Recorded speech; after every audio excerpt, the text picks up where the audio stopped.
Chapter 266. It was actually not difficult for Guchanga to find Suchinga. There were only a few places in the vast Nanxing heaven where the unending battlefield appeared. He had spies everywhere, so it was not difficult for him to pay attention to one person. The main problem now was that Suchinga did not know that Guchanga had already noticed her and was suspecting her true identity. Therefore, for Guchanga, what he needed to consider was how to face Suchinga. If she notices me first, I might alert her. Then Guchanga left the place and went to the place where his subordinate reported. He did not plan to meet Suchinga directly. That fellow was very smart. It was very likely that he had sensed something from a few clues. Therefore, Guchanga had to prepare a big surprise for her, so that she would not know that he was up to something. On the other side, Nanxing Heaven, an unending battlefield that had just appeared. The mountains were majestic, and the ancient trees were barren. It was a withered scene. The gray fog was surging and spreading from high up in the sky. A large number of unending creatures gathered here. Their eyes were scarlet red, and their fangs were bared. Many of them looked like humans, but most of them were of an unknown race. Their bodies were flowing with a terrifying aura, and most of them were in the true God realm. At this moment, a group of young men and women in luxurious clothes were fighting with the unending creatures. It was obvious that this group of young men and women were extraordinary. They were wearing the same clothes and came from a supreme sect. Divine light surged as they attacked, shining in all directions. Their momentum was earth-shattering. All kinds of divine weapons and weapons with different colors of light flew across the sky and attacked the unending creatures. Within the terrifying light, there was a shocking divine might. It was as if stars were exploding one after another, killing large amounts of interminating beings. Many mountains were turned into dust and collapsed under this aura. Among this group of young men and women, a few of them looked extraordinary. Their robes were draped with strands of rules and order. All kinds of supernatural powers and treasured skills appeared one after another. Even if it was a heavenly god-level interminating life spirit, they could still deal with it calmly. Among these people, an elegant young man in a light blue robe was particularly eye-catching. He had the aura of a scholar and was holding a sparkling and translucent folding fan. With a shake of his hand, dazzling runes flew out one after another. They transformed into a 5-colored hurricane that shot forward. Boom! This 5-colored hurricane was tainted with the power of the rules. Even if there were many interminating life forms in front of it, they were instantly devoured. Under this kind of terrifying power, even if it was a true God realm life form, it also instantly turned into fine dust, obliterated in body and soul on the spot. Beside the scholarly young man, the group of young men and women all exclaimed in admiration when they saw this scene. Many female disciples cast looks of reverence and admiration at her. Senior Brother Zhao's strength is becoming more and more unfathomable. Now that he has entered the true God realm, even those heavenly gods are not qualified to stand before him. That's right. Senior Brother Zhao is truly worthy of being the young paragon of our Confucian Saint Academy. Even compared to First Senior Brother, he is not inferior at all. Perhaps in this trip to the interminating battlefield, Senior Brother Zhao's points should be about the same as First Senior Brother's. Perhaps we will have to change the way we address Senior Brother Zhao in the future and call him First Senior Brother. Seeing the scene, many disciples opened their mouths to praise him. They were very impressed by the scholarly young man in the blue robe. When the man called Senior Brother Zhao heard these words, he could not help but smile slightly. Then he shook his head. This is just a small trick of mine. Compared to First Senior Brother, I am still far inferior. Don't flatter me blindly. His tone was very humble and easygoing. Hearing this, the other disciples opened their mouths to flatter him again. Senior Brother Zhao could not help but wave his hand helplessly. Senior Brother Zhao's name was Zhao Xiaoyao, and he was the current second Senior Brother of the Confucian Saint Academy. he could be considered one of the best of the younger generation. The Confucian Saint Academy was an orthodoxy that specialized in cultivating the qi of scholars. It was very old. A powerful person could easily shatter stars and shatter the heavens with a mouthful of qi from his tongue. Zhao Xiaoyao now had the strength of a true immortal, although he could not be compared to those ancient freaks in the academy who were sealed in other eras. His strength was considered to be at the top among the younger generation. He was in charge of leading a team to the terminating battlefield this time. "Oh, right. Miss Su, where did you learn from? I see that your divine abilities and spells seem to be quite unfamiliar. Although they are quite powerful, I keep feeling that they are a little unconventional." At this moment, Zhao Xiaoyao suddenly spoke. He looked at the white-robed woman who was slightly behind the team with a veil covering her face and asked with some doubt. When he was fighting with the terminating spirit earlier, he paid attention to the white-robed woman behind, seeing that her moves and divine abilities were quite different from many orthodoxies that he was familiar with. Thus, he could not help but be a little curious. This white-robed woman had followed them in from the entrance of the terminating battlefield. When he saw that she was alone and did not seem to be very strong, he felt a little sympathy and invited her to look after them together. After all, the terminating battlefield was not like the outside world. The danger of the terminating qi was part of it, but the terminating spirit and the inheritors of demonic arts lurking in the dark were even more dangerous. This white-robed woman did not have any companions.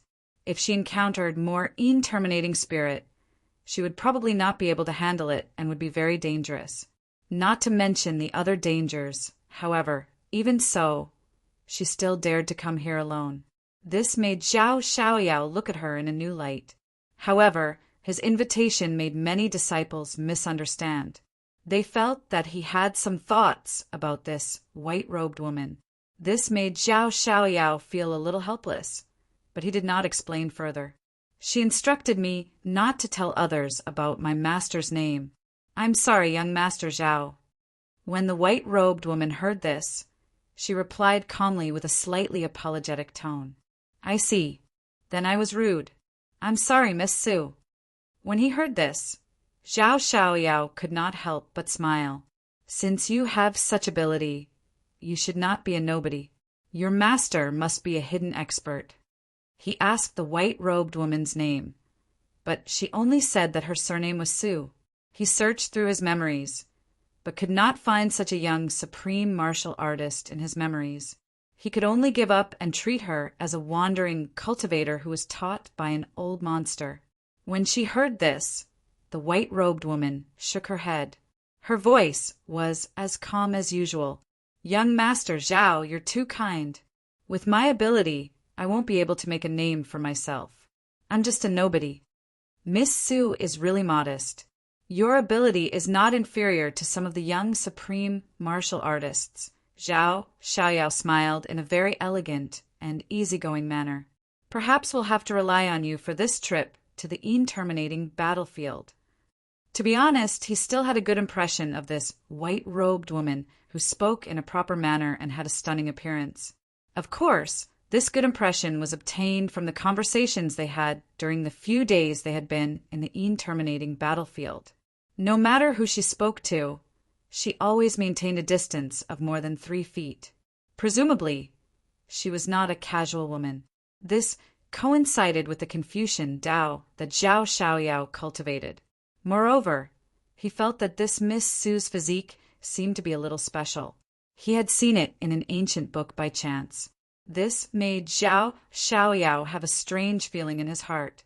The two of them met by chance as if it was destined. "Senior brother, Zhao really has a good impression of this unfamiliar Miss Su. It's a pity that senior brother Zhao is such a good person. This is only the 3rd day they have known each other. What's so good about this mysterious Miss Su that senior brother Zhao treats her like this?" Seeing this scene, many female disciples of the Confucian Saint Academy were envious and jealous.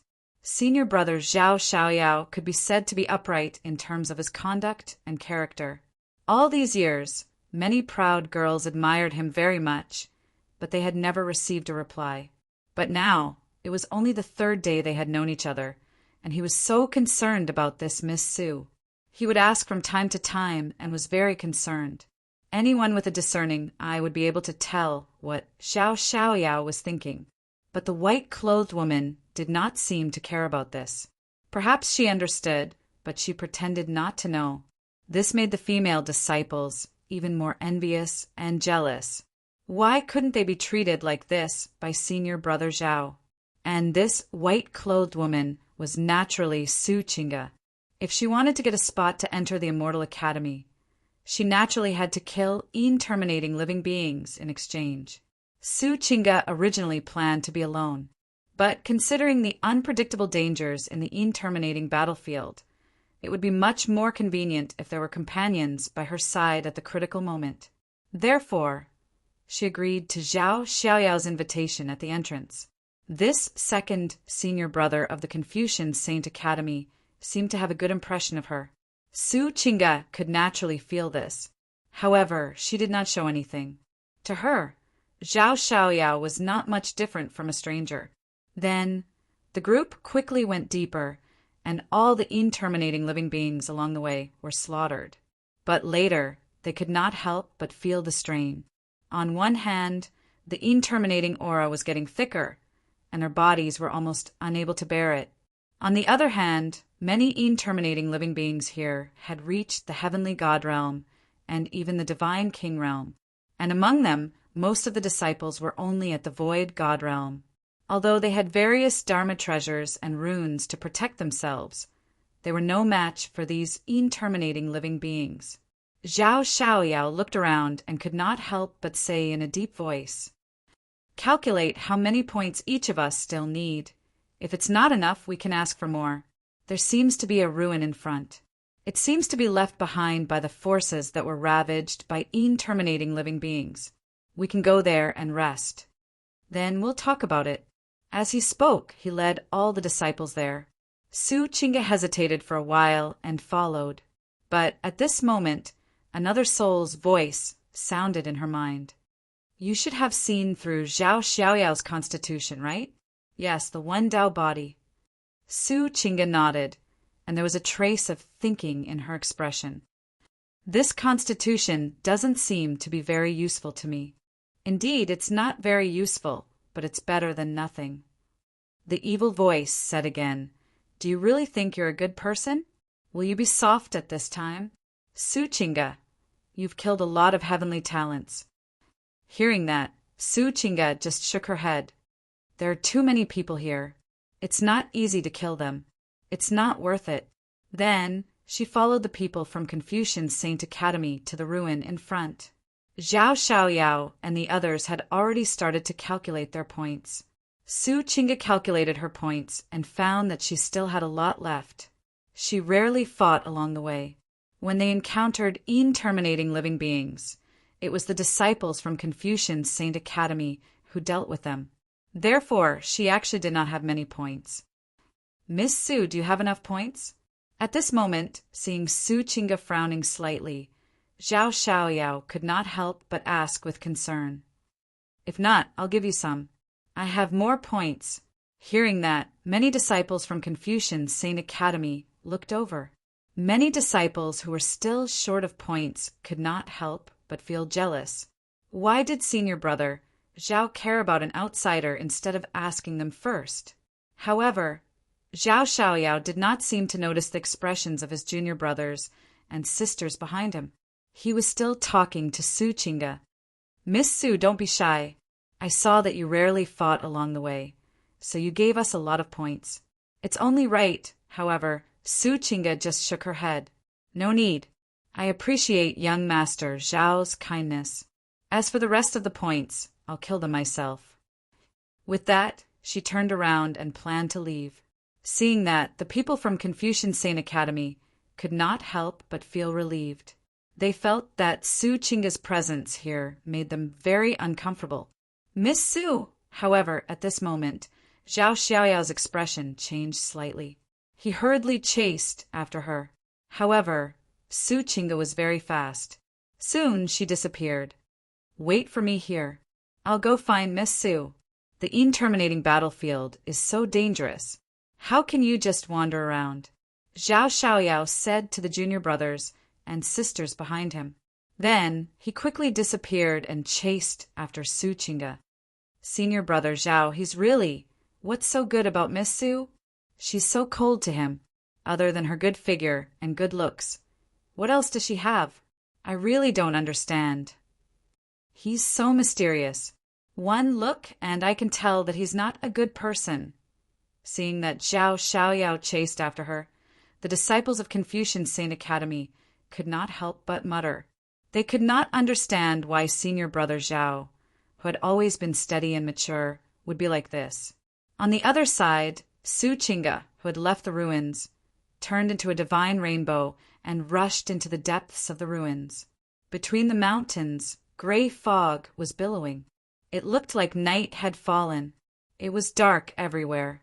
Nothing could be seen clearly. She did not want Zhao Xiaoyao to pester her too much, so she did not stop. Looks like that guy has lost track of you. What a piece of trash. But he's still alive. His luck is not bad. Another joking voice sounded in her mind. Su Qingge shook her head and said without saying anything, Even if he follows me, I can't kill him. That would make me too suspicious. Her words caused the voice in her head to fall silent. At this time, she really could not kill that guy surnamed Zhao. How can Miss Su be so fast?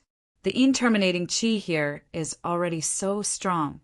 Why does she still want to go deeper? Zhao Xiaoyao, who had been following her for a long time but lost her, stopped on a mountain peak gloomily. He could not help but clench his fists. The gray fog in front of him was so thick that he could not see many things clearly even when he used his divine consciousness. He could not see Su Qingge's figure, so he naturally did not know where she was. That was why he had lost her. This made him feel very upset. He felt a bit melancholy and a sense of loss. Zhao Xiaoyao did not know if he could see Miss Su again in the future. After all, this was the first woman he had a good impression of. He really wanted to take her back to the academy. Even if Miss Su did not have a good impression of him now, he did not care. After all, good feelings and whatnot could be slowly nurtured and developed. Now that he could not find Miss Su, did it mean that it would be difficult for them to meet again in the future? Miss Su, why is she avoiding me?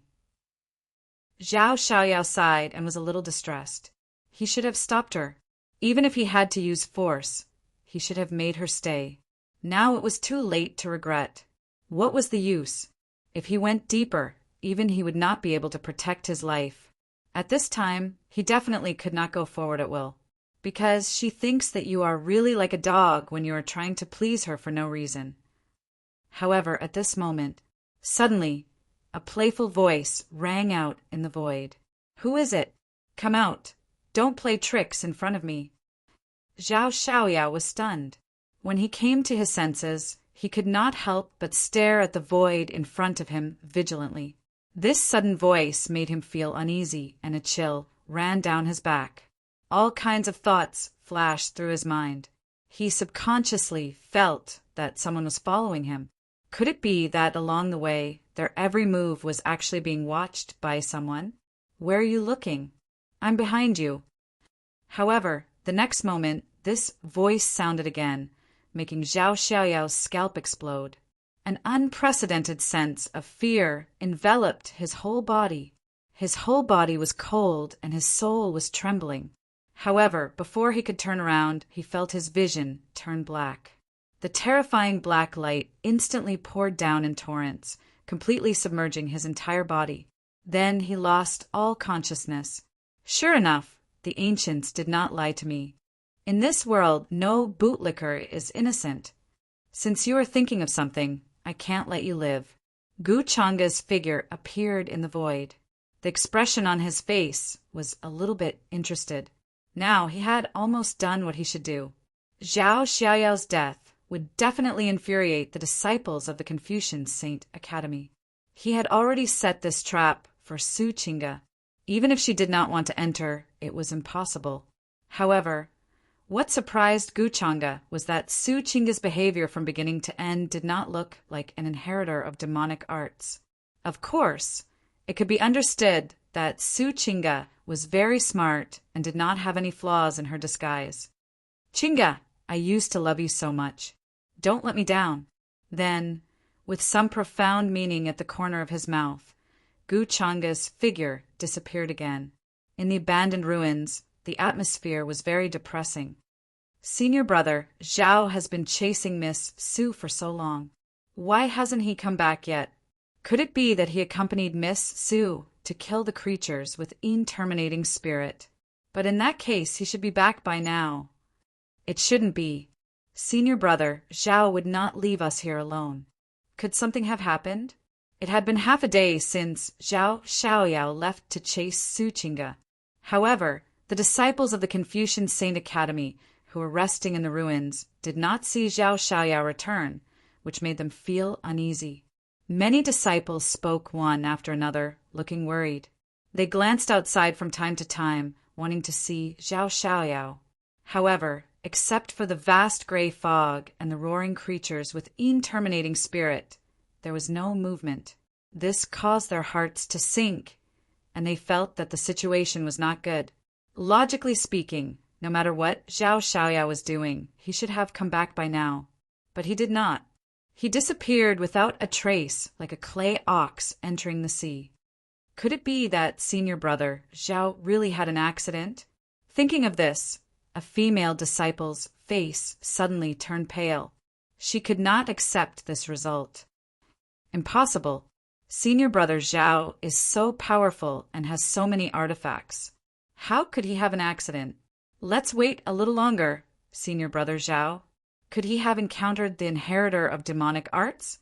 Someone's voice could not help but tremble as they thought of the various rumors during this period. The existence of the inheritor of demonic arts was not a lie. In the end, although the inheritor of demonic arts was forced to retreat by Gu Changa, it was very likely that he had not left the terminating battlefield and had been lurking in the dark. In other words, all of them were in danger. It was not impossible that senior brother Zhao had encountered the inheritor of demonic arts. Do you think that Miss Su has something to do with the inheritor of demonic arts? Why did she not leave earlier or later? Why did she leave at this time? She let senior brother Zhao chase after her alone. Yes, she is not a good person at first glance. I think this matter must have something to do with her. The timing is too coincidental. At this moment, the disciples were agitated. They were very angry and full of hatred. No matter what, this matter must have something to do with that Miss Su. If it was not for her, how could senior brother Zhao be in trouble? Asking for fresh flowers soon, the sudden disappearance of the second senior brother of the Confucian Saint Academy caused a huge commotion in the terminating battlefield. Although the cultivation of this second senior brother of the Confucian Saint Academy was not comparable to those ancient freaks, he was still a powerful figure. However, for better or for worse, he was still a renowned young supreme being whose name shook a region. Yet he disappeared without a trace just like that. Not even the slightest ripple could be found. This was really shocking, and people felt uneasy. If he had encountered a powerful and invincible terminating spirit, there would definitely be traces of battle left behind. But no, nothing was left behind. It was as if he had disappeared into thin air. Such a method made many people tremble in fear, and a terrifying chill ran down their spines. Inheritor of demonic arts. Almost immediately, many people thought of these 5 words. Apart from the inheritor of demonic arts, who else would have such means? Then, in the narration of the disciples of the Confucian Saint Academy, all the signs pointed to a white-clothed woman with the surname Su. For a time, this terminating battlefield, which had been silent for a long time, was shaken again. Many young cultivators moved out in anger, spontaneously looking for this white-clothed woman to give justice to Zhao Xiaoyao of the Confucian Saint Academy. The various entrances of this terminating battlefield were also guarded by many young cultivators to prevent the inheritor of demonic arts from leaving. The eldest senior brother of the Confucian Saint Academy was called Jungo. He was a young man with a handsome face and a thin figure. He looked like a thin scholar, but those who were familiar with him did not dare to underestimate him. This was because when Jungo was born, 3 streams of Wen-Chi descended from the heavens and gathered in his body. His every move triggered a great amount of Wen-Chi. With a wave of his brush, he could create mountains and seas. All kinds of mysterious methods were dumbfounding. Junior brother is dead. He was secretly killed by the inheritor of demonic arts. At this moment, his expression was very gloomy and angry. There was killing intent surging in his eyes. Eldest senior brother, you have to seek justice for senior brother Zhao. If it wasn't for that white-clothed woman with the surname Su, senior brother Zhao wouldn't be like this. Beside Jungo, a female disciple cried and complained. She was very sad. Her words were filled with deep hatred for Su Qingge.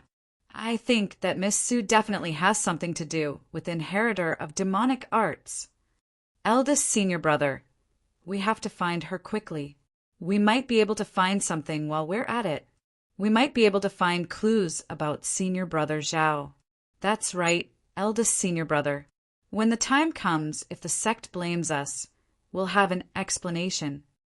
The other disciples also spoke one after another, asking eldest senior brother Jungo to seek justice for Zhao Xiaoyao, who was secretly killed. If there was no explanation, all of them would be punished. Even if this matter had nothing to do with that Miss Su, she had to be captured and given an explanation. I understand. We must give him an explanation for junior brother's revenge. Whether or not it was done by the inheritor of demonic arts, this matter definitely has something to do with that white-clothed woman. After a moment of silence, Jungo could not help but nod with a cold expression. At this moment, a disciple of the Confucian Saint Academy suddenly came to report and said very excitedly, "Eldest senior brother, we have traces of that white-clothed woman. She's at the entrance of the terminating battlefield, but we've stopped her." Hearing this, all the disciples here could not help but reveal hatred, but they more or less heaved a sigh of relief. That's good. Let's go. I think she won't be able to escape now. Jungo was the first to stand up. His expression was cold, and his killing intent was monstrous. He led a group of disciples and left in a grandiose manner. He wanted to give an explanation to his dead junior brother. At this moment, in front of a huge door that was filled with spatial fluctuations, many young prodigies with powerful auras were gathered here. Their eyes were filled with vigilance, fear, and sizing up as they looked at the white-clothed woman in front of them.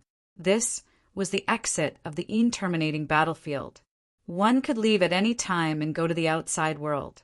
However, more and more cultivators had arrived, surrounding this place. It was very lively.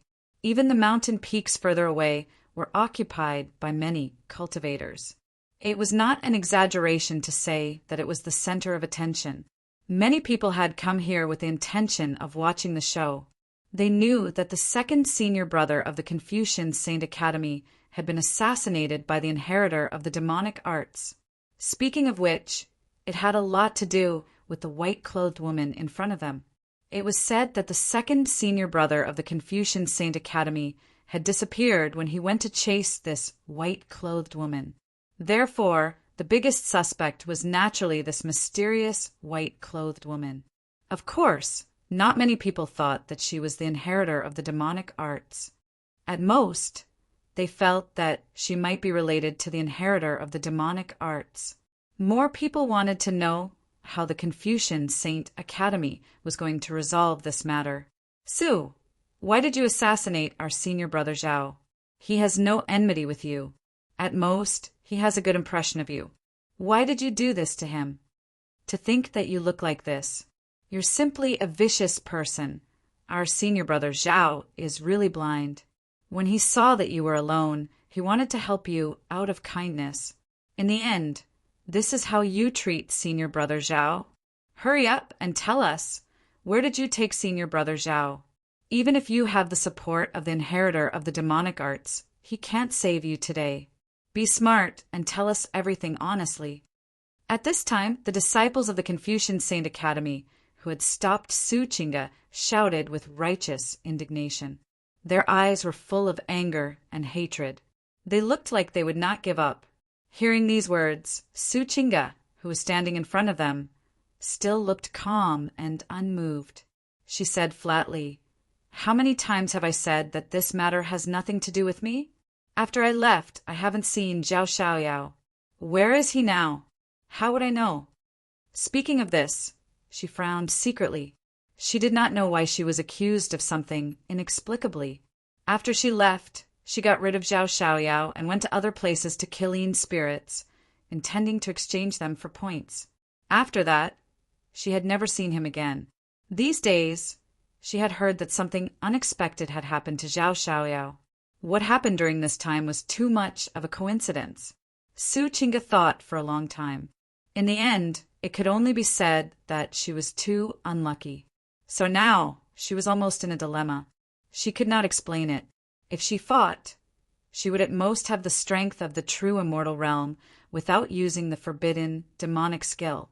As for using the forbidden demonic skill, that would be courting death.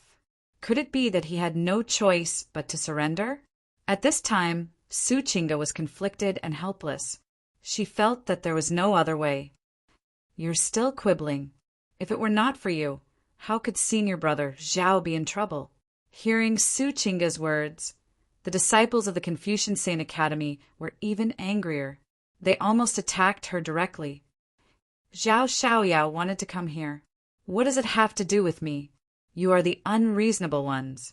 When something happened, you did not dare to go to the inheritor of demonic skills. You only know how to bully a weakling like me." Su Qingge's voice was still calm, but now there was a hint of coldness in it. What a sharp-tongued woman! After all, if it were not for you leading my junior brother out, what happened later would not have happened. At this time a cold laugh was heard. In the sky divine rainbows fell. The person in the lead was Jun Go, the eldest brother of the Confucian Saint Academy. With a cold expression, he stared at Su Qingge as if he was going to see through her. Seeing that Su Qingge did not speak, he continued coldly, "In my opinion, you are inseparable from the inheritor of demonic arts. If you want to prove all this, then open up your knowledge, see, and let me examine it. If I am really wrong about you, we'll apologize to you and let you go safely. What do you think?" Hearing this, Su Qingge and the young heavenly legends nearby all changed their expressions.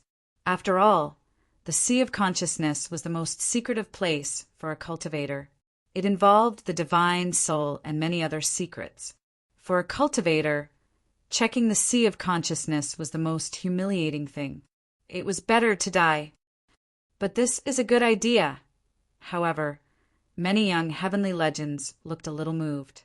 This could be considered the only way at the moment. Don't even think about it. Su Qingge's voice was very cold. Checking the Sea of Consciousness, the secrets in her Sea of Consciousness were far more important than Zhao Xiaoyao's death. How could she let others check it so easily? "Oh, so you don't want to?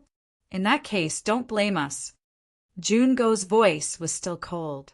Under his scholarly appearance, there was a terrifying power that made people's hearts palpitate.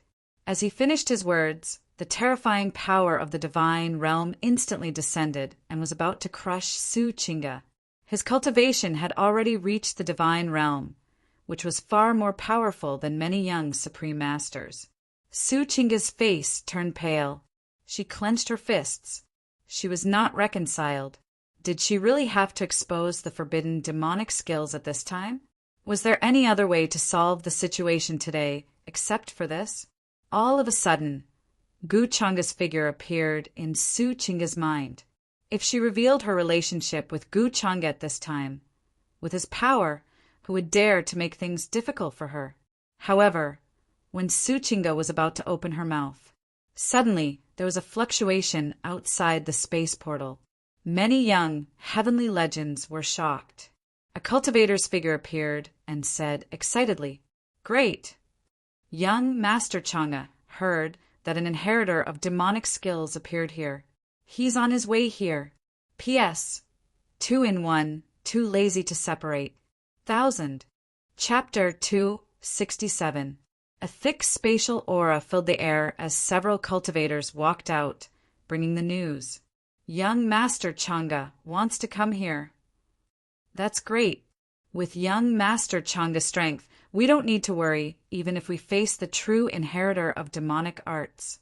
At the entrance of the Een battlefield, many young cultivators were stunned when they heard this. Then his expression changed. He was a little agitated and excited. For a moment, this place was in an uproar. After all, the second senior brother of the Confucian Saint Academy, Zhao Xiaoyao, suddenly disappeared. It was suspected that he was secretly killed by the inheritor of demonic arts. This matter made many people uneasy, which was why they came here to see how the Confucian Saint Academy would deal with the matter of the white-clothed woman. If she really had something to do with the inheritor of demonic arts, everyone would gang up on her. It was impossible to let her leave safely. Young Master Changa, Jungo, was also stunned when he heard this. Then he showed a cold smile, but the expression on his face was even colder. He stared at Suchinga and said indifferently, "Now even young Master Changa is here. If you don't give an explanation today, no one can save you. Even if you have a powerful backer, it won't help you at this time. You really won't give up until you see the coffin. At this time, you still haven't opened your sea of consciousness. Are you still waiting for the inheritor of demonic arts to save you?" In his opinion, the reason why Suchinga was still so calm was probably that she had some kind of confidence or trump card. Moreover, she had an extraordinary background. That was why she was so calm. But at this time, the matter of the inheritor was involved, especially when Gu Changa was alarmed. This matter had developed to another level. As everyone knew, Gu Changa was the top person of the younger generation. At the same time, he also had the responsibility to fight against the inheritor of demonic arts. If he knew that the woman in front of him was related to the inheritor of the demonic arts, it was self-evident what would happen to the woman in front of him. Gu Changa's methods were not cruel, but they were not very gentle. Jungo's original plan was to ask Suchinga to give an explanation so that he could go back and report to his master. If he didn't care, as the eldest senior brother, it would be difficult for him to stand in front of the group of disciples and elders. If Suchinga didn't know what was good for her, he would have to do it. Young Master is coming, however, to Jungo and the other surprise. The white-clothed woman in front of them did not panic when she heard that Gu Changa was coming. His eyes, which had always been cold and calm, now revealed a pleasantly surprised expression. In fact, he was even calmer than before. There was even a slight smile on his originally cold face. This made Jungo frown involuntarily. He did not understand Suchinga's actions. Shouldn't she be more flustered at this time? Do you think that young Master Changa will show mercy to women? He couldn't help but say indifferently, when it comes to the inheritor of the demonic arts, young Master Changa's methods will only be crueler than mine. You don't have to worry about that. I know the young master better than you do. Suchinga's voice was as calm as usual, but this time there was more mockery in it. What do you mean, young master? Jungo's expression couldn't help but change slightly. Judging from Suchinga's behavior, she seemed to know Gu Changa and called him young master? This gave him a bad feeling in his heart. Things seemed to be developing in a direction he didn't expect. At this time, many young heavenly legends nearby also noticed this change. Their expressions became somewhat interesting and strange. This white-clothed woman seemed to know young Master Changa. She didn't have no background as they thought. After all, being able to know Gu Changa meant that she was at least at the level of Gu Changa. not ordinary young heavenly legends like them. The coercion of the Confucian Sane Academy just now was more or less overbearing and bullying. If the white-clothed woman in front of them was related to the inheritor of the demonic arts, it would be fine. If not, many people couldn't help but break out in a cold sweat for the people of the Confucian Saint Academy. Eldest senior brother, you must give senior brother Zhao an explanation. Senior brother Zhao's body is not cold yet. We can't find him anywhere. At this time, the female disciple who scolded Su Qingge just now was still crying to Jungo. She didn't notice the subtle change in the situation at all. Along the way, senior brother Zhao showed all kinds of care to Su Qingge, but Su Qingge didn't give him any face. She, who admired senior brother Zhao, couldn't stand it. Now that senior brother Zhao was dead, all the blame was on Su Qingge. "Shut up," Yu Zichen said coldly. Seeing this, Jungo couldn't help frowning and scolded. "I know better than you what to do." The horrifying celestial deity realm pressure earlier also dissipated completely at this time. Seeing that their eldest senior brother was a little angry, the people of the Confucian Sane Academy all shut up at this time, but they still looked at Su Qingge with hatred in their eyes. They were very rude, as if they wanted her to pay with her life for senior brother Zhao. At this time, Su Qingge was very calm and quiet. She didn't say anything, but now she was thinking about how to explain to her master why she came to Nanxing Heaven when she saw him later.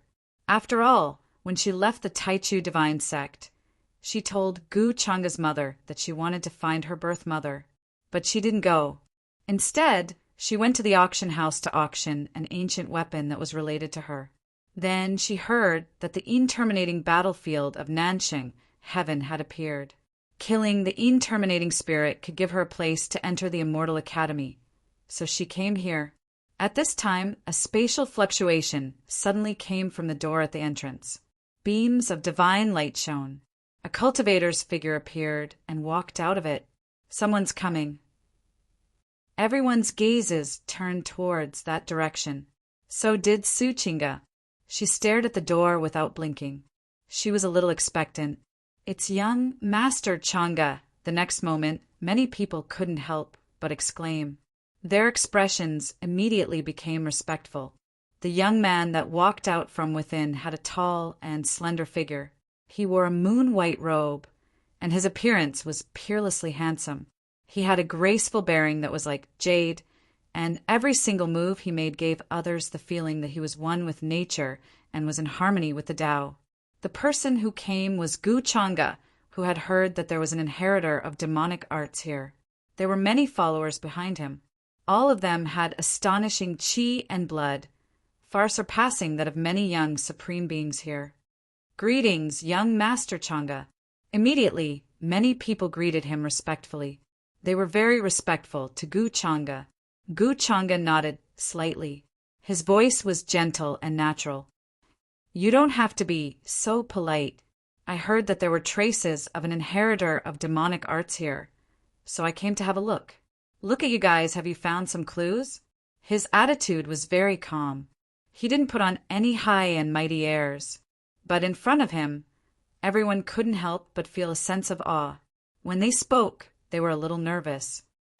"Young Master Changge, we did find clues related to the inheritor of demonic arts. It has something to do with the woman in white in front of us." A young existence immediately spoke and pointed at Su Qingge, who looked a little happy. "Young Master." Su Qingge took the initiative to speak at this time. Her eyes were fixed on Gu Changge. Her voice was a little nervous. There was also the joy of reunion after a long time, but there was also a little uneasiness that even she didn't want to admit. After all, they hadn't seen each other for so long. She was a little worried that Gu Changge would forget about her, especially during this period of time. Her other soul often mentioned this to her. "Qingge, why are you here?" At this time, Gu Changge heard this voice and looked over. Then he asked with a little surprise. It was as if he had just noticed Su Qingge, but soon the slight surprise on his face disappeared. He rubbed his eyebrows helplessly. "I heard from Mother that you left the divine sect of Taichu and came to find me. I was wondering when you would come. Why did you come to the Een battlefield alone? Don't you know it's dangerous here?" There was some blame in his words, but more concern and worry. "Young master!" Hearing this, Suchinga was a little speechless for a moment. Then her eyes were slightly wet. She thought that Guchanga would first ask the reason, but she didn't expect that Guchanga would help her out without asking the reason at all. Her previous worries were completely unfounded. With Guchanga's mind, he would probably know the ins and outs of the matter at a glance. But he chose to believe in her without reservation. This made Suchinga's heart tremble slightly. She felt nothing but touched. At this time, even the other soul in her mind was speechless. "Young Master Changa, do you know Miss Su?" But after hearing these words, at this time, Jungo couldn't help but change his expression. Then he carefully opened his mouth and asked tentatively. The people of the Confucian Saint Academy behind him also noticed that something was wrong. Their faces were faintly pale. After all, judging from Guchanga's concerned tone, even a blind person would know that this woman in white had a close relationship with him. She was from the Taichu demonic sect, and it was related to Guchanga's mother. The few disciples who had scolded Suchinga just now were even more pale. They only felt that the sky was about to collapse. If it weren't for the people beside them who hurriedly supported them, they would probably have collapsed to the ground. "What's wrong?" "Chinga is my servant girl. What did she do?" Hearing this, Guchanga couldn't help but frown and ask, "Could it be that the clue of the inheritor of demonic skills you mentioned has something to do with her?" It was as if they had just realized what had happened here. However, after hearing Guchanga's words, many young talents here reacted, and their expressions changed drastically. Even if this woman in white was just Guchanga's maid, her identity was far superior to theirs. It should be known that many talented girls didn't even have a chance to talk to Guchanga, let alone be his maid. Moreover, what Guchanga said just now seemed to involve his mother from the primordial sect. Many people subconsciously thought that this woman in white was a maid that had been trained by Guchanga since she was young. This kind of thing wasn't strange in the Supreme Taoism and Imperishable sections. She might be a maid now, but she might be a concubine in the future.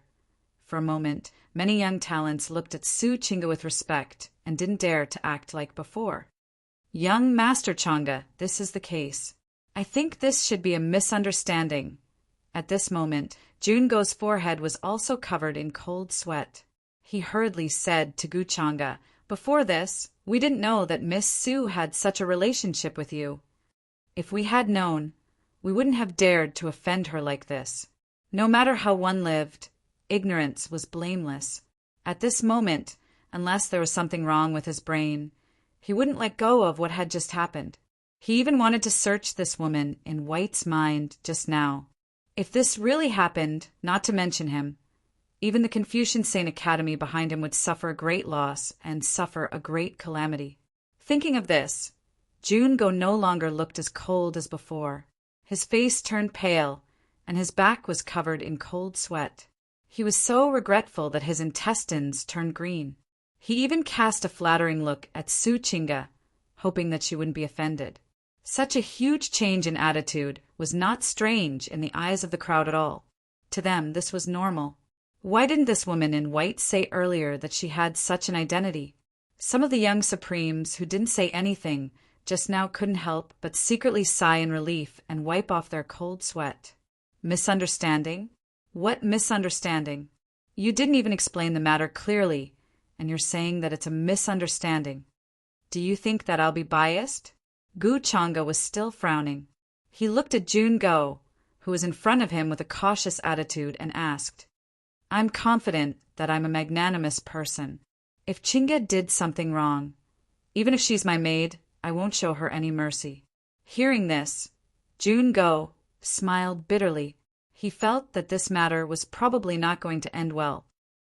"Chinga, what are you doing here?" Then Guchanga looked at Suchinga in front of him with a stern expression. "If you dare to hide anything from me, you know the consequences. Seeing this, Su Chinga hurriedly said. She knew that this was Gu Changa giving her a chance to get out of this situation. At that moment, she did not hide anything and told him the whole story. I don't dare to hide anything from you. After I came to Nanxing Heaven, I didn't plan to rely on you.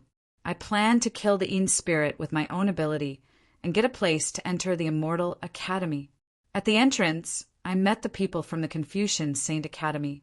At that time, Zhao Xiaoyao invited me to go with them. I thought that it would be safer, so I agreed, including meeting the people from the Confucian Saint Academy and then killing the Yin spirit with them. Then she chose to leave. Zhao Xiaoyao followed her, but he lost her on the way in detail. Even the people from the Confucian Saint Academy, who were together at that time, couldn't tell what was wrong. After hearing this, a bootlicker, Zhao Xiaoyao, suddenly jumped out in everyone's mind. Su Chinga didn't mince her words because he was Gu Changa's man. Why did Zhao Xiaoyao come to join in the fun? Many young supreme martial artists secretly tuteyed, feeling disdainful. As the second senior brother of the Confucian Saint Academy, Zhao Xiaoyao was an upright person. But he was tempted by Gu Changa's maid and did such a thing. If he didn't have an accident, he probably wouldn't have ended up well. Thinking about this, everyone felt more and more that Zhao Xiaoyao asked for this. He went to chase after Su Chinga alone. If she didn't hurry to get rid of him, what else could she do? At this time, Zhao Xiaoyao, who was alone, was unlucky to meet the inheritor of demonic arts. The Confucian Saint Academy put all the blame on Su Chinga. Wasn't it because they wanted to find an explanation? Su Chinga knew that after killing Zhao Xiaoyao, she was the most suspicious. Why would she do this? Unless she was really stupid. And no one expected that Gu Changa was behind Su Chinga. Suspecting Su Chinga meant suspecting Gu Changa, didn't it? At this moment, Su Chinga was still talking and her voice was very calm. Then Zhao Xiaoyao suddenly disappeared. The disciples of the Confucian Saint Academy thought that I killed him. They stopped me at the entrance and asked me to open my mind and let them search my sea of consciousness. This is what happened. I don't dare to hide anything from you, young master. After hearing this, the faces of the people of the Confucian Saint Academy, including Jun Go, turned pale. Some people couldn't stand still and fell to the ground. Searching the sea of consciousness was not a big deal. Once it was mentioned, it meant that Su Chinga didn't intend to let them go. Oh, searching the sea of consciousness? Gu Changa's eyes were very deep. He slowly repeated the sentence, and then looked at Su Chinga and said lightly, Chinga, since the Confucian Saint Academy suspects that you have something to do with the inheritor of demonic arts, just open your sea of consciousness and let them have a look. His voice didn't fluctuate at all. By the way, Chinga is one of my people. If she has something to do with the inheritor of demonic arts, doesn't it mean that I have something to do with the inheritor of demonic arts? After all, the inheritor of demonic arts has escaped from me many times. The Confucian Saint Academy also suspects me. How about searching my sea of consciousness, by the way? He looked at Jun Go in front of him and asked the last sentence. Chapter 268. Young Master Changa, you must be joking. How is this possible? How could we suspect you? Jun Go's face turned pale, and his head buzzed as if it had exploded. He hurriedly said, his voice trembled a little, and he couldn't finish his sentence. He finally experienced the terrifying power of facing Gu Changa, which made his heart palpitate and his soul tremble. Chinga, release your sea of consciousness and let them see your relationship with the inheritor of the demonic arts. At this time, Gu Changa ignored him and repeated again. His voice was still calm. Since they don't dare to investigate my sea of consciousness, then I'll find another day to visit and find someone with the courage to investigate. Not to mention the disciples of the Confucian Saint Academy. At this moment, all the cultivators here couldn't help but shiver. Their faces changed drastically as they felt the terrifying coldness in Gu Changa's words. He was probably really angry. What did it mean to personally visit with Gu Changa's identity? Would he start a longevity war with the Confucian Saint Academy because of this? They would kill at every turn, and the ocean would flow for billions of miles. Investigate Gu Changa's Sea of Consciousness? Even the founder of the Confucian Saint Academy wouldn't dare. Why did no one dare to investigate when they suspected that the inheritor of the demonic arts was Prince-ing? It was also because of this reason. As the young master of the everlasting family, he represented the face of the everlasting family.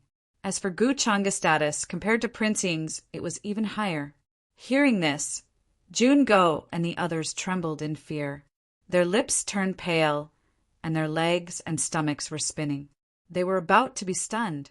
To put it bluntly, although the Confucian Saint Academy was also an ancient sect with a long heritage, but in front of the everlasting family, especially the unfathomable behemoth like the longevity Gu family, it was no different from an ant.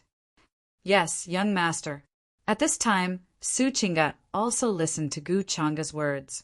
She obediently closed her eyes and released her sea of consciousness.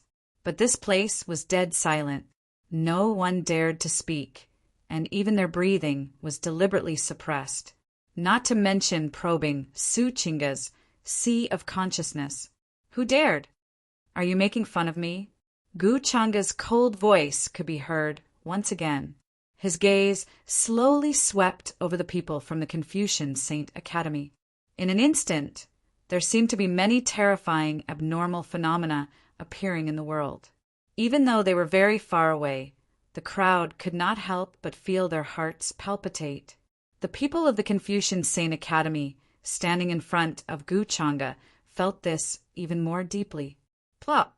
In the next moment, Jun Go and the others, no matter how unwilling and humiliated they were, couldn't help but kneel down and say in a trembling voice, "This matter is our fault. We shouldn't have wronged Miss Su. We hope that young Master Changa will be magnanimous and forgive us. We will give Miss Su an explanation for this matter." This scene caused the nearby people to have different feelings, and they couldn't help but feel their hearts palpitate. Those who humiliated others would be humiliated by others. They had brought this upon themselves. Compared to probing the sea of consciousness and kneeling, it was actually much lighter. There was a full 15 minutes of silence. No one present dared to speak casually. The souls of the people of the Confucian Saint Academy were trembling. They were so frightened by the possible consequences that they broke out in cold sweat. Forget it. I know what to do about the inheritor of demonic arts. If Chinga is really related to him, I will act immediately without mercy. However, if anyone dares to bully her because of this, don't blame me for being ruthless. Then Gu Changa waved his hand, and his expression returned to normal. Thank you for your magnanimity, young Master Changa. However, the people of the Confucian Saint Academy looked as if they had just been fished out of the water. They were drenched in cold sweat. After this misunderstanding was resolved, the people of the Confucian Saint Academy compensated Su Chinga with many things, including Dharma artifacts, sacred elixirs, and so on. Su Chinga silently followed Gu Changa and left this place. As for the inheritor of demonic arts who had appeared before, no one knew what he was disguised as now. Back in the immortal ancient continent, there had been cases where inheritors of demonic arts disguised themselves as others and mixed in. Therefore, no one could do anything at this time. They could only be careful not to be alone like Zhao Xiaoyao and give the inheritor of demonic arts a chance to take advantage of them. Today, the people of the Confucian Saint Academy had not only lost face, but also offended Gu Changa. They were so regretful that their intestines turned green. For a time, there were all kinds of discussions with different opinions. Many people thought that Gu Changa's actions were not wrong. This matter was the fault of the Confucian Saint Academy. After all, they had made a conclusion before the matter was clear. After leaving the absolute Yin battlefield, Gu Changa took Su Chinga back to the mansion where they usually stayed temporarily. He did not talk to Su Chinga much along the way, and his expression was very calm and deep. Many thoughts flashed through his mind. This time, no matter the timing or method, there was not the slightest flaw to be found in this arrangement. No matter how smart Suchinga was, she did not realize that this blame was actually put on her by Guchanga. At the critical moment, it was Guchanga who appeared to help her out and forcibly made a good impression on her. Now, Guchanga was almost sure that Suchinga was this generation's inheritor of demonic arts. His great Tao treasure bottle could sense the aura of demonic arts very clearly. Although Suchinga could not sense his existence, Guchanga could sense the great Tao treasure bottle that she condensed with runes if they were not far away. This kind of feeling was like seeing a fake in a painting. The key was that the fake was still very blurry. Guchanga wanted to ask her if she had learned 1% of the forbidden demonic arts. It was probably far from that. The inheritance of forbidden demonic arts was not as simple as condensing the great Tao treasure bottle to cultivate. It also involved many secret methods and so on. For example, the wedding dress fairy spell, the all-demonic body transformation, the supreme freedom meditation, the lawless only-me unrestrained technique. Suchinga probably had never even heard of these things, let alone cultivate and learn them. Guchanga suspected that the inheritance she had received might be this little. Maybe the inheritors of forbidden demonic arts were all like this. The founder of the first generation of the forbidden devil arts. This concealment was too serious. From all the signs, Guchanga had always felt that it was one of her avatars. Her concealment was exactly the same as his. Guchanga's expression was very calm and deep. Suchinga, who was following behind, also vaguely guessed what was on his mind. But she did not know how to open her mouth at this time. The problem was solved. But it was obvious that Guchanga's words were based on what he had seen. Before this, he did not know that she would come to Nanxing Heaven. Being told by his mother that she was coming to find him was just an excuse he made up to help her out. Suchinga was very smart. She understood Guchanga's intention, so she answered accordingly. And now, Guchanga was obviously waiting for her to take the initiative to explain everything. After thinking it through, Suchinga could not help but blink her bright eyes. She took the initiative to pull Guchanga's sleeve, with a hint of coquettishness in her voice. "Young master, I'm sorry. I lied to you today." "Oh? What did you lie to me about?" Guchanga's thoughts flew back. He did not look back and ask casually, as if he was waiting for Suchinga to speak first. "Young master, I shouldn't have lied to you and said that I came to Nanxing Heaven to look for you," she answered straightforwardly. She knew Guchanga's temperament very well. If she did not tell the truth in front of him, she was afraid that he would be unhappy. "Oh, so you didn't come to Nanxing Heaven to look for me, because you didn't want to see me at all?" Guchanga asked lightly. "Anyway, you didn't want to see me. What if I came to you and you didn't want to see me?" Suchinga's voice was a little bit aggrieved. Guchanga asked with interest, "Why wouldn't I want to see you?" "Young master, you left me in the divine sect of Taichu for so long and never came to see me. I thought that you had forgotten about me. A person like you has no lack of outstanding girls around him, such as Princess Mingkong and the successor of the human ancestor palace. I know that I don't have much of a place in your heart. I only came here to kill the Yin spirit so that I can enter the Immortal Academy to cultivate. I didn't come to see you." Suchinga, on the contrary, was very calm at this time. She spoke out all the thoughts in her mind. She was not afraid of Guchanga at all. "Well, Suchinga, you've got guts. How dare you talk to me in such a sarcastic way?" At this time, Guchanga finally turned around and pinched her delicate and flawless chin. No one could tell whether he was happy or angry from the expression on his face. "You didn't come to see me directly when you came to Nanxing Heaven. You even caused me so much trouble. I think you need to be taught a lesson. Then teach me a lesson, young master." Suchinga didn't know where her courage came from. Perhaps it was because today she was very touched that Guchanga chose to believe her unconditionally. Now, She looked at him provocatively and blinked her eyes. "You know that I can't bear to let you go, but you still provoke me like this." Hearing this, Guchanga shook his head helplessly. "Young master!" Suchinga purposely dragged out the last syllable and laughed very happily. "Young master, can I ask you a question?" "What question?" Guchanga raised his eyebrows slightly. "If I'm really the inheritor of demonic arts, what will you do to me? Why do you ask such a strange question? Isn't the inheritor of demonic arts princing? Are you really related to him?" Guchanga asked casually, as if he didn't care very much. No, young master, I'm just asking casually.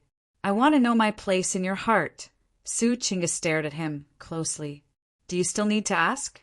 I'll definitely kill you with one slap, so that you won't become a disaster and harm the world." Guchanga looked at her as if he was looking at an idiot. "Young master, you're too heartless." Suchinga's expression was a little sad. "But it's good to die in your hands like this. If you're really the inheritor of demonic arts, then it's related to me. After all, I'm the one who brought you to the upper realm. So after I kill you, maybe I'll come to accompany you." Guchanga smiled casually and pinched her delicate nose. "Young master, don't talk nonsense. You're destined to stand at the top of this world. It's not worth doing this at all." Although Suchinga knew that Guchanga was joking, she still looked at him seriously. "You know it's nonsense. Why do you care so much?" Guchanga smiled indifferently, but there was something intriguing in his heart. Time passed quickly, and soon a few days had passed. The appearance of the inheritor of Southern Shung's heavenly demonic arts had gradually disappeared along with princing. During this period it had become peaceful. Many young heavenly talents, whether they were the current young supremes or the ancient freaks, had formed their own small groups. When they went to hunt terminating living beings, they moved almost together. This prevented many situations where they were alone and encountered the inheritor of demonic arts. As a result, it seemed to be very effective. For a long time, there was no news of the inheritor of demonic arts attacking. The Immortal Academy in Hongyu Tian had also finally started to recruit disciples, including the entire upper realm, no matter which sect or clan they were from. As long as their bone age was not over 50 years old, they could go there.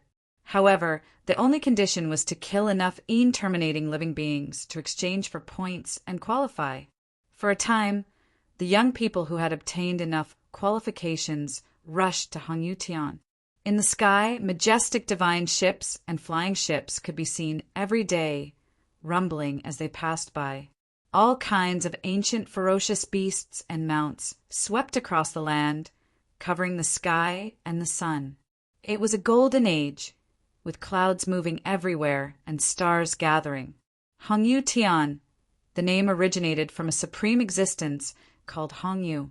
Some people said that his cultivation had surpassed the true immortal realm and reached another realm.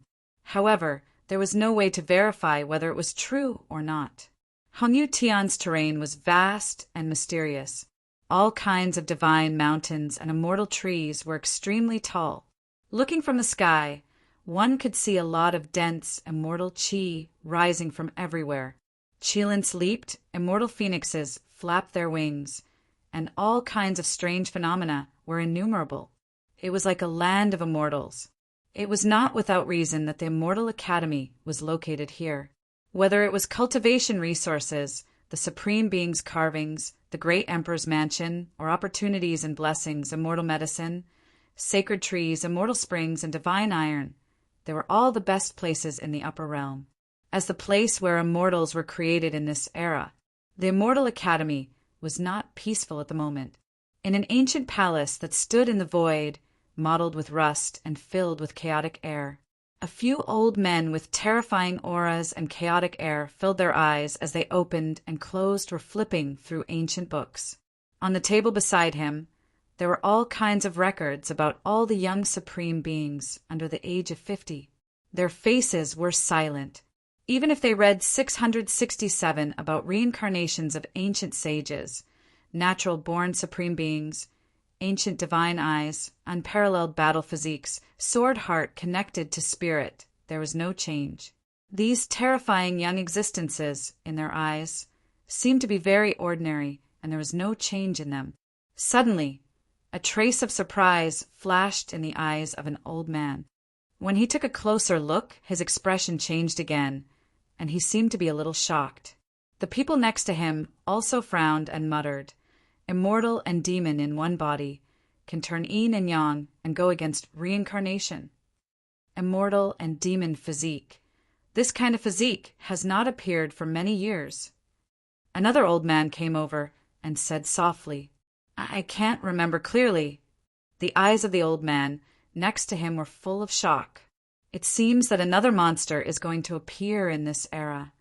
Now, those who have revealed their sage-to-be strength, except for the one from the Gu family, the one from the Wang family, the one from the Phoenix Ridge, the divine prince from the heavenly Emperor Mountain, the golden cicada temples, Bodhisattva, an inheritor of demonic arts who may be hiding in the dark. Perhaps there will be a unique dark horse that will appear. Moreover, the strange stone that has been sealed for countless years in my immortal academy should also appear. Let's start the battle of the top 10 sequences from among them. I just don't know what kind of situation the inheritor of the demon realm will be in this era. When the demon realm was mentioned, their expressions could not help but become a little solemn and fearful. It was not because they were afraid of the demon realm. Instead, it was a very old demon from the Immortal Academy who came from the demon realm. The disciple he once taught was now Empress Yao Shi, who had unified the demon realm. Other than Empress Yao Shi, he had never taken in another disciple, so it led to a very awkward situation. Whenever a descendant of the demon realm came to the Immortal Academy, no one dared to accept him as a disciple. That existence, however, did not accept him. No matter what his aptitude was, he would not care. The other elders did not dare to overstep their boundaries. As a result, it was rare to see a descendant of the demon realm come to the Immortal Academy. Therefore, they were wondering if someone from the demon realm would come in this era. And just as the group of old demons were discussing, far away from hundreds of millions of miles away, in a certain region of the demon realm, inside an antique room, a pale-faced monster clan man with cold sweat on his forehead suddenly screamed and woke up from his bed. His expression was twisted as he shouted in pain. "Yao Shi, I regard you as my true love. Why do you want to kill me?" His words instantly alarmed the little demon maid who was in charge of taking care of him. The little maid's face was also pale with fright. She did not understand why the young master would suddenly shout nonsense when he woke up after suddenly falling unconscious. Yao Shi? Wasn't that the name of Empress Yao Shi, who now unified the demon realm? "Young master, what nonsense are you talking about? Empress Yao Shi's name can't be said carelessly. We will be beheaded," she stammered, scared out of her wits. What? When the demon man on the bed heard this, he was suddenly a little stunned, full of disbelief. He could not recover for a long time. He was the son of the Xianyang demon emperor, one of the 6 great demon emperors of the demon realm. Yao, she was the daughter of the demon emperor Yue, his childhood sweetheart who grew up with him. Didn't he drink Yao Shi's poisonous wine and be killed by her sword? How did he come back to life? And Yao, she had already made herself an empress? Chapter 269. The young man from the Yao clan stared at the unfamiliar surroundings in disbelief, unable to regain his senses for a long time. Just a moment ago, he was still in the courtyard of the profound Yang Palace, admiring the flowers with Shi Yao and discussing their wedding date. The two of them were the most dazzling young geniuses of the Yao realm. Even the descendants of the other 4 Yao emperors were slightly inferior in front of them. The two of them were childhood sweethearts and had a close relationship. In the eyes of outsiders, they were a match made in heaven. There was no one else in the world who was as compatible as them, but he couldn't understand why Shi Yao would poison his wine. In the end, her eyes were cold and mocking as she pierced his heart with her sword. Could it be that everything Shi Yao did to him before was just a disguise? Was it all for the sake of killing him in the end? Why? He couldn't figure out why Xiao would do this. I died, but now I'm alive again.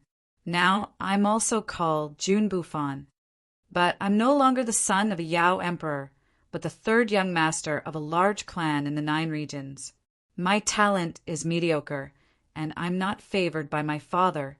I have an older brother and sister. Now that the Yao realm has been unified, there are no longer 6 Yao emperors ruling the world. To me, 6,000 years have passed. These 6,000 years were just a dream. Now that I've woken up, I'm still Jun Bufan. But Xiao is already high above and has become the empress of the Yao realm. But I won't forget this grudge. One day, I will personally come to her and ask her everything. I'll avenge her sword. Jun Bufan closed his eyes and softly muttered to himself, sorting out the memories in his mind. As the son of a Yao emperor and a peerless genius of the Yao realm, he was far more accepting of things than the average person. So he quickly accepted this situation. Now, what he wanted to know the most was what happened back then. Why did the other 5 Yao emperors disappear without a trace? The huge Yao realm was now reduced to a situation where Xiao was in charge. She was so ambitious that in order to unify the Yao realm, she didn't hesitate to kill him. To her, this was tantamount to eliminating one of her biggest competitors. What happened after that? Xiao was just a young prodigy at that time. How did she make the other 5 demonic emperors disappear? One had to know that the 5 demonic emperors were far stronger than Xiao. It was impossible for her to kill them. Could it be that this was all part of Demon Emperor Yue's scheme? I wonder how Father is doing now. With his cultivation, he shouldn't be too far away from that realm. Could my rebirth be arranged by Father? After all, it's too much of a coincidence to have the same name and surname. Jun Bufan couldn't help but whisper. As he spoke, his eyes flickered with divine light as he thought of many things. The young maidservant beside her was also very pale. In her opinion, the young master must have been possessed. Otherwise, why would he say such words? Casually spreading rumors about Empress Xiao was a major crime in the demon realm. The lightest punishment was beheading, while the heaviest punishment was having one's entire clan confiscated. At this time, Jun Bufan seemed to notice the little maid beside him. His expression gradually became serious, and he said, "Qing, remember not to mention what you heard today to anyone. Young master, don't scare me. If I say these words, I'll be beheaded and have my entire clan confiscated. Although master is now highly regarded by Empress Xiao." The little maid's voice trembled more and more. "So remember, don't mention it to anyone. When the time comes, neither you nor I will be able to escape death." Jun Bufan's voice was also unusually calm. At this time he recalled the memories in his mind. His current father was a big shot in one of the 9 domains. He was highly regarded by Empress Xiao.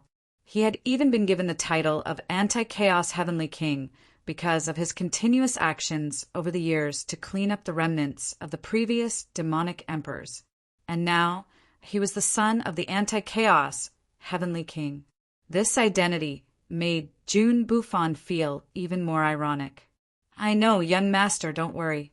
I definitely won't say these words today." The little maid nodded like a chick pecking at rice. She didn't dare to say another word. Jun Bufan was very relieved about this. For now, what he needed to do was to cultivate and investigate his father's whereabouts. If there were any backup plans left behind, then it would be fine. Even if there were no backup plans, he was not afraid.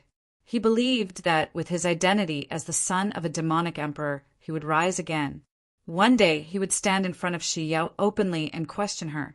He would also announce to the world what happened 6,000 years ago and let everyone in the demonic realm know. What was the true face of the Empress Xiao that they now believed in?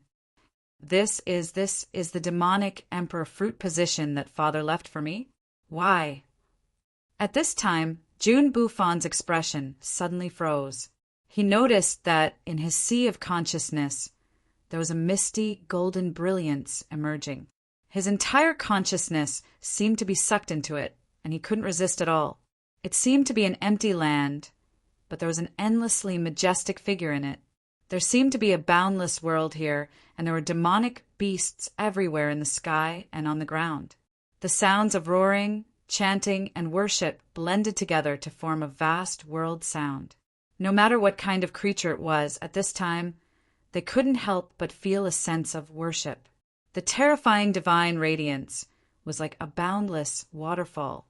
It covered everything and rumbled with rumbling sounds. "Father!"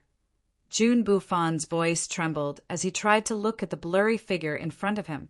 Although he was sitting there cross-legged, he was still incomparably majestic. He was shrouded in endless traces of the great Tao, and he couldn't be seen clearly, sitting high in the 9 heavens, overlooking the vicissitudes of the world. It was his father, the Xianyang Demon Emperor, one of the 6 supreme existences of the demonic realm. At this time, as if sensing June Buffon's figure, the majestic figure who had been sitting cross-legged opened his eyes. His gaze was incomparably majestic, but it was full of peace.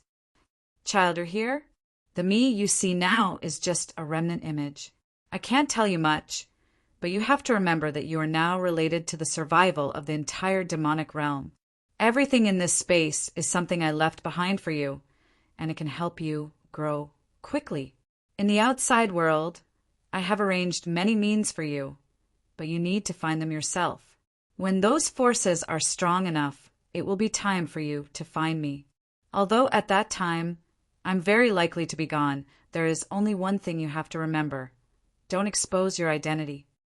June Buffon was about to ask his father about what had happened in these years, but he didn't expect that the Xianyang Demon Emperor only said these things for him. He was related to the survival of the demonic realm? For a moment, June Buffon was stunned, and he couldn't believe it. He thought that this would be a simple revenge, but now his father told him that all of this seemed to involve a lot of things. It even involved the fate of the entire demonic realm. "I understand, father." June Buffon nodded secretly and clenched his fists.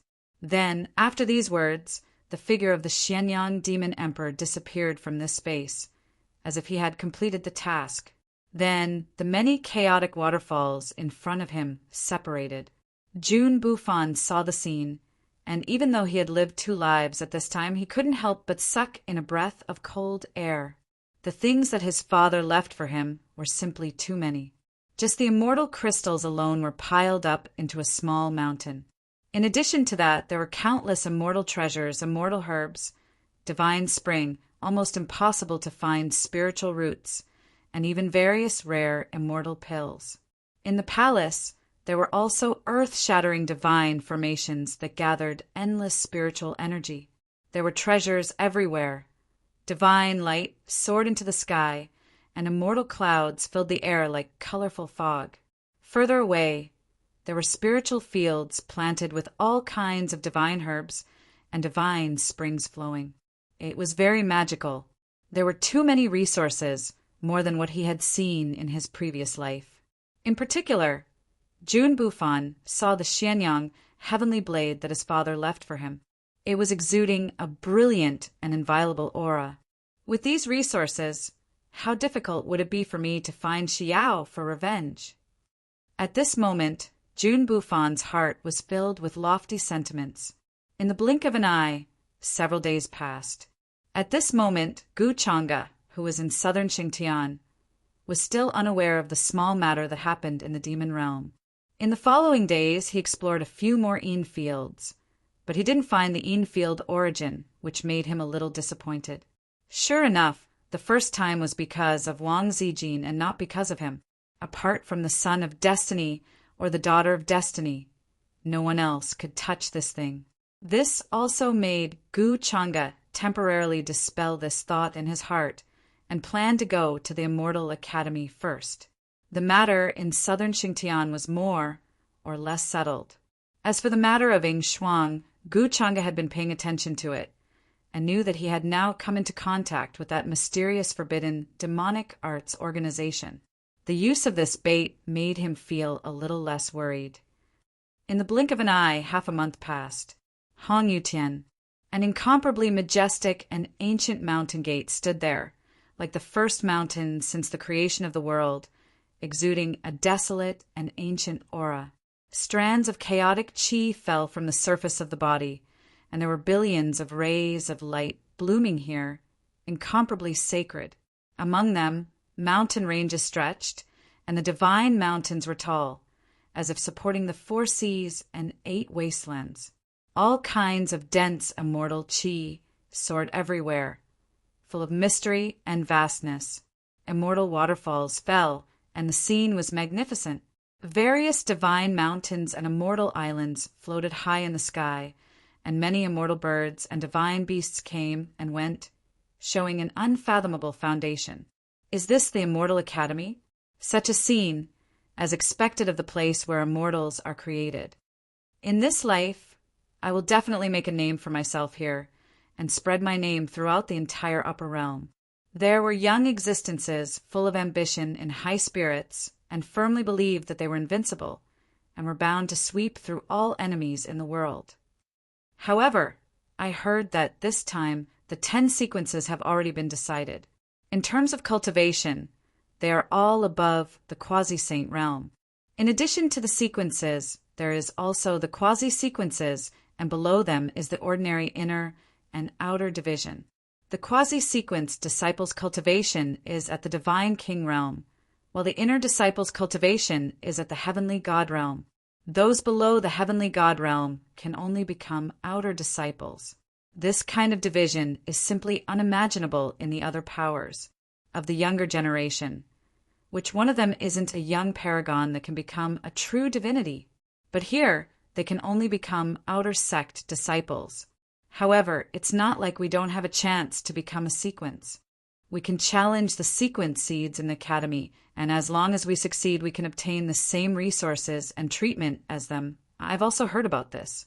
Among the 10 sequences, other than young Lord Chang'e and a few people from the human ancestors' hall, the rest are young existences that have been sealed since ancient times.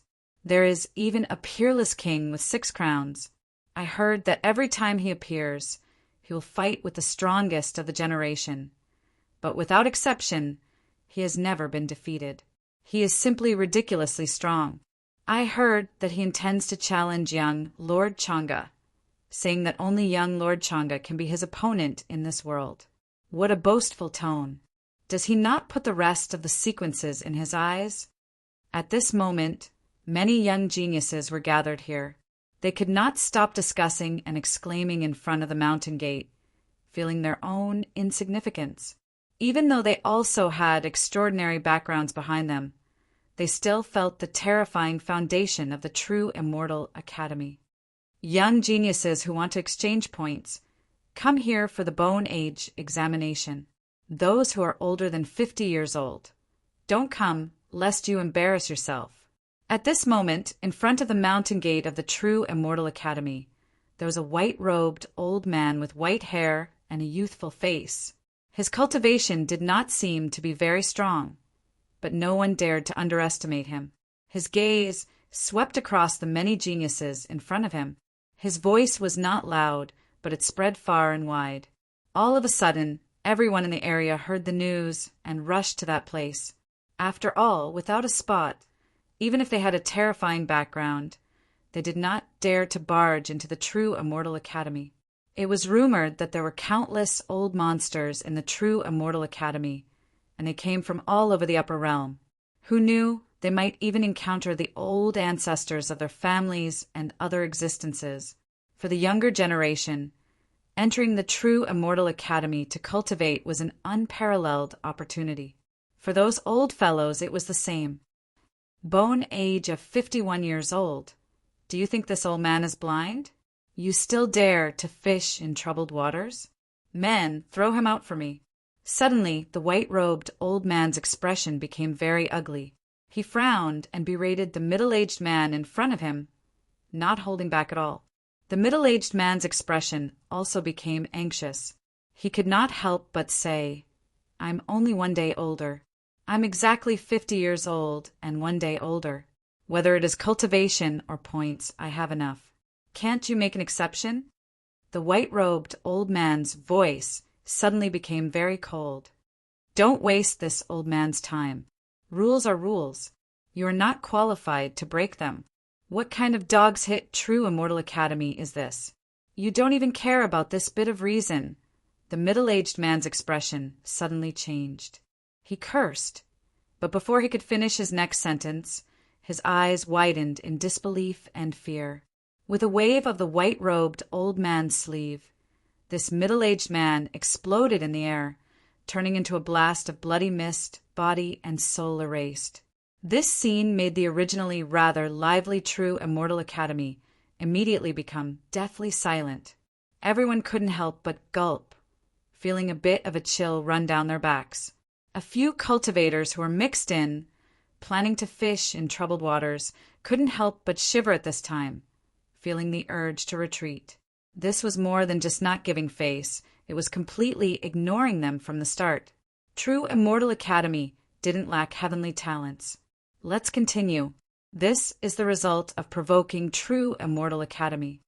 The white-robed old man continued, his voice still calm. However, it also made everyone shiver inwardly. They clearly understood true Immortal Academy's power and tyranny, not caring about their backgrounds at all. In this place, true Immortal Academy's words were the rules. Then the white-robed old man held a sparkling and translucent ancient mirror.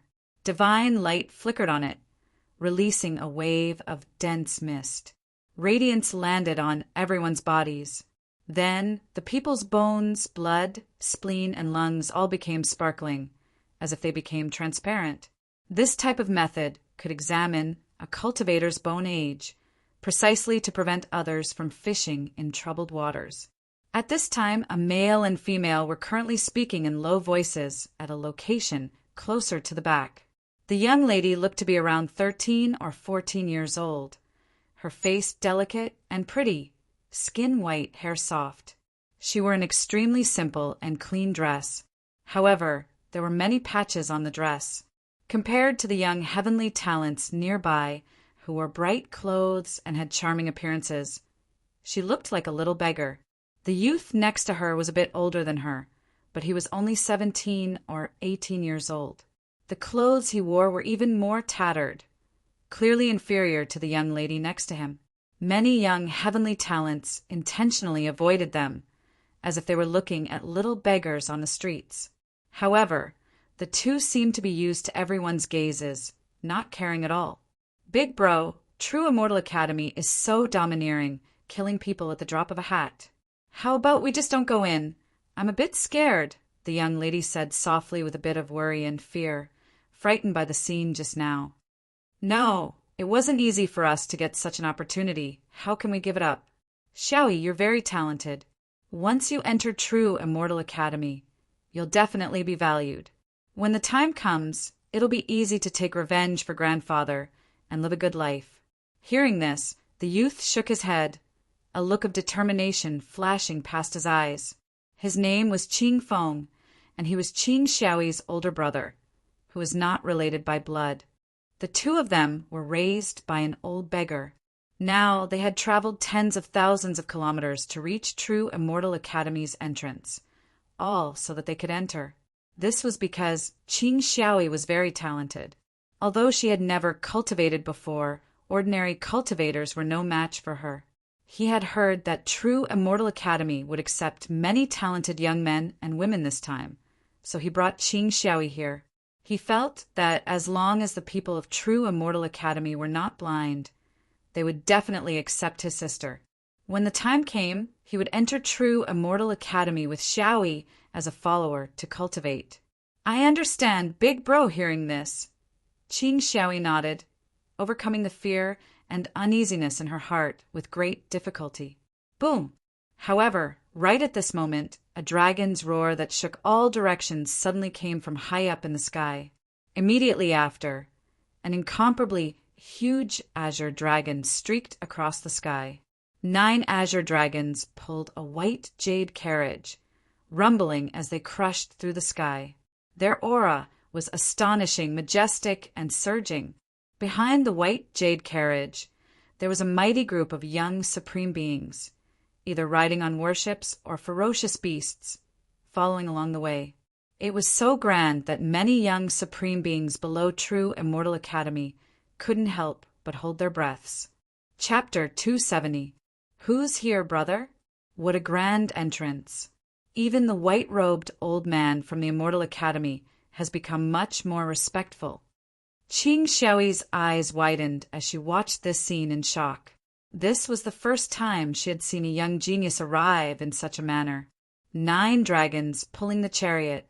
She couldn't help but reveal envy and yearning in her eyes. Look at the Gu character on the chariot. It should be the one from the Chongqing Gu clan.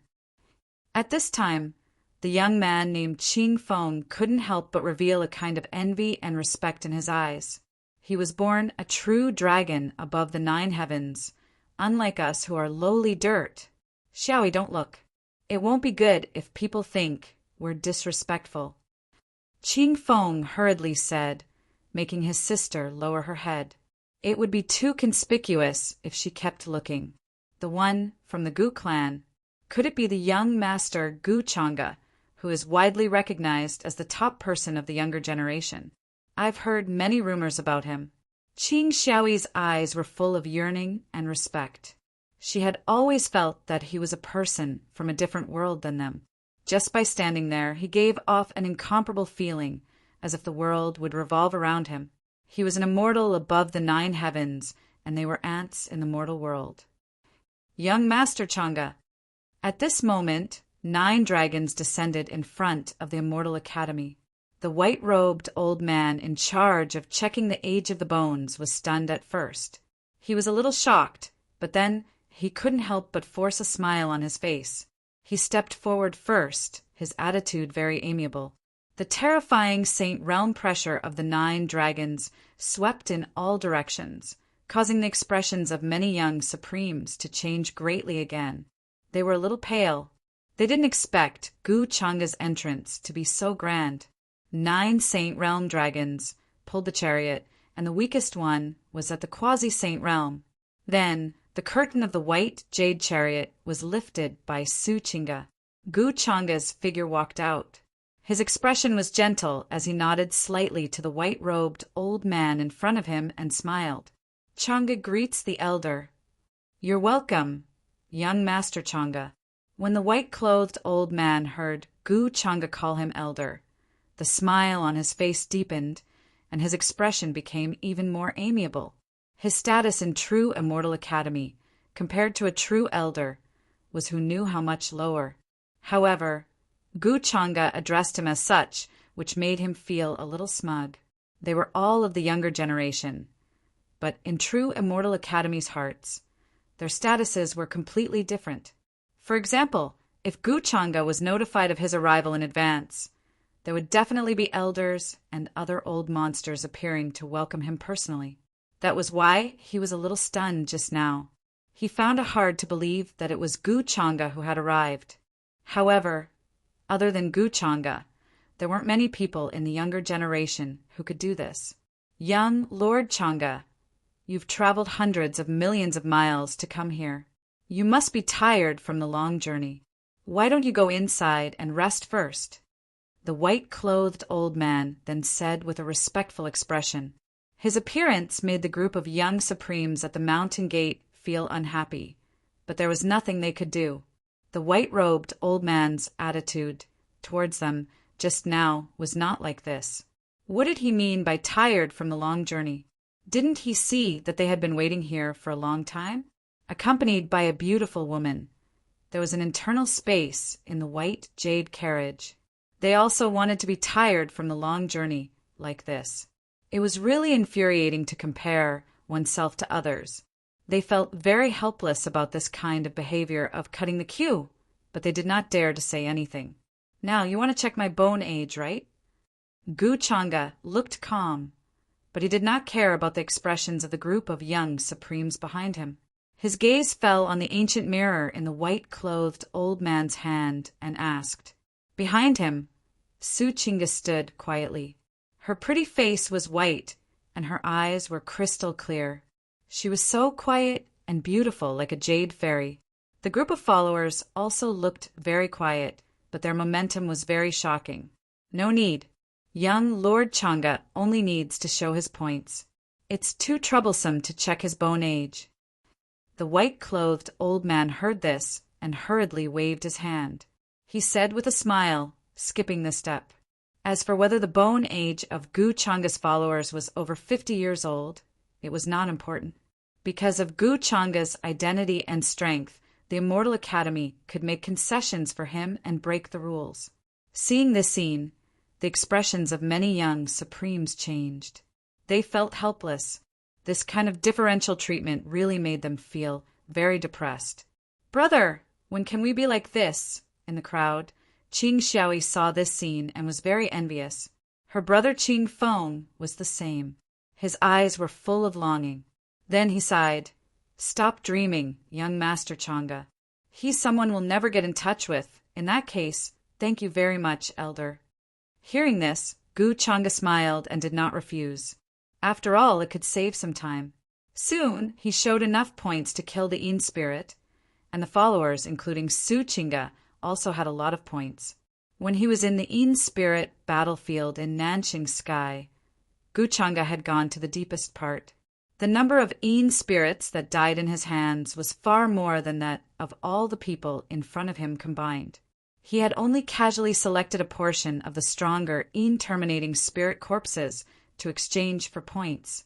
However, after entering the gate of the Immortal Academy, Gu Changa did not choose to continue. He stopped here with a slightly interested expression. "What's wrong, young master?" Su Chinga looked at him curiously.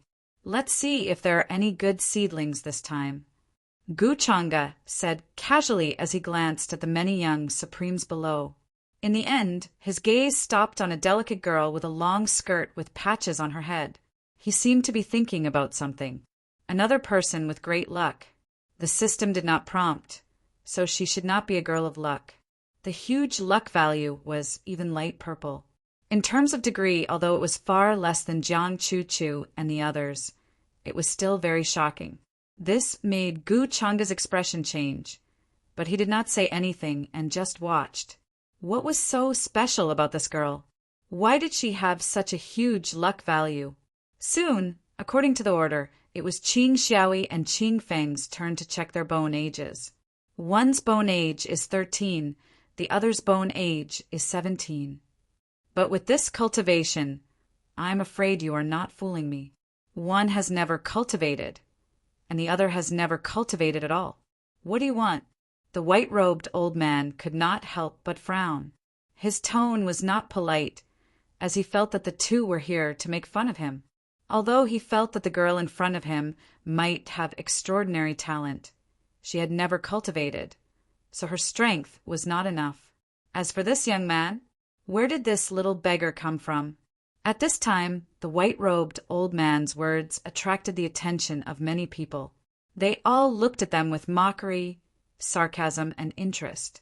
In this world, there was no lack of people who liked to watch a show. They were even more so. Just now, many people were observing the shabby siblings who looked like beggars. Those malicious gazes made Qing Xiaoyi's face turn a little pale. She could not help but shrink her head, feeling a little scared and uneasy. However, at this time, the young man named Qing Feng stood in front of her and protected her. He gritted his teeth and said, "Elder, although my sister has never cultivated, her strength is stronger than some cultivators."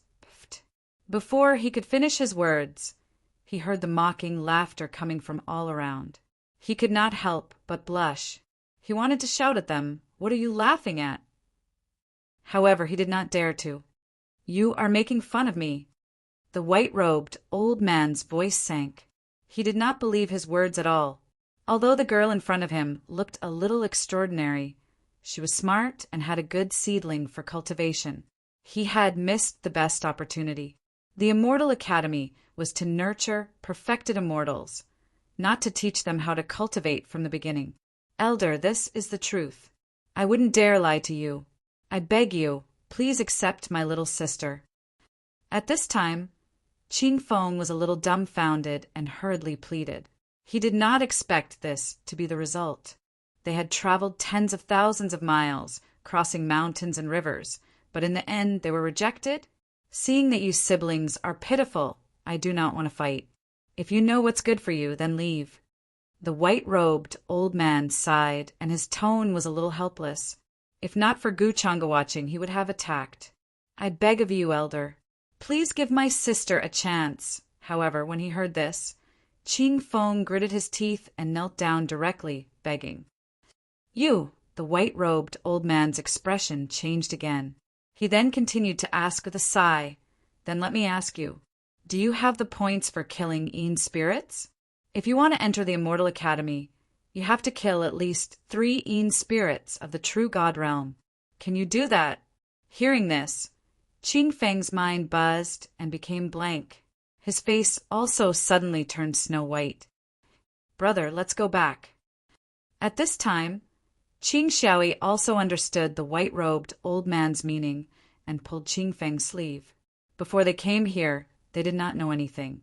They did not know that there were such requirements to enter the Immortal Academy.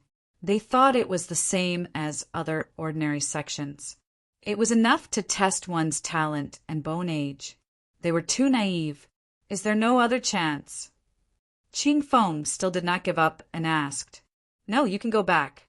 Don't force me to chase you away." The white-robed old man's voice was very cold and there was no fluctuation.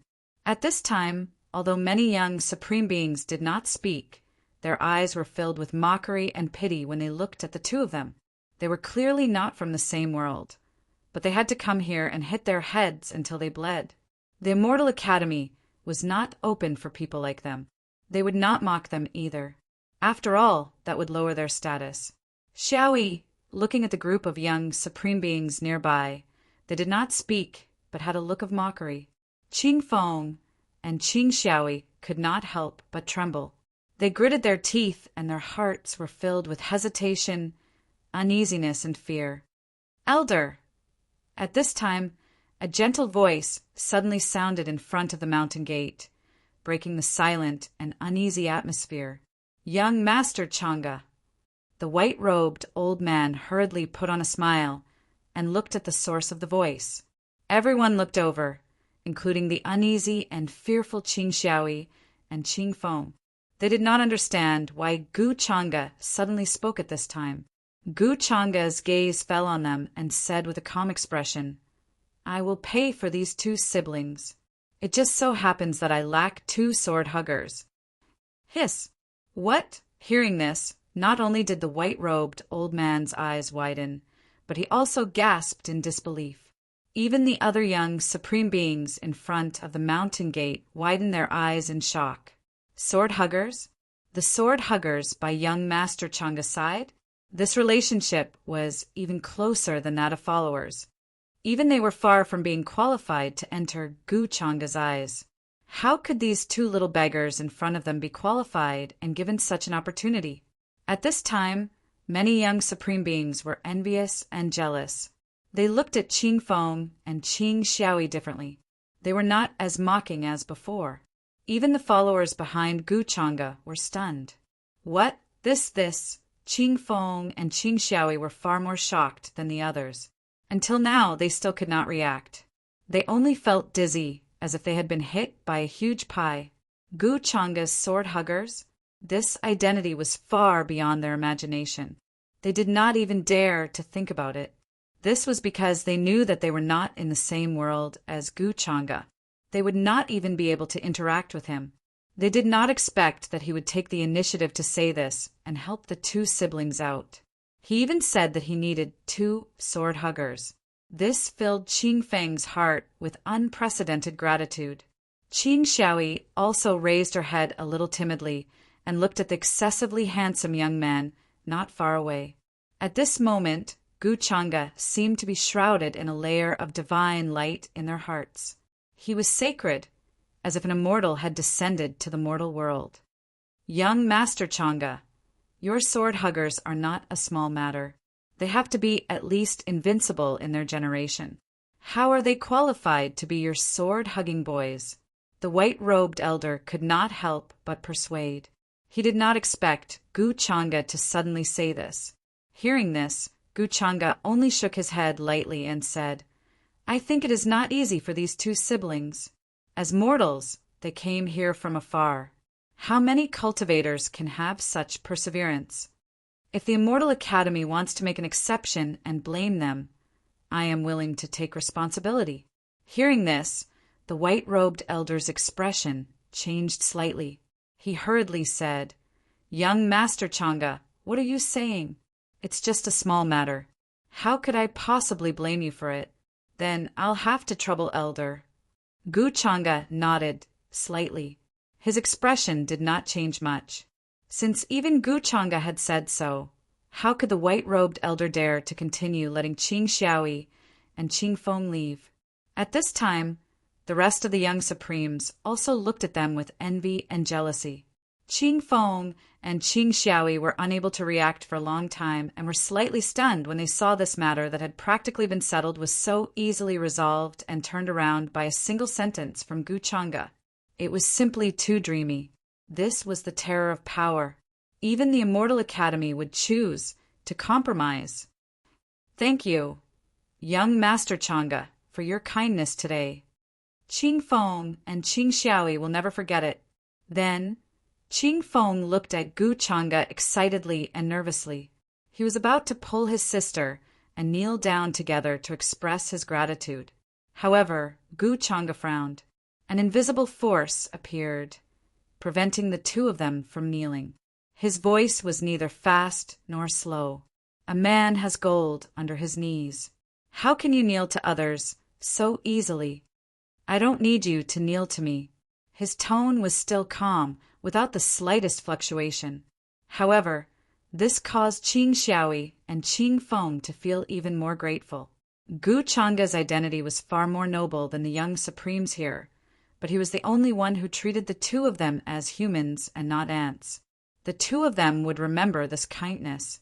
However, at this moment, in the depths of the Immortal Academy, a divine light suddenly shot into the sky and immortal clouds filled the air. Then several incomparably terrifying auras appeared and descended towards the mountain gate. In the sky, several people rushed over quickly. The void was blurry, and they were all old men with incomparably old faces. There was even a chaotic aura lingering around their bodies. Clearly, their cultivation had reached an unimaginable level. They were terrifyingly strong. This scene shocked everyone. The young Supremes in front of the mountain gate could not help but raise their heads and look over. "Greetings, elders." The expression of the white-robed elder in front of the mountain gate changed, and he hurriedly bowed respectfully. "The one from the Gu clan?" After this group of old monsters arrived, they first noticed Guchanga and were a little stunned. They did not expect that he would not greet them first. "Changa greets the elders."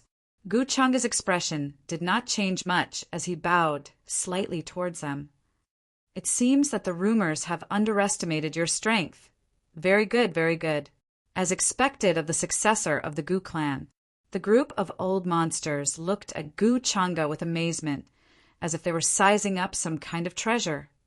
"However, we did not come here for you today," an old monster in a gray robe, whose eyes flashed with wisps of golden lightning, said with a smile.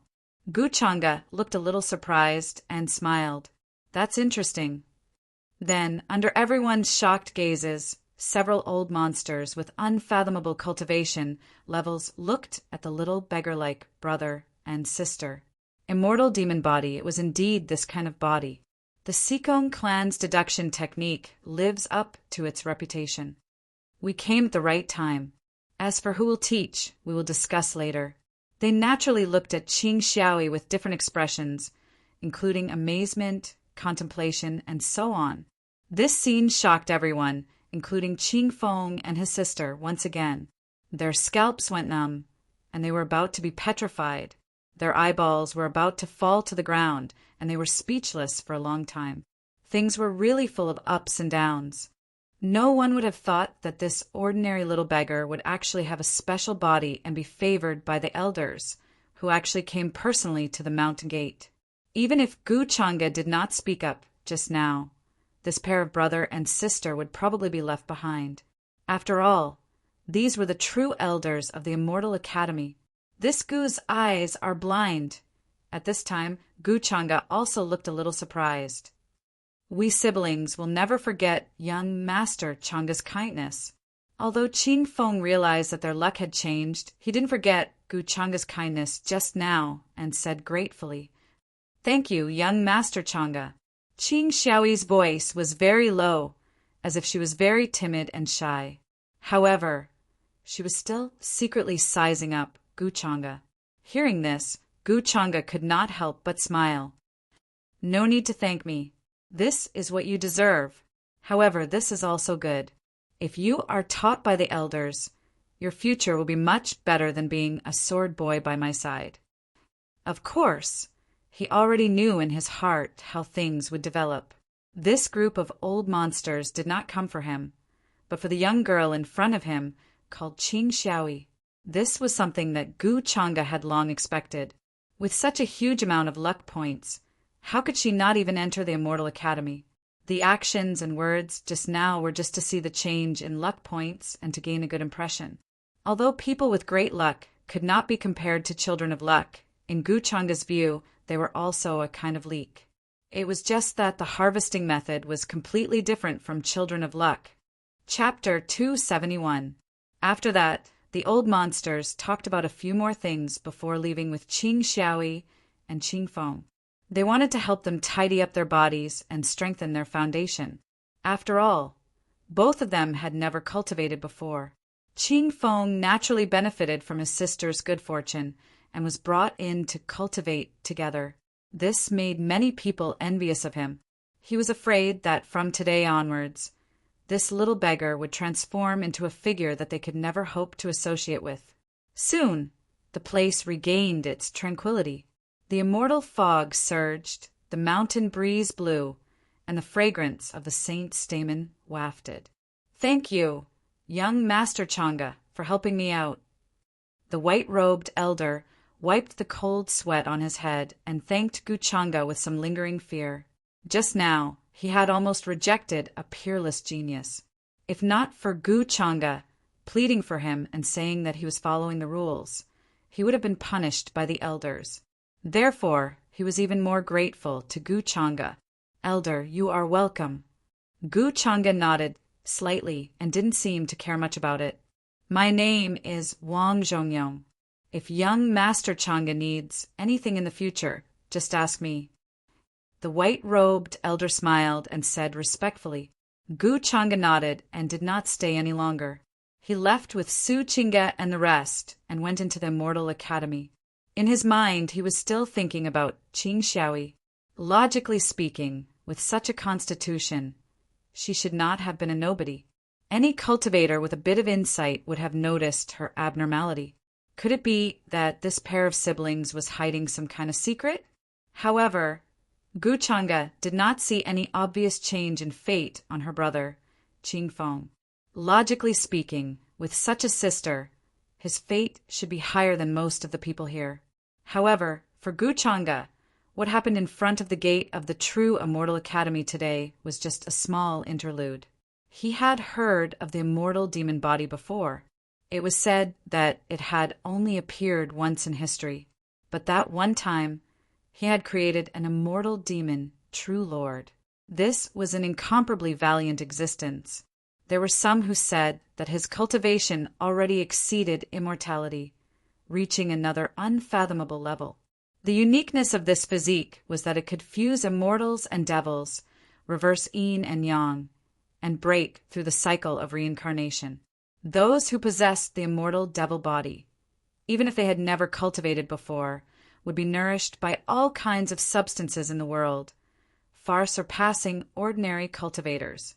As for the matter of reversing yin and yang, Gu Chang'e felt that it had something to do with reversing life and death. It could also be reversing time and going against the Khanate. In any case, he was keeping an eye on Qing Xiaoyi.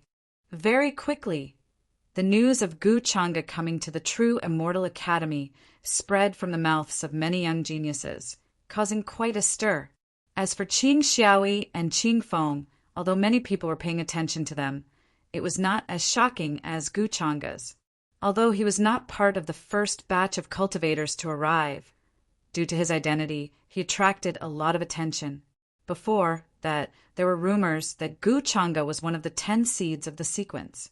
In the eyes of many people, his strength could even suppress the other seeds of the sequence. For a time, the various mountains and immortal islands of the True Immortal Academy were alarmed. Many young existences appeared, planning to take a look at his true appearance. The terrain of the True Immortal Academy was vast and boundless. Divine trees covered the sky, immortal mountains rose and fell, as if it was an ancient world that had existed since the creation of the world. Whoosh, whoosh, whoosh. Between heaven and earth, divine rainbows flashed past the various mountain peaks. They were all the best of the younger generation, with their own cave abodes and divine mountains. For example, some of the quasi-ranked disciples even had a very large area, like an ancient city.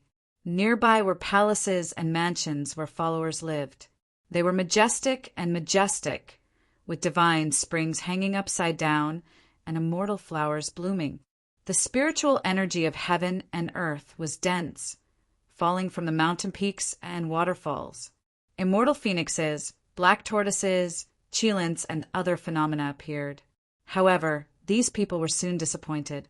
They did not see Gu Changa's figure at the mountain gate. They came in high spirits, but returned in disappointment. The territory of the True Immortal Academy was too large.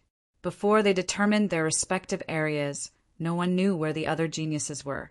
In order to give the geniuses who came here many opportunities to gain experience and compete, the True Immortal Academy could be said to have put in a lot of effort.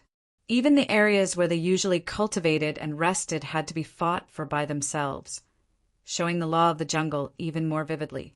On the other side, after Gu Changa left the mountain gate, he went straight to the palace group in the depths of the True Immortal Academy. Chaotic mist floated there, and heaven and earth were blurry. It was like a heavenly palace that appeared between heaven and earth, looking very mysterious and ancient. He asked Su Chinga and the other followers to wait for him there. He went there first. This was because when he was in the Peach Village in the abandoned Land of Immortals, Tao Yao gave him a keepsake, saying that it could solve the problem of his demon heart. After Gu Changa accepted it, Tao Yao said that the old man who owed her a favor was in the True Immortal Academy. She said that Gu Changa could come and find him when the time came. To Gu Changa, the problem of the demon heart did not need to be considered at all. Therefore, what he cared about now was how to use this favor. Although there was a problem with Tao Yao's state and her memories were incomplete, the favor she mentioned was at least the one she owed when she was at her peak. The origin of this old man in the True Immortal Academy should not be too simple. Soon, Gu Changa's figure passed through many divine mountains and arrived at a lonely peak in the void. No one stopped him on the way. In the entire upper realm, there were not many people who did not know him. This place was already a forbidden area of the True Immortal Academy. Usually, only the elders would come here. Gu Changa's figure descended from the sky and appeared at the entrance of the palace. The palace on the lonely peak was a very simple and unadorned palace that covered a radius of nearly 100 miles. However, Gu Changa knew that there was definitely a universe inside. It would not be simple. At the entrance of the palace, there were many guards in golden armor. They held their swords in front of their knees and guarded this place. Every one of them had a cultivation base of the great sage realm. When they opened and closed their eyes, there were wisps of terrifying divine light. Powerful sage realm will fill every inch of space. Young Master Changa. They were a little surprised to see Gu Changa here, but they did not have any hostility. Obviously, they already knew what kind of monster would come to this generation's True Immortal Academy.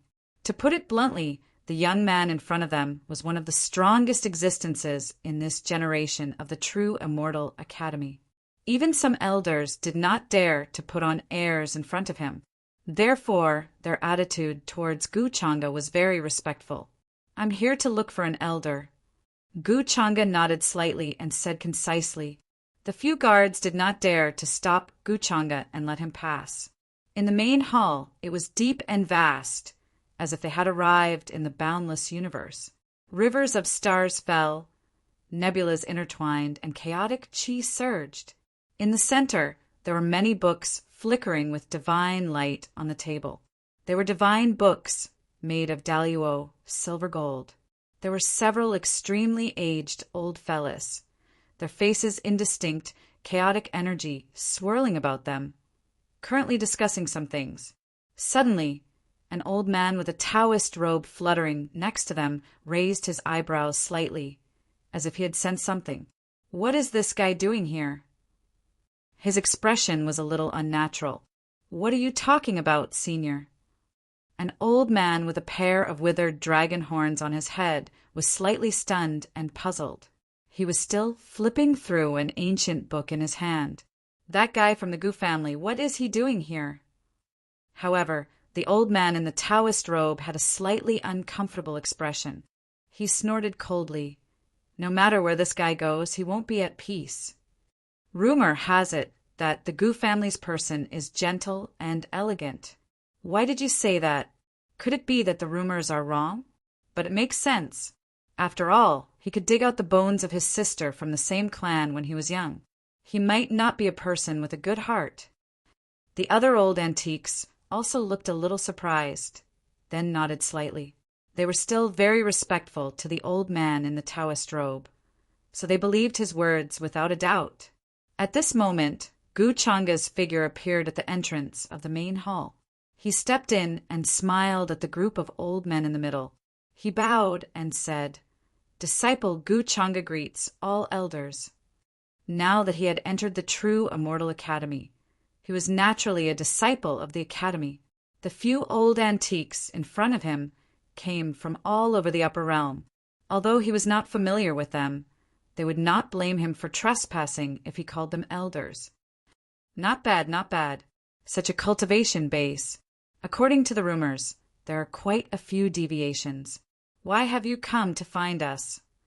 At that moment, the few old fellows looked over calmly and carefully sized up Gu Changa. Then they found that a layer of misty aura gradually appeared on his body, as if his entire person was standing in another world. For a moment, even they could not see through him. This method surprised them a little. After all, they were true supremes, and there were even existences close to the quasi-emperor realm among them. However, they did not care and did not continue to investigate. Gu Changa was the young master of the longevity Gu clan. If he did not have some skills and artifacts, it would not make sense. It was normal for him to hide his aura and block the perception of others. "Great Elder, long time no see. Your complexion is much better than before." At this moment, Gu Changa said with a somewhat surprised expression, as if he had just noticed an old acquaintance. The Great Elder of the Tao Heavenly Palace was also here. His expression still showed that he did not like him very much. "As long as you are not in front of me, when has my complexion ever been bad?" The Great Elder snorted coldly. Gu Changa had poked at his scars as soon as he arrived. Back in the Tao Heavenly Palace, Gu Changa had made him angry many times. He still remembered that on the day Gu Changa left the Tao Heavenly Palace, he specially came to the mountain peak where he was to tell him that he still owed him a favor. He was afraid that he would go back on his word. "What do you mean, Great Elder?" As the successor of the Tao Heavenly Palace, Changa has not done anything to disappoint the Tao Heavenly Palace. Gu Changa said with a calm expression, "When I was in the Immortal Ancient Continent, I even helped the Tao Heavenly Palace unify the various races of the Immortal Ancient Continent and achieve peace in the Immortal Ancient Continent. Don't say any more. There is no need to beat around the bush in front of the two of us." The Great Elder hurriedly waved his hand as if to say, "If you say more, I will drive you out of the palace." He had seen Gu Changa's shamelessness the most. Although he really admired Gu Changa, his shamelessness and unwillingness to suffer the slightest loss made him feel helpless. However, he was still the successor of the Tao Heavenly Palace. Now, he had come to the Immortal Academy to be a guest elder. He would naturally take care of Gu Changa. Moreover, he had heard that this time, the Gu clan had sent 3 ancestor-level figures. They seemed to be arriving at the Immortal Academy soon. The other forces had sent an ancestor. In the end, only the Gu clan had sent 3, and they were very old. It was unknown which era they were from. It was as if they were afraid that the Gu clan's younger generation would suffer in the Immortal Academy. Haha, Senior seems to have a good relationship with Changa. Yes, it is rare to see Senior talk to a junior like this. A few old antiques in the hall couldn't help but laugh. They were very respectful to the great elder and spoke to him like a junior. Now, the way the great elder talked to Gu Changa made them a little surprised and even envious. After all, great elder took care of me when I was in the Tao Heavenly Palace. Hearing this, Gu Changa continued to smile. He was gentle and elegant, as handsome as jade. Good relationship, my ass. Speak, why are you looking for us this time? The great elder snorted coldly. He knew that Gu Changa wouldn't come for no reason. Actually, Changa is here to find someone from the elders. Hearing this, Gu Changa's expression turned slightly serious. I wonder if the elders know who it is? With that, he took out the token that Tao Yao had given him. It was a crystalline peach leaf that was intertwined with the Order of Laws. There were various great Tao principles flowing on it. This is the existence who left this peach leaf has an unfathomable cultivation. Seeing this, the expressions of many old antiques in the hall changed and became a little solemn. Is this the mysterious peach tree behind Xian? Ah! The great elder's expression changed slightly as he recognized it. His knowledge was clearly far beyond that of the others. He had heard of the rumors of that peach tree. Gu Xian didn't hide it from him and told him about the masters of the peach village. Back then, he accepted Gu Xian as his disciple because of one of her masters. This token is related to the demon realm. If the person you're looking for is in the Immortal Academy, it should be that guy. The great elder pondered for a moment, not sure why Gu Changa was looking for him. Oh, then I'll have to trouble you to take me there. Gu Changa raised his eyebrows slightly. Things were going quite smoothly. There was a result so quickly. He thought that he would have to ask for a few more days. However, this was good too. It saved him a lot of trouble. That guy has a strange temperament. He won't meet anyone except those from the demon realm. Have you thought it through? The great elder shook his head slightly and looked at Gu Changa. Don't blame me for not reminding you. I won't help you if you get kicked out later. It's fine. Gu Changa didn't care. This token was given by Tao Yao, who said that the other party owed her a favor. Unless the other party didn't give Tao Yao face, he would definitely meet him. Then the great elder waved his sleeve. The space in front of him blurred, and the 2 figures disappeared instantly. When they reappeared, they were already in front of a jade-like lake. The immortal mist was dense, and the grass was tender. Many auspicious beasts appeared in the distance, drinking by the lake. It seemed very natural. In front of the lake, there was a boulder that was half the height of a person lying there motionlessly. There were no acupuncture points, and it didn't receive the starlight of heaven and earth. It was very ordinary, and there was nothing strange about it. However, Gu Changa could sense that the rock was not as simple as it seemed. There was a surging life force that was like a vast sea of stars. It was silent, and there was no movement at all. It was like the hardest rock in the universe. Even if it experienced thousands of tribulations, it would not be damaged at all. Beside the boulder stood a slender woman wearing a wide phoenix robe. She was peerlessly beautiful. The woman had her hands behind her back. Her facial features were beautiful, and her eyes were deep and calm. There was a faint red makeup between her eyebrows, making her look more demonic. However, there was more of a grace and nobility, as if she was an empress who commanded the heavens. She sized up the 2 people who had suddenly arrived. She did not speak, and her eyes were filled with contemplation and surprise.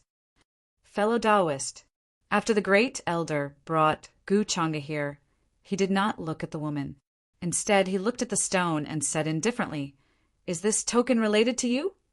As it spoke, the peach leaf gently floated towards it. Guchanga's gaze also swept past the woman, but he didn't care. He frowned slightly. He felt that this boulder had a strange sense of familiarity, as if he had seen it before.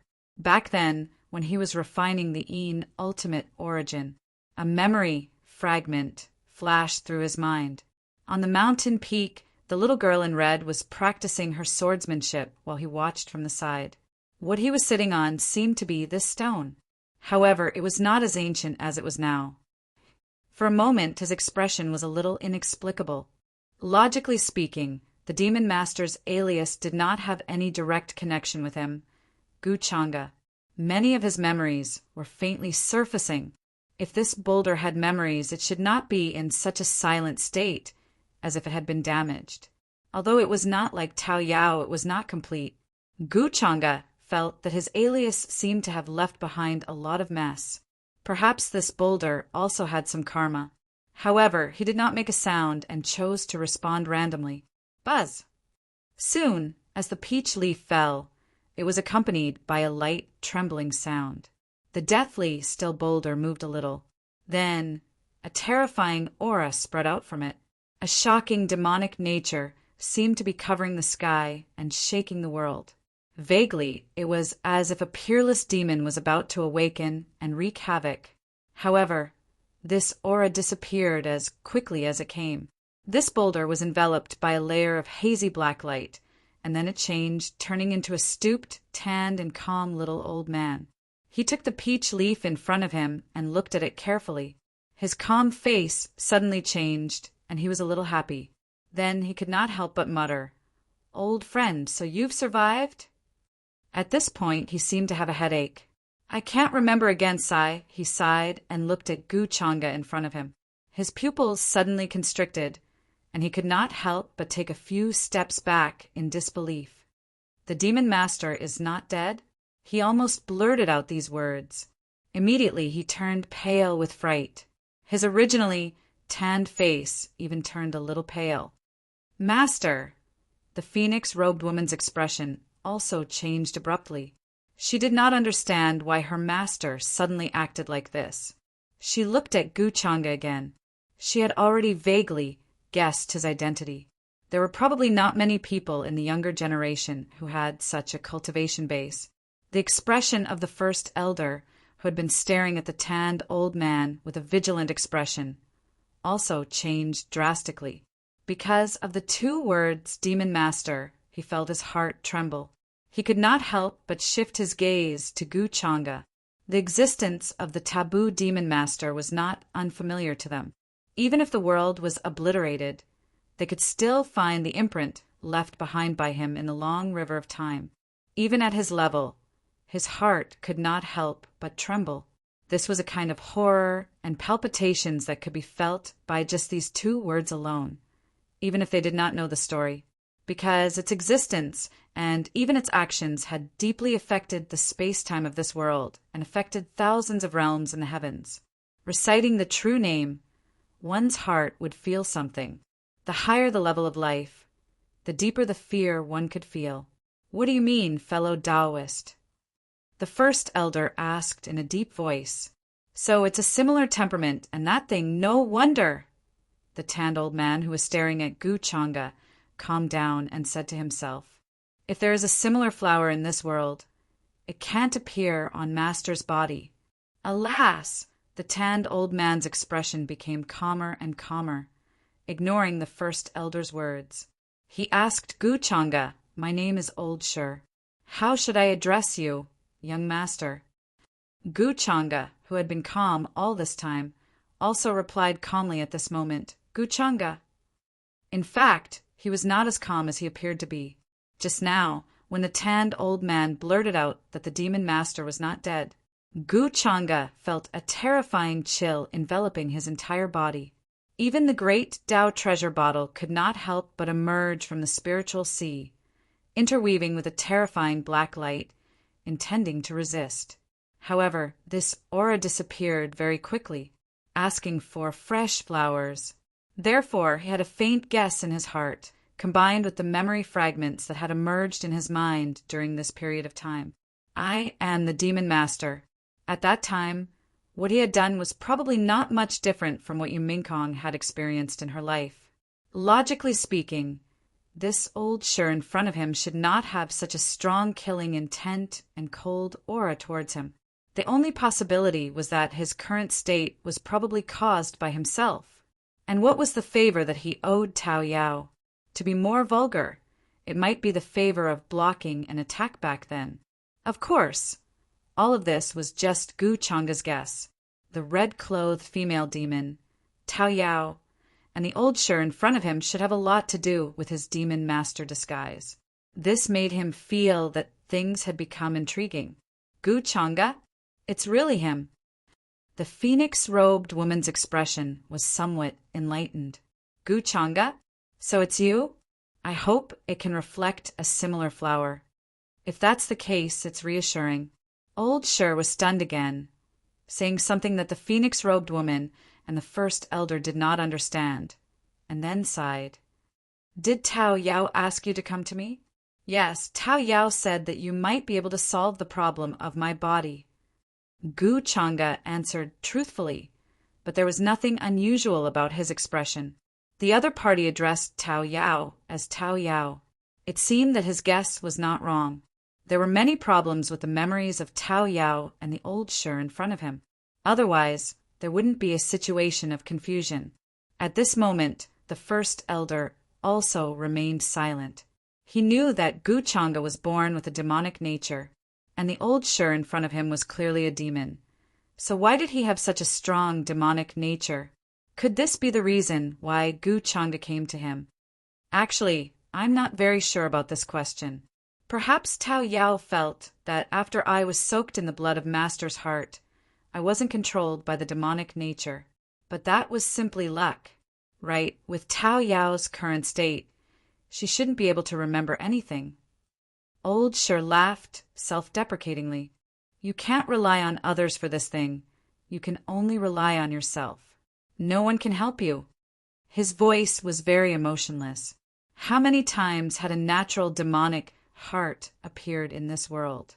But without exception, none of them had a good ending. And in the end, they were surrounded by misfortune. Master. The shock in the first elder's heart was even deeper. The old Shi in front of him, the person who called Master? What kind of existence was that? How did Gu Changa get involved with him? Similar flowers? At this time, even he was puzzled, and it was obvious that old Shi's origin was even older than his. The first elder was known to have lived for a very long time, but only he knew that his long life was not worth mentioning in front of those old guys who lived across eras, the era where the Devil Lord lived. How far away was it? That was something no one could say for sure. That was just an expanse of chaos, a history that wasn't recorded. Gu Changa looked calm, nodded, and didn't say anything. Old Shi's words were actually what he wanted. He didn't need to solve the problem of the demonic heart, he just wanted old Shi's favor. Zero, what kind of similar flower was that? The Devil Lord was his puppet from the beginning. Of course, Gu Changa wouldn't say this out loud.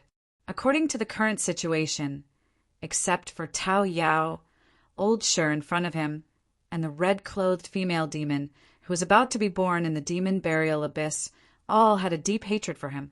Old Shi regarded him as a similar flower, so he didn't do anything to him. But according to the system's prompt, the red-clothed female demon wouldn't. She was a demon who wanted to find him for revenge. However, Gu Changa was not worried that old Shi would dare to do anything to him. With his current identity, unless old Shi had no worries and wanted to die, he would drag him down with him. Senior, have we met before?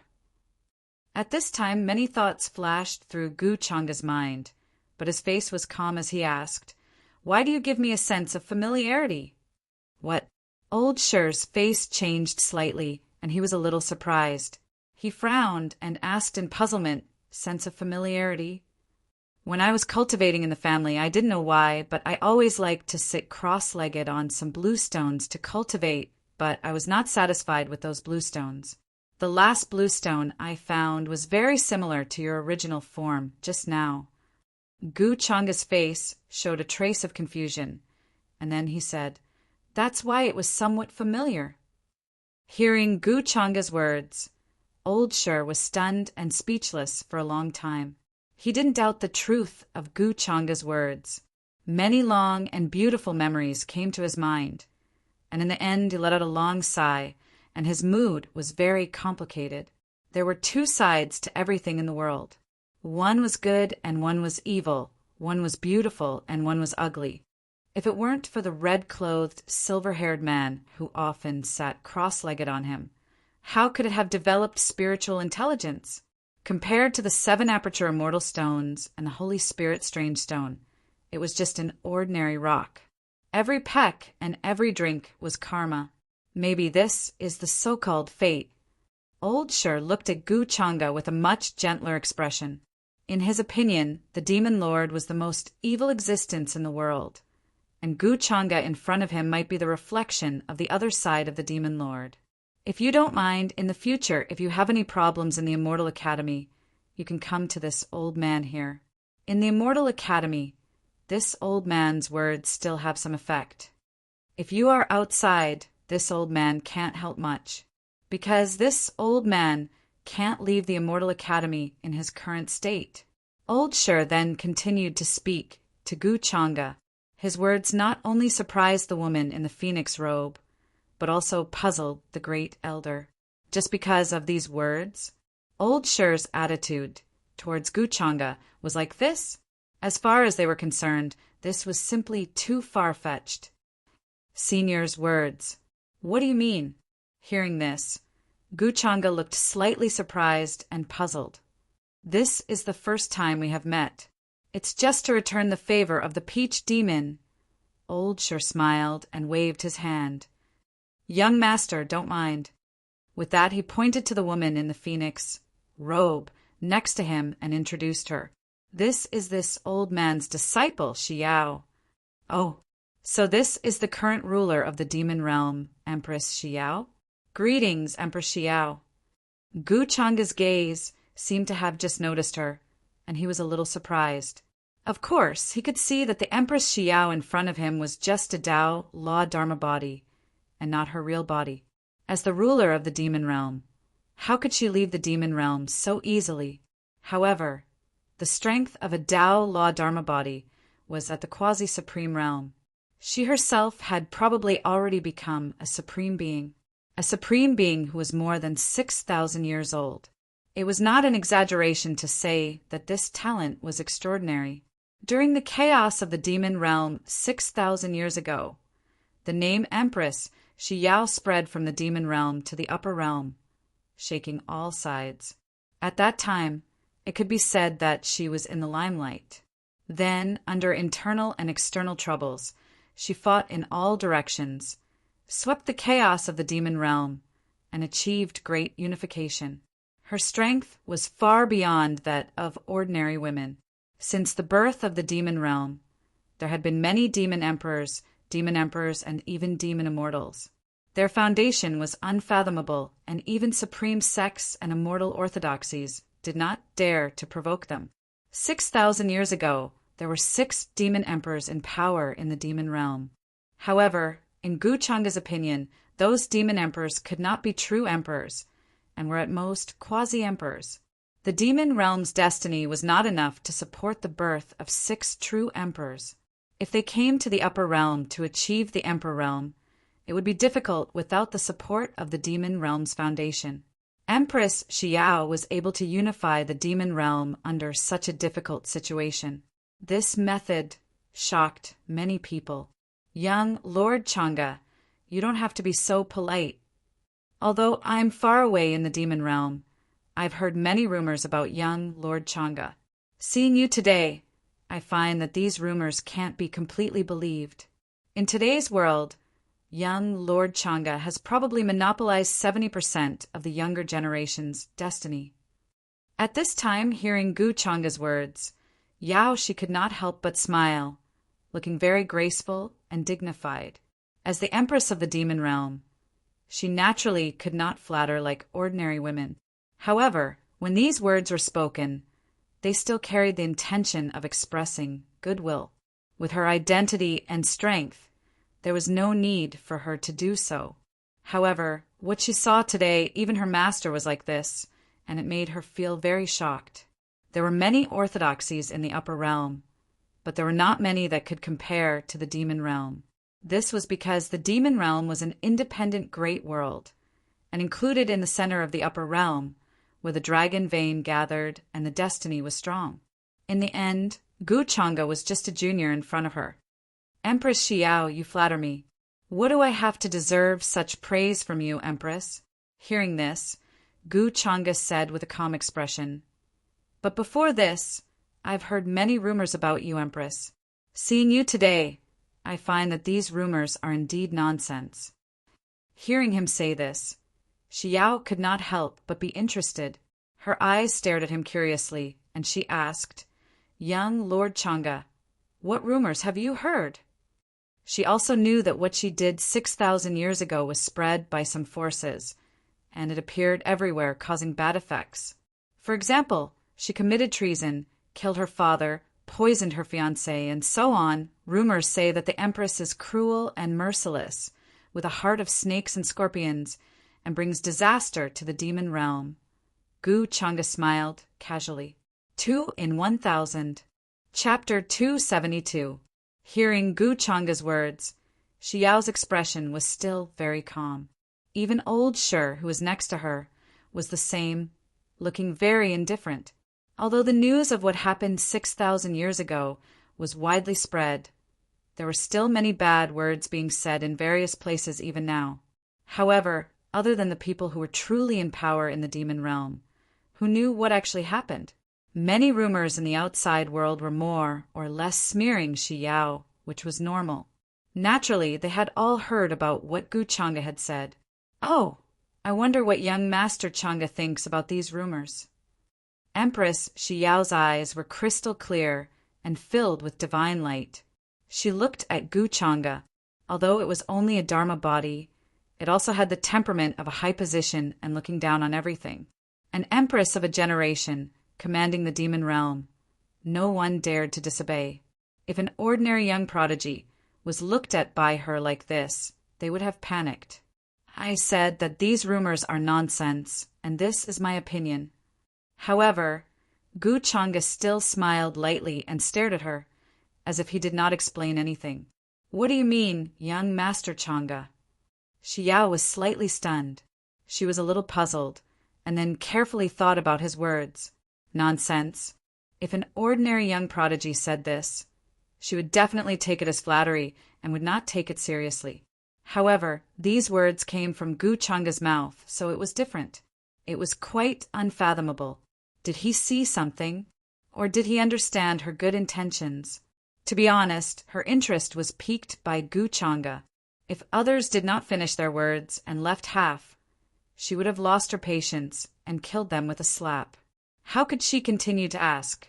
At this time, even the great elder and old Shi looked at Gu Changa with a little surprise when they heard this. Xiao's reputation in the upper realm was not good now, and this was almost a common knowledge. Especially the younger generation today, they had definitely heard of the chaos in the demon realm back then. Most of them said that Empress Xiao was a tyrannical ruler who was cruel and killed the innocent. As a result, the common people of the demon race had no way of making a living. Great demons from all over the world united as one and rebelled. This was why the demon realm's king of peace and chaos existed today. He was known as the executioner of Empress Xiao, a sharp blade that could cut through anything. There were countless rumors. At this moment, he saw the gazes of the 3 people fall on him.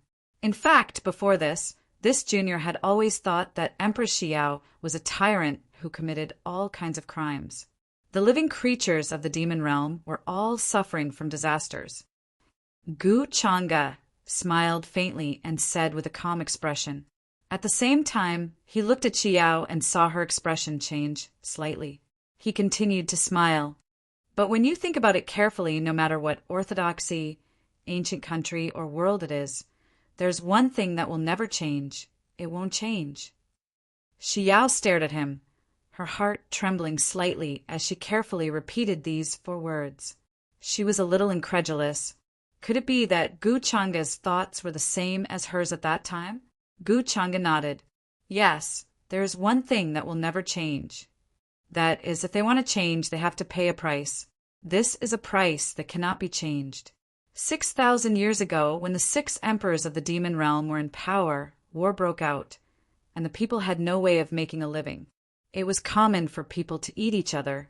In the territories ruled by different demon emperors, the common people of the demon realm were different from the human race.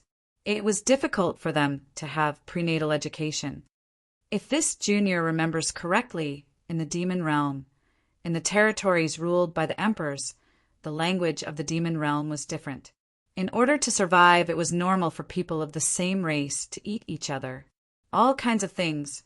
If the demon realm wanted to survive, it was not difficult, but if they wanted to go further, it was almost impossible.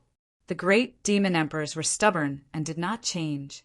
They only cared about cultivation and held high positions, ignoring the bottom. In the long run, the prosperity of the demon realm would decline. After 6,000 years of chaos, the demon realm's prosperity is rising.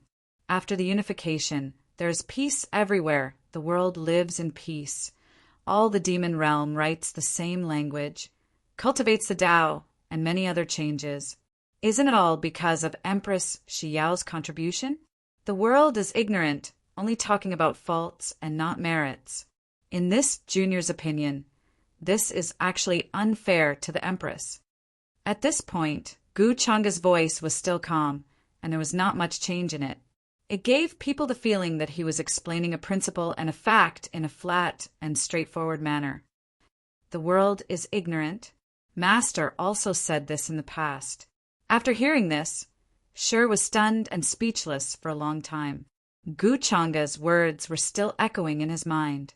Although he had a high cultivation and a long lifespan, he actually helped Xiao a lot behind the scenes during the chaos of the demon realm. In fact, he did not understand Xiao's actions very well. Although he had thought about why for so many years, he could not figure it out. Although Xiao often came to see him, she never mentioned the reason for her actions. This puzzled old Shi as well. Today, Gu Changa's words made him feel like he was looking for his master when he encountered a bottleneck in his cultivation. The feeling of seeing green mountains after the clouds and mist dispersed. So this is the reason. I really didn't expect that this old man's eyes were really blind. For a moment, Shi's expression was extremely complicated. Except for Gu Changa, probably no one else would think this way. This guy's views are always very different from ordinary people. But this explanation should be very close to what Xiao is thinking. The first elder also had a complicated expression and sighed, seeing Xiao's deeply resonant and stunned expression for a long time. He knew that Gu Changa's words were actually Xiao's thoughts. Regardless of merit, the world is ignorant. Xiao, who was silent for a long time, suddenly smiled at Gu Changa, and there was a different kind of expression in her eyes. For a moment, the sky seemed to brighten. Compared to her polite expression at the beginning, her smile now was obviously from the heart. "Young Master Changa, are you scolding those people for being ignorant for me?" She smiled slightly, with a bit of intimacy, and continued, "After so many years, I didn't expect young Master Changa to be the first person to understand me. Before this, I never thought that there would be someone with the same idea as me." At this moment, she actually felt like she had met a confidant in a junior like Gu Changa. In more than 6,000 years, he was the first person to understand her painstaking efforts. This touched Xiao's heart greatly, and she felt very incredulous, like a dream. Meeting Gu Changa today seemed to be destined. Even the closest maid beside her found it difficult to understand her actions and countermeasures. The world said that she was cruel, but they never considered the various things she had done for the demon realm. Now that the demon realm was peaceful, the four seas were peaceful, and the prosperity was growing, how much thought did she put into it? And Gu Changa bluntly said these, and even scolded those ignorant people for her. This made Shi Yao's heart difficult to calm down. Gu Changa's face, the smile on his face remained unchanged, and he continued, "Perhaps it's because the Empress is in a high position and no one dares to speak lightly of her. After all, the Empress's merits are visible, and whether they are merits or demerits is not a matter of the present, but the comments of future generations." Comments of future generations? Hearing this, Xiao was stunned again, staring at Gu Changa, a little curious. "Oh, if young Master Changa were to say it, what would you think?" As soon as these words came out, Xiao regretted it. After all, this kind of thing varies from person to person. Why didn't she ask her master? Why didn't she ask anyone else but Gu Changa? After all, this was the first time the two had met, and it seemed that she was a little too rude. As the empress of a generation, it was inevitable that she would lose her dignity if she cared too much about rumors. Xiao didn't know why, but she suddenly cared about Gu Changa's opinion of her. In fact, at this time not only Xiao, but even old Shi and the Great Elder were a little curious, wanting to know how Gu Changa judged Xiao. From his words just now, Gu Changa should be able to understand Xiao's intentions very well. "Oh, you want this junior to judge?" Gu Changa seemed to be a little surprised, but he didn't refuse, and his expression was a little thoughtful. Then his gaze fell. Then, almost word by word, he said, "In this junior's opinion, the Empress's actions may be worthy of being called an eternal emperor, and for the demon realm, this is the case." Eternal emperor? At this moment, not only was Xiao stunned, but even old Shi and the Great Elder were stunned. They were very shocked. Eternal emperor. How high of a compliment was this? Because they knew that Gu Changa didn't mean the eternal emperor, but a general one. This eternal emperor was actually not much different from the eternal emperor, and they were both high praises for Xiao. Eternal emperor? Empress, Xiao also muttered these four words. These four words resounded in her mind like a great bell, exploding in her mind. It even made her feel like she was buzzing just now. However, Empress Xiao was not a simple person. More than 6,000 years of cultivation had already made her state of mind very strong. So soon, the expression on her face returned to normal. Young Master Changa's evaluation of these four words is really too high. Although she said this, in fact, there was still a smile on her face, and she was in a very good mood. Before this, she had encountered all kinds of flattering people, and she was almost tired of listening to all kinds of flattering praises. Moreover, Empress Xiao knew that what they said was actually out of fear of her, and not out of simple and relaxed opinions like Gu Changa. After all, Gu Changa didn't need to be afraid of her. "After all, this is what you want me to say, Empress." Gu Changa smiled and didn't explain much. Although he kept calling her a junior in front of Xiao, he didn't act like one at all. There was no fear or respect in his voice, and it was more like he was talking to an acquaintance that he had just met. Empress, Xiao didn't care about Gu Changa's tone. She was used to hearing all kinds of respectful words, and now she found that casual and natural feeling in Gu Changa again. Just like just now, it was as if she had met a confidant. Eternal Emperor? I didn't expect to have such a high position in young Master Changa's heart. It's really unexpected. Empress, Xiao smiled. Gu Changa said calmly, "Actually, before this, I have always wanted to meet an extraordinary woman like you. But it's not too late to meet you today. After all, it was just a matter of a few words to make a good impression." Gu Changa naturally wouldn't refuse.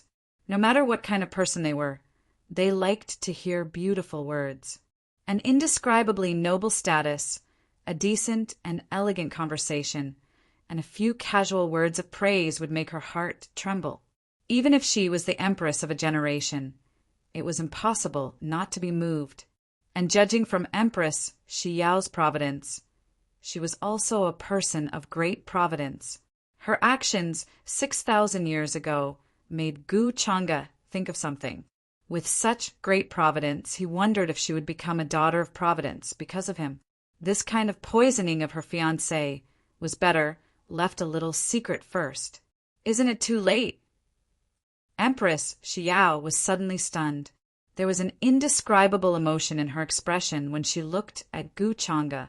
No matter what, Gu Chang'e was just a junior, and she was more than 6,000 years older than him. Although the cultivation world didn't care much about age, but Xiao still sighed in her heart. After so many years, she finally met someone who could understand her, but it was a junior. This gave her the feeling that when she was born, the Lord was not yet born, and when the Lord was born, she was already old. However, this feeling disappeared very quickly. Chapter 273. At this time, Gu Chang'e was about to get up and leave. After all, he had achieved his purpose of coming here to look for sure. Su Qingge and the others were still waiting for him. He still had a plan to make. Where do you want to go, young Master Chang'e? I used to stay in the Immortal Academy. Why don't I take you there? You are new here, so there are many areas you are not familiar with. At this time, Xiao spoke again with a smile on her face. Her bearing was graceful and elegant, and it was very natural. Gu Chang'e seemed to be a little stunned. Then he shook his head and said with a smile, I don't want to trouble you with such a small matter. Empress Xiao insisted with a smile, It's no trouble at all. In that case, I'll have to trouble you, Empress. I am really flattered that you are leading the way for me. Gu Chang'e was tall and straight, and his white clothes were clean. He smiled a little helplessly, looking very extraordinary. At this moment, Empress Xiao was standing beside him, which made the first elder and Shi feel a little strange. Why did it look so awkward? But it was very harmonious. Then, Empress Xiao waved her hand, and waves of immortal light spread out in front of them. Then, a path full of immortal spirit spread out from under their feet, and they left this place. A cool breeze blew, and the light under their feet changed. The mountain range was far away. The blue lake was like jade, and the mountains were like jade belts. Further away, the chaotic fog shrouded the place, and the spiritual chi of heaven and earth was dense. It was like a fairyland. Various colors of light intertwined and rushed out from various mansions, illuminating the sky. The horrible chi and blood burst open the clouds, as if they could penetrate the sky. This was the strange phenomenon caused by the young geniuses and freaks from all over the Immortal Academy when they were cultivating. Gu Chang'e and Empress Xiao stood side by side. A faint fragrance came from the tip of his nose, like orchids and musk, but it also gave people a sense of elegance, like a spring flowing under an ice mountain. It was clear and cold with a faint charm. Young Master Chang'e, why don't you speak? Empress Xiao smiled. 21 said, If you don't tell me, I won't know where you're going. Hearing this, Gu Chang'e seemed to be a little helpless. He sighed slightly and said, Empress, do you know that there is a phrase called to keep one's mind? Calm down. Empress Xiao was a little stunned. Why did Gu Chang'e suddenly say that? However, she soon realized the meaning behind Gu Chang'e's words. The expression on his face was filled with interest. Was she being teased by Gu Chang'e? What Gu Chang'e meant was that he was forcing himself to remain calm. The reason why he didn't say anything was because he was afraid that he wouldn't be able to remain calm. Why couldn't he remain calm? Was it because she was so close to him? To be honest, this was the first time in more than 6,000 years that Empress Xiao had been so close to a man. Even her fiancé, who had been poisoned to death by her, had never been so close to her. Empress Xiao didn't know why she took the initiative to lead the way for a junior like Gu Chang'e. Keeping one's mind is used to describe a gentleman. Although I'm confident and magnanimous, I know that I'm not a gentleman. Empress, please don't torture me. Gu Chang'e still said with a calm expression. This made Empress she want to laugh, but she held it in. Was Gu Chang'e telling her to stay away from him? But on the other hand, he was saying that she was very charming. What a strange excuse. Yao, she was an empress, but she was also a woman. Naturally, she liked to listen to such pretty words. Young Master Chang'e! She was about to speak when Gu Chang'e interrupted her again. Empress, please call me Chang'e in the future. Otherwise, it feels quite distant. Okay. Empress Xiao was stunned again, and a strange emotion rose in her eyes. She didn't understand what Gu Chang'e meant, but she still looked at him seriously, then nodded and answered. She suddenly realized that her words and actions seemed to have been led by Gu Chang'e, and she was completely out of her control. Young Master Chang'e, what do you think of the situation in the demon realm that you talked about before? At this time, Empress Xiao suddenly spoke again and asked a question that had been troubling her recently. This was also the reason why she came to the Immortal Academy to look for her master. She wanted to ask his opinion, but after hearing Gu Chang'e's words, she felt that Gu Chang'e was on the same side as her. She suddenly wanted to hear what he had to say. The situation in the demon realm? Gu Chang'e seemed to be a little surprised when he heard this. He didn't know everything. What he said before was because he was a transmigrator, so he brought in some views from his previous life. He made it up casually. How would he know anything about the demon realm? However, at this time, he suddenly thought of something that was a little thought-provoking. But on the surface, he still didn't show the slightest abnormality. He said casually, the thing that the Empress is worried about should be the remnants of the 5 emperors, right? After all, the demon realm has been passed down for so long. Of the 6 emperors of the past, except for the demon emperor Yue, the whereabouts of the other 5 emperors are unknown. The forces left behind them are showing signs of revival recently. He said this, but it was actually just a guess. He had heard about the matters in the demon realm, but he didn't know much. Signs of revival? There are indeed signs of revival recently. The number of times that chaos has been quelled is far more than usual. Empress Xiao nodded. She didn't hide anything about these secrets of the demon realm. In her opinion, as the young master of the Longevity Gu clan, Gu Chang'e was bound to rule the boundless territory when he took over the Longevity Gu clan in the future. His power would only be far above her, the empress of the demon realm. In my opinion, there should be a reason for the signs of revival of many things. Empress, you might as well investigate carefully among the remnants of the past, which existences are not dead and which are the biggest hindrance and hatred for you today.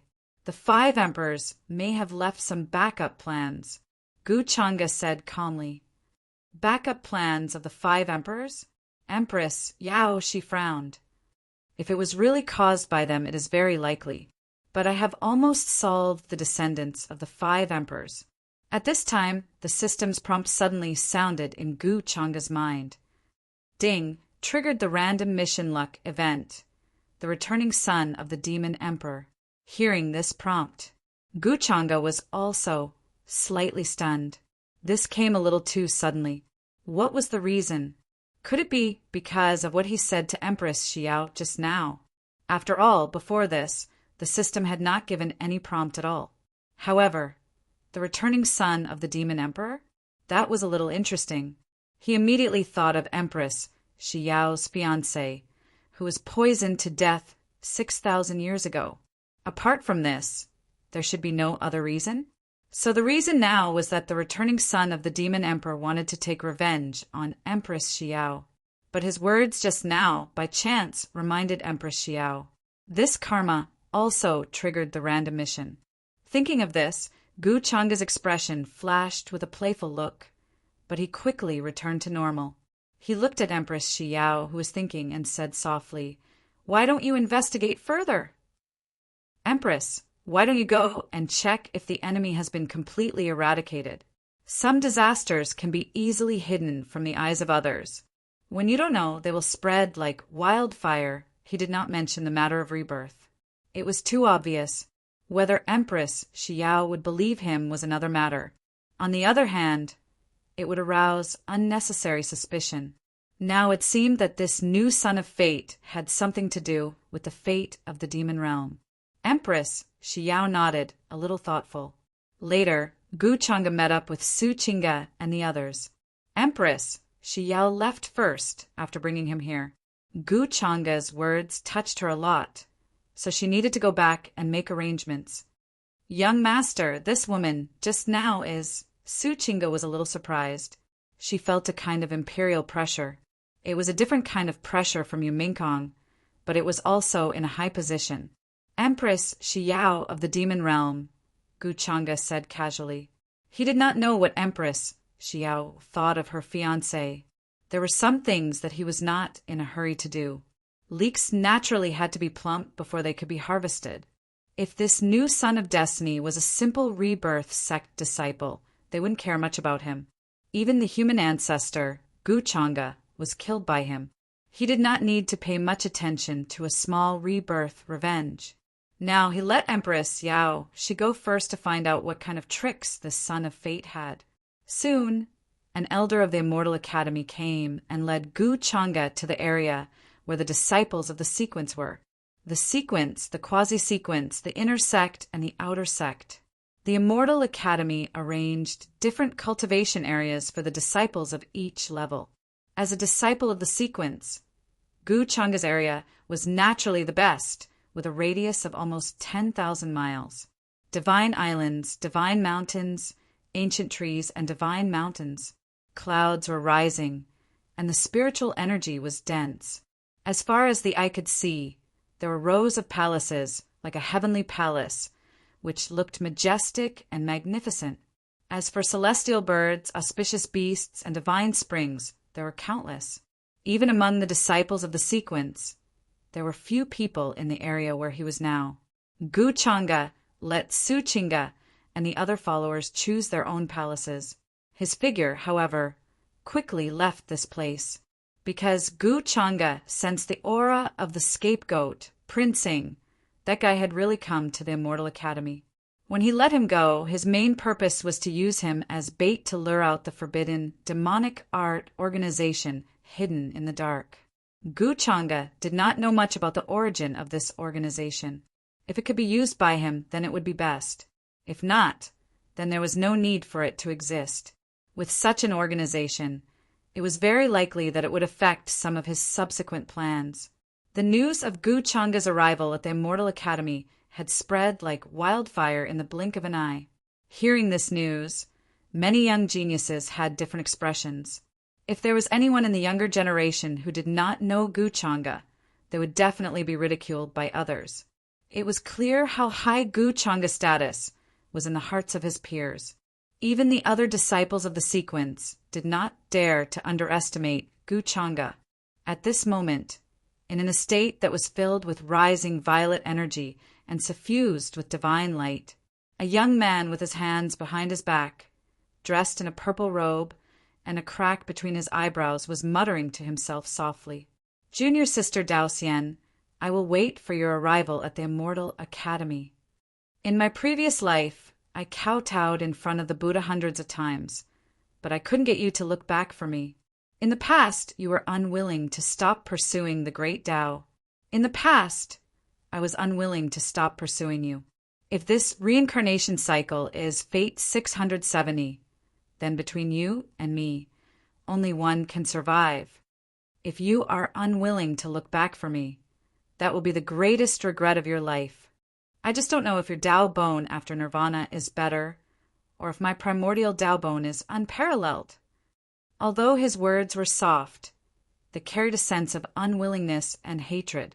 His body was surrounded by dense purple energy. As it gushed out, it was like a large expanse of primordial mist. It was like an ancient universe. The stars, sun, and moon were embroidered on his robe. They seemed to be rotating at any time, emitting a rumbling sound that shook the world. There was a vigorous and terrifying aura. Whoa! Suddenly, light appeared from the crack between his brows.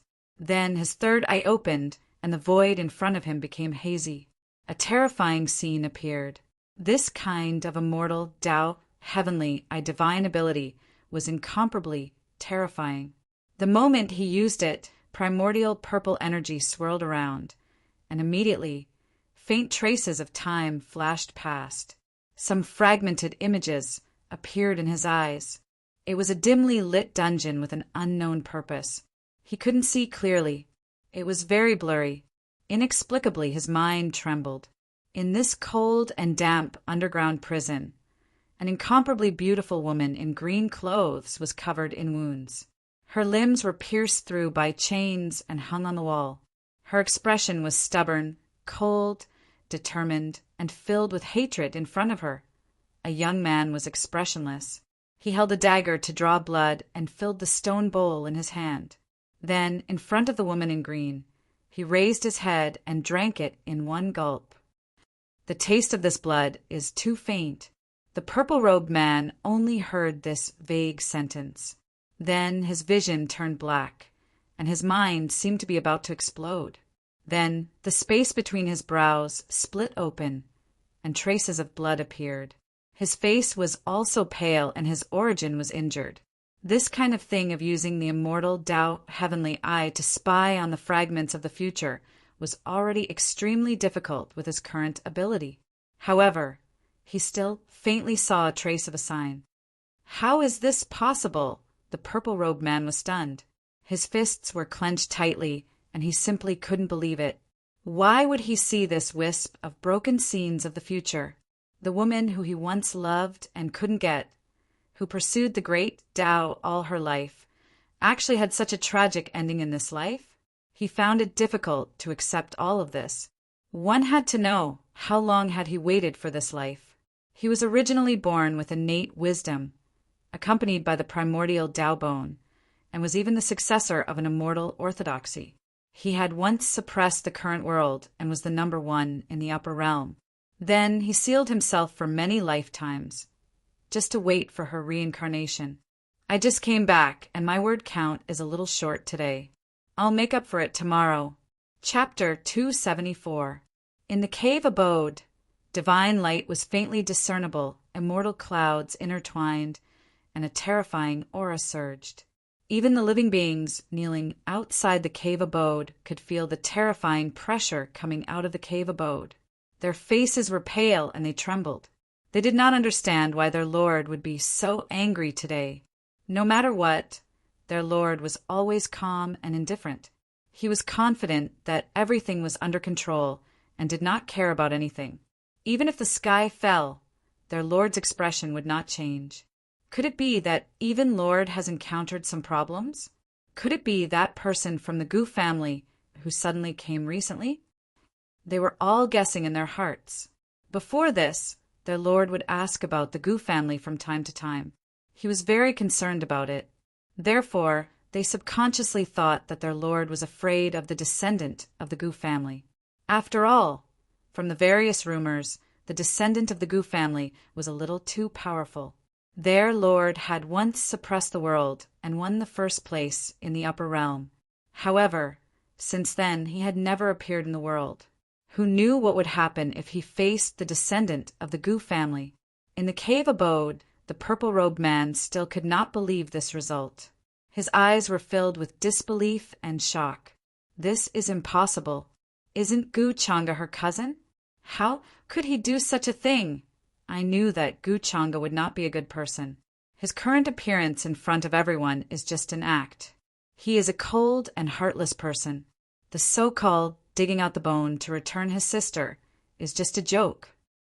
The purple-robed man also calmed down at this time. Many emotions flashed in his eyes. He did not doubt his immortal Tao heavenly eye. The young man in the image was naturally Gu Changa. Although the purple-robed man had never seen Gu Changa with his own eyes, he had seen his portrait. It was almost exactly the same as the person in the image he saw. In the cold and damp dungeon, the girl in green was hung on the wall with the iron chain through her body. Was she not his junior sister in his previous life, the Tao Immortal? In this life, she should be called Gu Xian, she was the favored daughter of the Gu family. However, when she was young, her Tao bone was ruthlessly dug out by her cousin, Gu Changa. His childhood was tragic, and after a series of twists and turns in the end, in front of the ancient city of Tao Heaven, Gu Changa had no choice but to tell the truth in front of everyone. He dug out the bone of Tao and returned it to Gu Xian. The purple-robed man was born late in this life. By the time he found out Gu Changa had already returned the bone of Tao to Gu Xian, he thought that all the grudges had been settled. But who would have thought that he would see such a fragment of the future today? This caused his heart to rumble with terror, and he found it difficult to calm down. He had originally thought that in this life it would be a battle of fate between him and Gu Xian. In his previous life, not only had she refused to look back, she had even cut off his hopes of pursuing her. At that time, his little junior sister was so proud. She wholeheartedly pursued the great Tao without any distractions. Even his various masters were left far behind by her in the end. However, a sudden change in the world not only destroyed him, it also destroyed his sect. Naturally, it also destroyed his little junior sister. The purple-robed man never thought that he would be able to reincarnate. His talent in his original sect could only be considered average. Compared to his little junior sister's dazzling brilliance, it was truly too lacking. In the end, he unexpectedly reincarnated. The epoch they were in had become an ancient history that no one dared to record. Even now, when he recalled it, he couldn't help but be filled with desolation and despair, filled with fear. That day, the entire world withered. Even the immortals who had lived long lives and lived eternally died under the halberd that traversed the universe and split open the ages. Tens of thousands of immortals cried in grief. The immortal ancestors collapsed. Even the immortal palaces that overlooked the myriad worlds and sat in the cycle of reincarnation were all destroyed within a day. As for living beings, one palm destroyed 8,000 prefectures. There was no one left in the 9 heavens and 10 earths. That epoch, since then no one dared to mention it. Even now he only heard a few vague words, and then it became a taboo. Time passed. How many epochs were obliterated by the blooming of the flower of reincarnation, and he was reincarnated. He believed in reincarnation, and even more so, he believed that his talented little junior sister would also be like him, appearing in the world again one day in the future. For this, how many lifetimes had he waited? Why did you end up like this in this life? This is not in line with your personality. Then the purple-robed man gritted his teeth and used the immortal Tao heavenly eye again, although it was only a fragment of the future. But for him, it required him to pay a great price. Today he forcefully used the immortal Tao heavenly eye twice. He probably couldn't use it again for half a year. This injury to the origin was the price to pay for seeing the future. No one was spared. In the next moment, the light in front of him became hazy again. Signs of time flowed. The purple-robed man's face became paler and paler. Soon the scene appeared. It was still that cold and damp dungeon. All of a sudden, he felt a pair of eyes looking at him from the future. That young man seemed to have sensed something. He looked out the corners of his mouth, seemed to be somewhat interested. The calm gaze seemed to have passed through layers of space and landed in front of him. Interesting. Hearing this, the purple-robed man felt like his head was about to explode. The third eye between his eyebrows cracked open, a terrifying wound, and blood flowed endlessly. But what made him most uneasy was that the other party actually noticed him. Puff! He couldn't help but spit out a mouthful of blood. Although the scene quickly disappeared, it still made him tremble in fear. Gu Changa is definitely not as simple as he seems. He is 100 times more terrifying than the rumors. How could such a monster appear in this life? The purple-robed man's expression became unprecedentedly solemn. Brother, the elders all said that I have the immortal demon body. What kind of body is this? In a residence filled with multicolored light and dense immortal mist. Qing Xiaoyi and Qing Feng, who had changed completely, were here, talking about something. The two of them were now very different from when they were in front of the mountain gate. They no longer looked like little beggars on the streets. Instead, they gave off the feeling of being a disciple of a great sect. It could be said that the effect of marrow cleansing was very good. It swept away all the dirt on their bodies. Qing Xiaoyi wore a clean white dress, decorated with simple pendants. Her dress flowed with a faint glow, and there were all kinds of divine chains of rules intertwining, showing off the girl's delicate and obedient appearance. At this moment, she was asking Qing Feng something. She was very curious about her body. Qing Feng smiled and said, "Xiaoyi, you only need to know that your talent is very powerful. Look, all the elders are fighting to take you as a disciple. If it weren't for you, I wouldn't be able to enter a place like the Immortal Academy. So the various cultivation treasures that we talked about before are simply inferior to the Immortal Academy. I'm afraid we don't even have the qualifications to be compared. Now, even the water that we are drinking is a divine spring that has never been seen before. It's hard to find outside." Speaking of this, he sighed incomparably. If it weren't for Qing Xiaoyi, he would really be a little beggar with nothing. Not to mention building his foundation, learning Tao techniques and cultivating. These were things that he didn't even dare to think about in the past. Although he didn't have a spirit root for cultivation, the elders specially transplanted a spirit root for him to express their goodwill to Qing Xiaoyi. With a shake of his body, he became a little genius with decent talent for cultivation.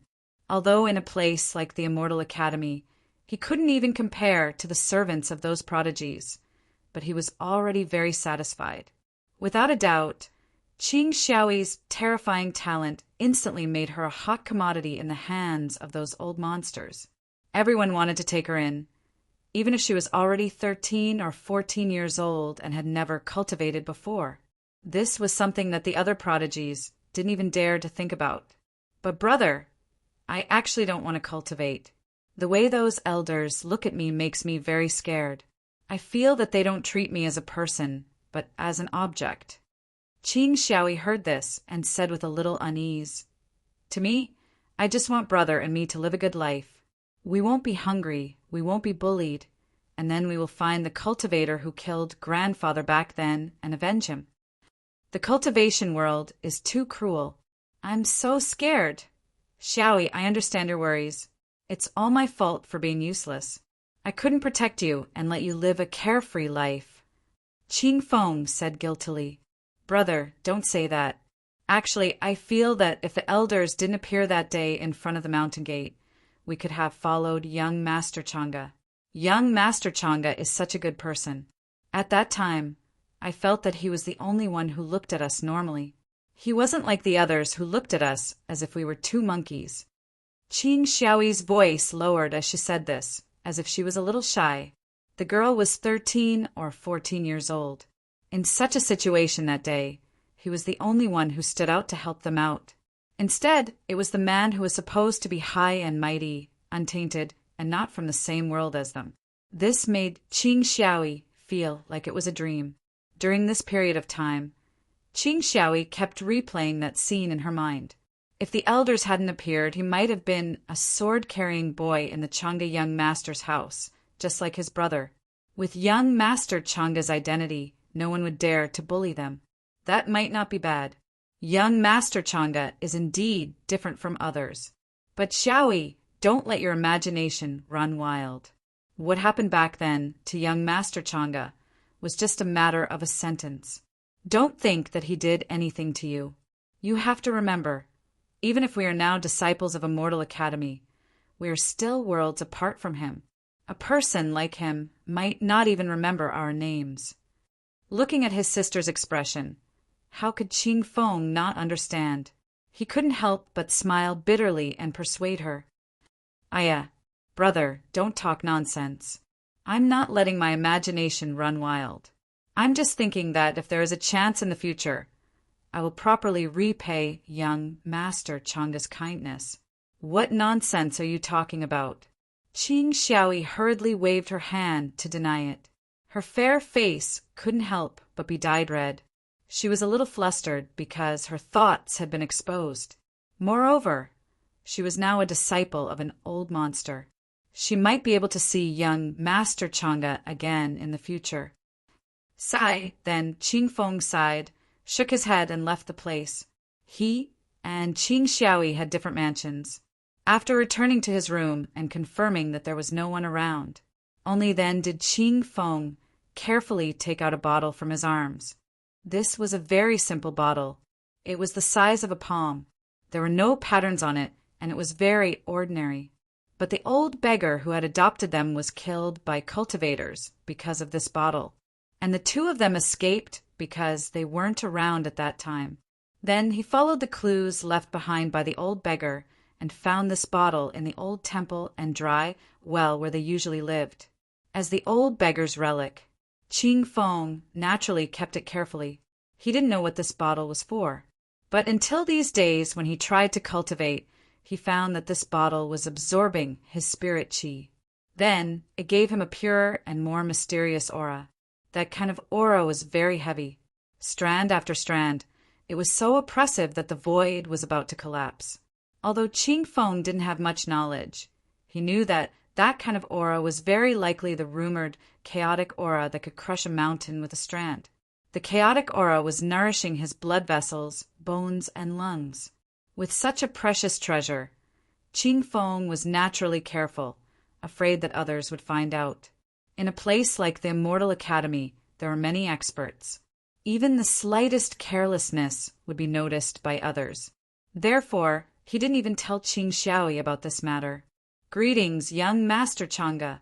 At the same time, Gu Chang'e's figure appeared in front of the mountain gate of the Immortal Academy.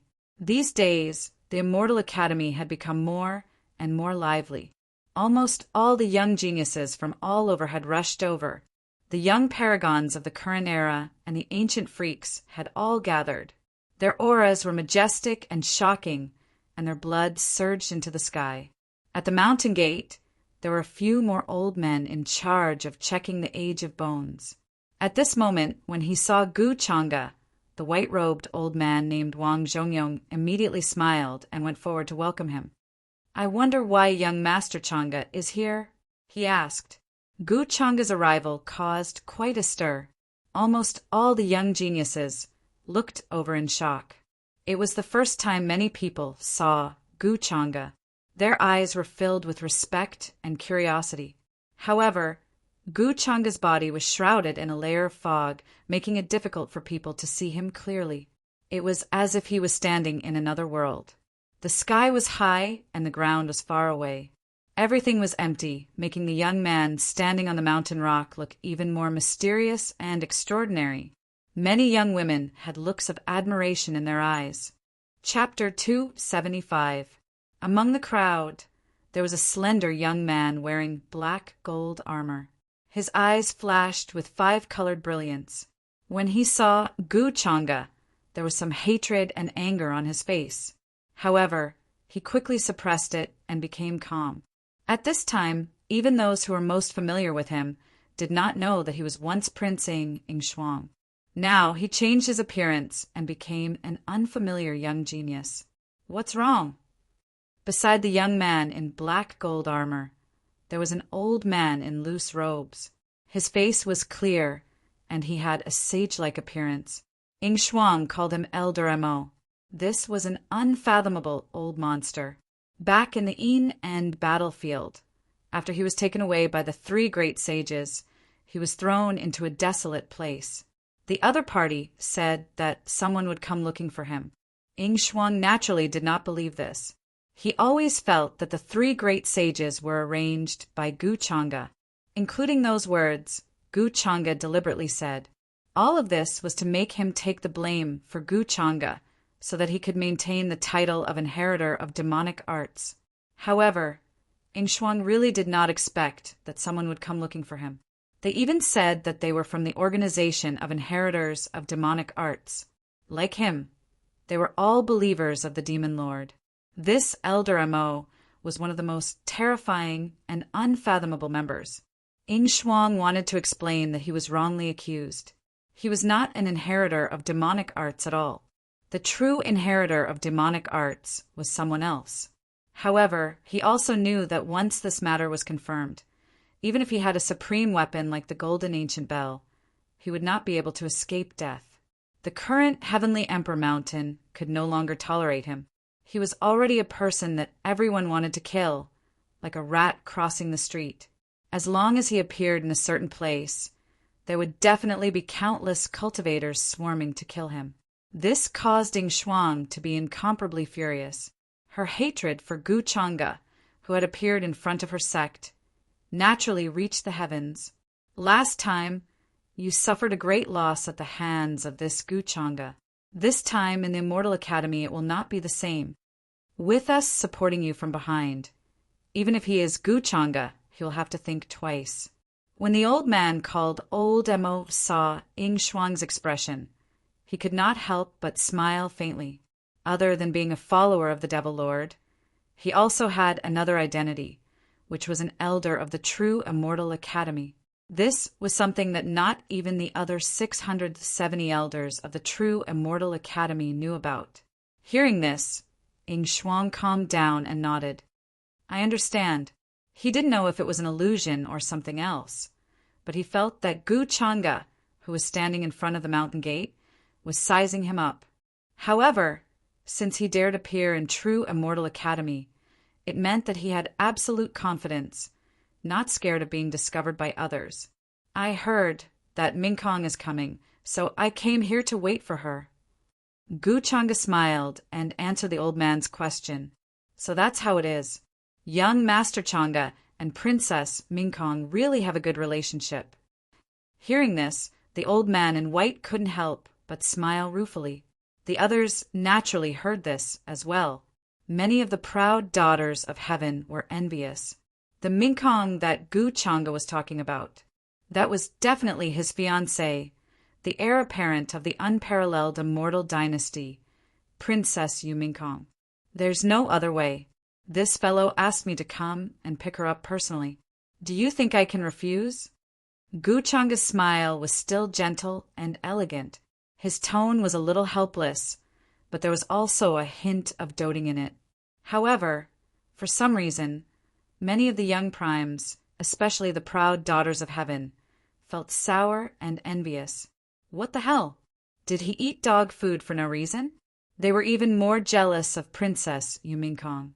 Was there a woman in this world who was worthy of young Master Changge's treatment? Of course, Gu Changge was definitely just casually saying this. His main purpose was still because he sensed Ing Shuang's aura.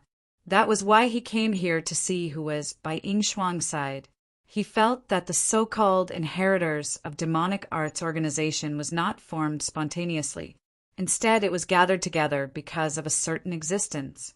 As for who that existence was, it was not difficult for Gu Changge to guess. Who else could it be other than the founder of the demonic arts?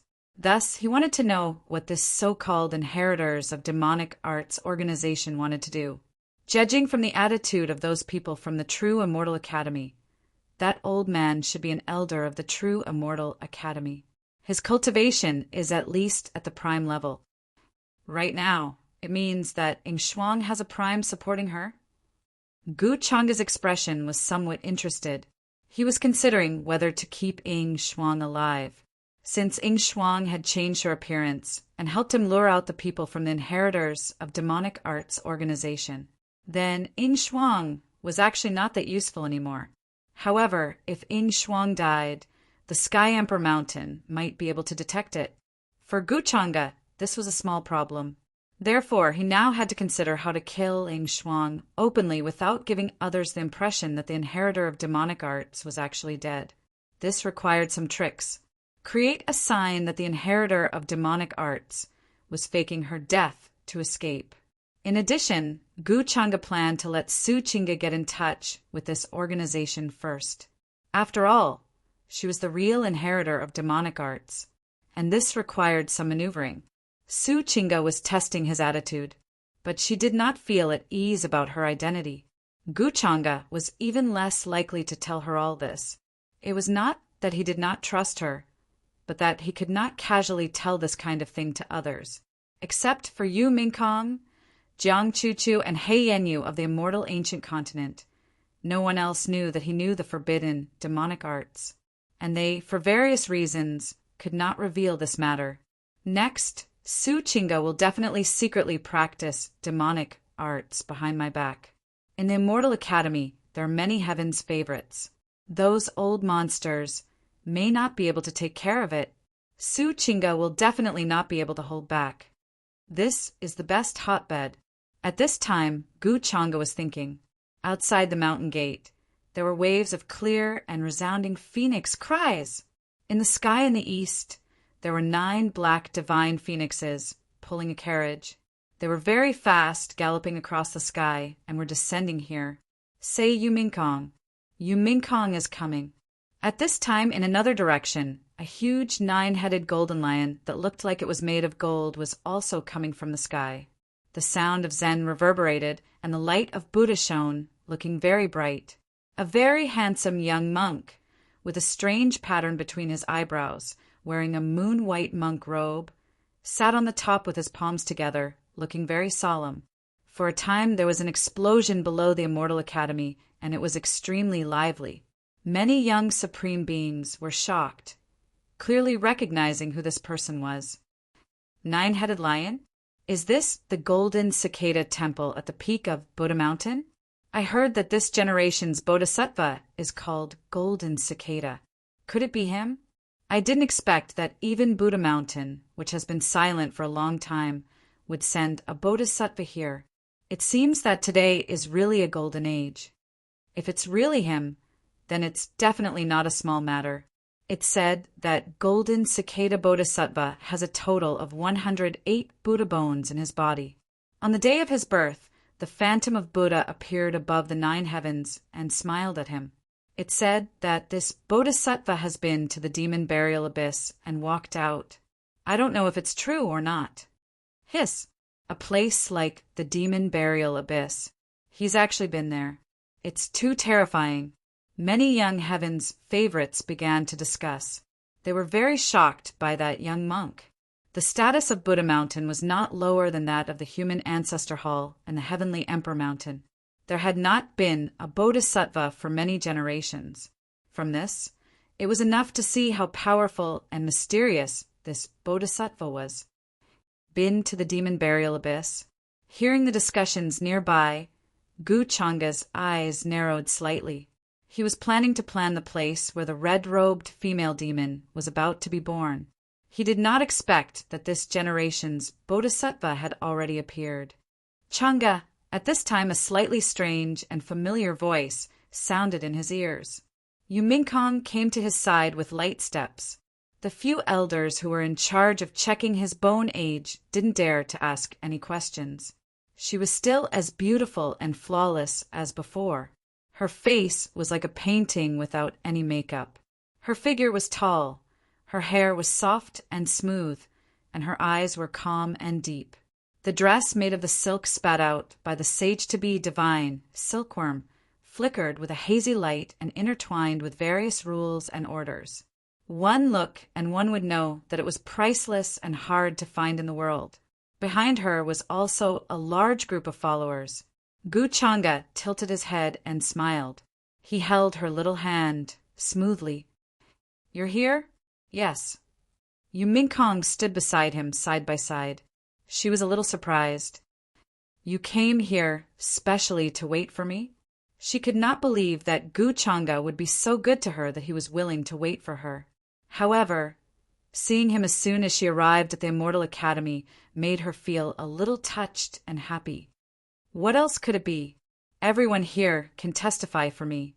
Guchanga smiled. All the young heaven's prides were naturally envious when they saw this scene. However, they were a match made in heaven.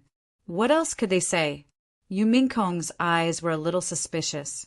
Then, she glanced at the many young heavens, prides below. She did not see any suspicious faces. She felt a little relieved. But soon, she looked at the golden cicada sitting on the 9-headed lion and thought, this was the first time this mysterious Bodhisattva showed his true appearance in front of the world. She still remembered that in her previous life, the golden cicada helped a certain ancient freak to clear the suspicion of being an inheritor of demonic arts. It seemed that Guchanga had recorded it. Then, when the demon burial abyss erupted, the golden cicada rushed there and seemed to have met with danger. For a long time, there was no news of him. In her previous life, She did not know why Guchanga would choose to seal the demon burial abyss. Although it was not completely successful, it was very effective and delayed for a period of time. Some time ago, when Guchanga asked her some things, she told him a lot of things about the demon burial abyss. However, there was still one point that she did not understand. Many things should have been delayed for a long time, but she did not know why. But they happened in advance in this life, including the appearance of the Immortal Academy. It was at least 10 years earlier than in her previous life. It was even more so for the demon burial abyss. Brother Golden Cicada? At this moment, Guchanga's expression was calm. He was the first to speak to the Golden Cicada who had already landed, as if he was preparing to greet him. When everyone saw this scene, they could not help but be a little curious. As the bodhisattva of the current era, the Golden Cicada was very mysterious, but his 9-headed golden lion had the strength of a saint. If he could subdue it, then he should at least have the strength of a saint. Guchanga's strength was beyond doubt. Even the elders of the Immortal Academy treated him with respect. There were rumors that Guchanga was not at a disadvantage when fighting with a supreme saint. All these things made him seem even more mysterious. At this moment, when the two met, would there be a big collision? Thinking of this, many people were looking forward to it. Greetings to young Master Changa. The Golden Cicada landed, put his palms together towards Guchanga, and greeted him with a calm expression. The golden 9-headed lion behind him was growling, its fur standing on end. It was very uneasy and a little afraid of Guchanga in front of it. What does this mean? Guchanga asked with interest. Shanjing is very sensitive to all kinds of auras. Maybe young Master Changa or Princess Mingkong scared him. The Golden Cicada replied in a calm voice. Shanjing was the name of the golden 9-headed lion.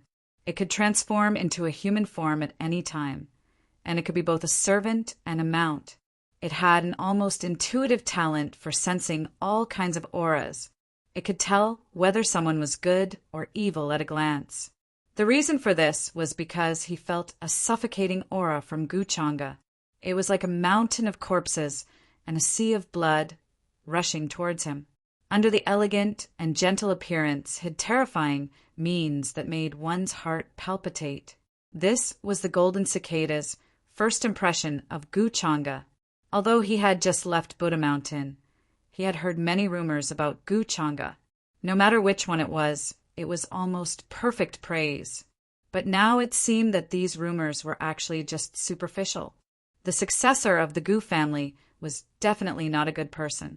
I didn't do anything.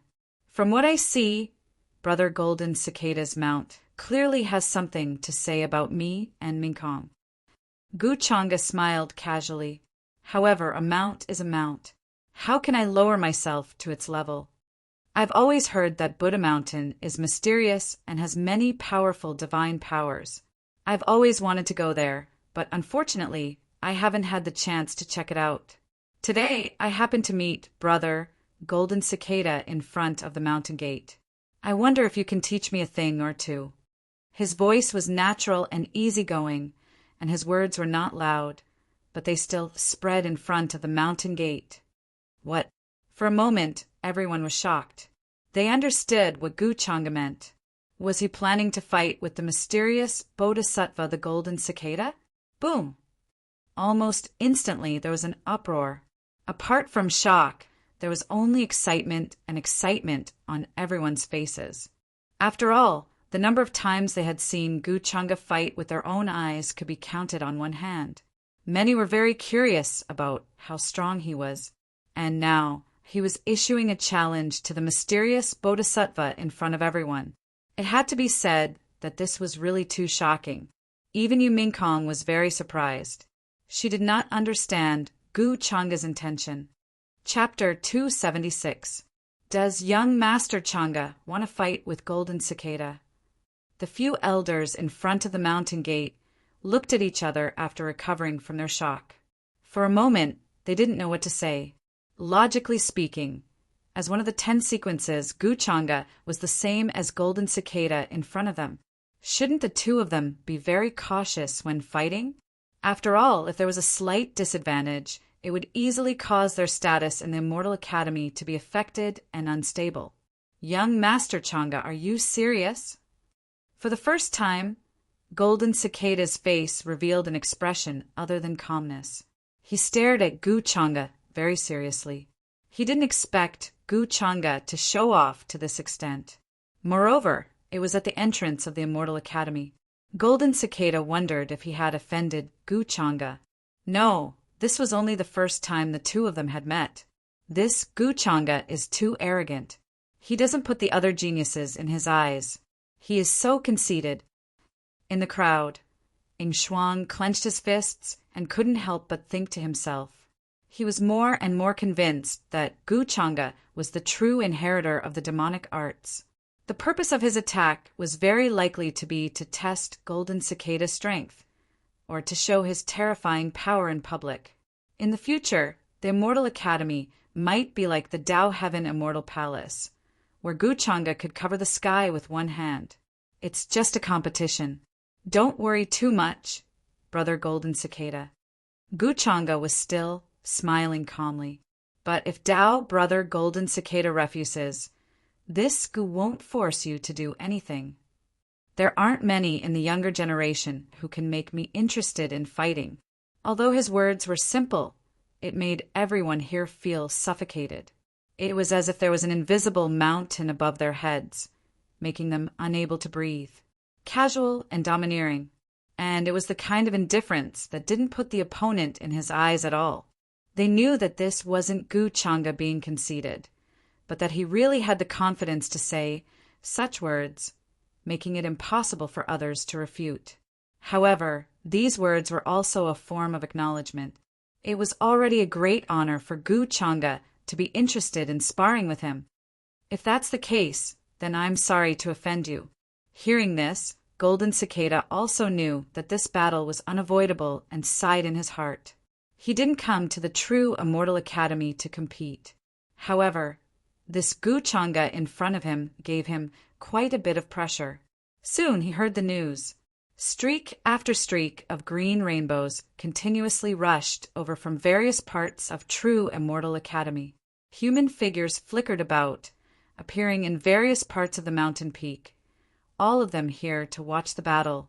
To put it bluntly, this was the pinnacle battle of the younger generation, the battle between the two true Immortal Academies. In the depths of the horizon, primal chaos mist spread outwards. The great golden path extended outwards. There were elders who also hurried over, similarly looking forward to this battle. They were also extremely curious. Many people had guessed Gu Changa's purpose. He had taken the initiative to speak. Wasn't it to establish his authority? As a newcomer, the current true Immortal Academy did not have an accurate division of order. Him taking the initiative to make a move was completely equivalent to informing the others of his strength, letting them know their own limits and who should be respected in the true Immortal Academy. Of course, this was everyone's guess. On the peak of a mountain, a woman with fiery red phoenix wings on her back was dressed in a fiery red long dress, her arms wrapped in flames. She looked from afar, her face extremely beautiful, with a natural sense of nobility, as if she was a matchless phoenix carved from red immortal crystals. It was an ancient freak from Phoenix Ridge, who is also one of the 10 great sequences, the Heavenly Phoenix Girl. It was said that she had a great relationship with the immortal phoenix, and there were even some who said that she was the reincarnation of the immortal phoenix. Gu Changa, she softly muttered these 3 words. Then, the phoenix wings on his back shook, and his figure blurred as he left this place. Gu Changa took the initiative to fight against Buddha Buddha. Inside the cave, the purple-robed man's brows were tightly furrowed. This is a good chance to investigate the situation. Just how much of the rumors are true is still something that needs to be seen. While thinking like this, his figure similarly moved, leaving this place, bringing with it vast and mighty purple energy as he headed towards the mountain gate. Heavenly Monarch Purple Sun, he actually rushed over as well. This scene drew the attention of many people. They were all extremely shocked.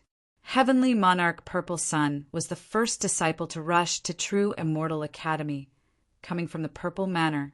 At the same time, he was also an ancient freak who had been sealed until now, previously suppressing the present world, becoming number one in the higher realms. Meanwhile, the Purple Manor was also an extremely mysterious, imperishable inheritance in the higher realms, its inheritance incomparably ancient. In that instant, many scenes like this appeared on True Immortal Academy's various divine mountains and immortal islands. In front of the mountain gate, it was even more so incomparably lively. Figures flickered about, all of them with powerful auras. In the outside world, there were definitely young supreme beings who could sweep through an area. Among them, inner disciples and quasi-disciples were the most numerous. Many of the disciples still hadn't rushed to True Immortal Academy. For example, the human ancestor palace's 2 inheritors' whereabouts were still unknown. The mysterious 6-crowned king didn't appear either. Apart from this, the remaining great disciples were also extremely mysterious, their whereabouts difficult to find. I wonder who will win this battle. I feel like Golden Cicada Buddhist Child is extremely mysterious. Before this, I've never heard any rumors about him. However, for him to be conferred the title of True Immortal Academy's disciple, he definitely has some outstanding aspects. This battle is extremely difficult to determine. That might not necessarily be the case. If we don't use other methods and just rely on our own strength, I feel like young Master Chang'e is definitely a bit better. After all, he is the only existence who has faced a demonic art inheritor before. Now, there are even rumors saying that young Master Chang'e might be the human ancestor's reincarnation. Hiss! No wonder. Many people were discussing this. When they spoke up to hear, they couldn't help but suck in a cold breath of air, all of them shocked. Young Master Chang'e. Excuse me. While everyone was discussing spiritedly, the golden cicada who had been sitting on the golden 9-headed lion all this time took action, his voice calm. Treasure light filled the air, and Buddhist chants interweaved. It was incomparably sacred and resplendent. The moment he attacked, he used an incomparably profound Buddhist technique. A divine ring appeared in his mind, as if he was an immortal Buddha. Moreover, he didn't dare to underestimate him. The strength he displayed was already at the level of a saint. The ancient Buddhist technique evolved, and an incomparably tall golden Buddha body appeared. It was dazzling and oppressive. The terrifying aura caused the expressions of many young geniuses to change. They felt as if their bodies were about to split apart. So powerful, the strength of a saint. Is this the strength of this generation's bodhisattva? He has already far surpassed us.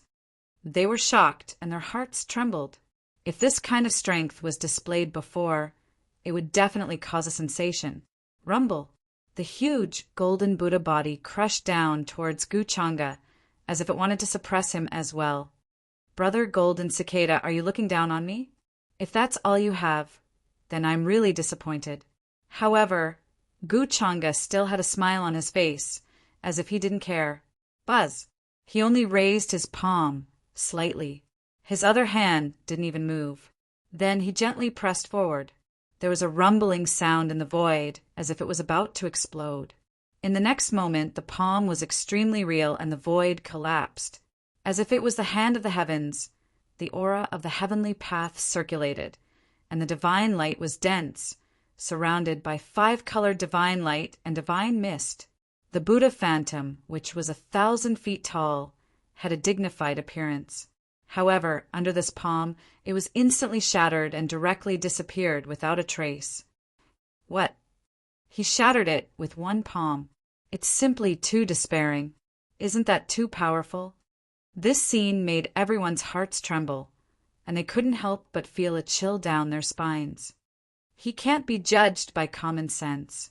Even the heavenly Phoenix Maiden and heavenly Lord, Purple Sun, frowned slightly and secretly compared. They found that both Gu Chang'e and the Golden Cicada had not used their full strength. Soon, the golden cicada attacked again.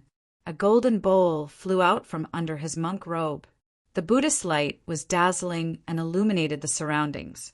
It contained Zen intent and seemed to be able to purify everything.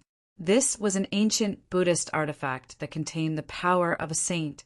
The terrifying divine light of order poured down like a river of stars. For Guchanga, this was even simpler. He just flicked his finger and a wisp of sword chi burst out. However, a terrifying sword sound was heard. In a daze, everyone seemed to have seen a peerless immortal sword cutting through the universe, and a dazzling sword light descended. Everyone couldn't help but close their eyes. In the next moment, there was a crack, and there seemed to be billions of rays of light blooming. A crack appeared on the golden bowl. Then the crack quickly spread, as if it was about to collapse. If the golden cicada hadn't seen that the situation was bad and hurriedly retracted it, he was afraid that he would have lost an ancient Buddhist artifact today. Young Master Changa is very powerful. The golden cicada is now no match for young Master Changa. I'm willing to admit defeat. The golden cicada's expression changed slightly, but he still sighed and chose not to continue attacking. Instead, he chose to admit defeat. Brother Golden Cicada, you're really boring.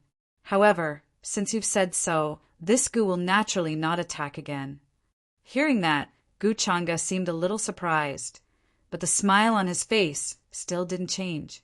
The Golden Cicada's choice to admit defeat was within his expectations.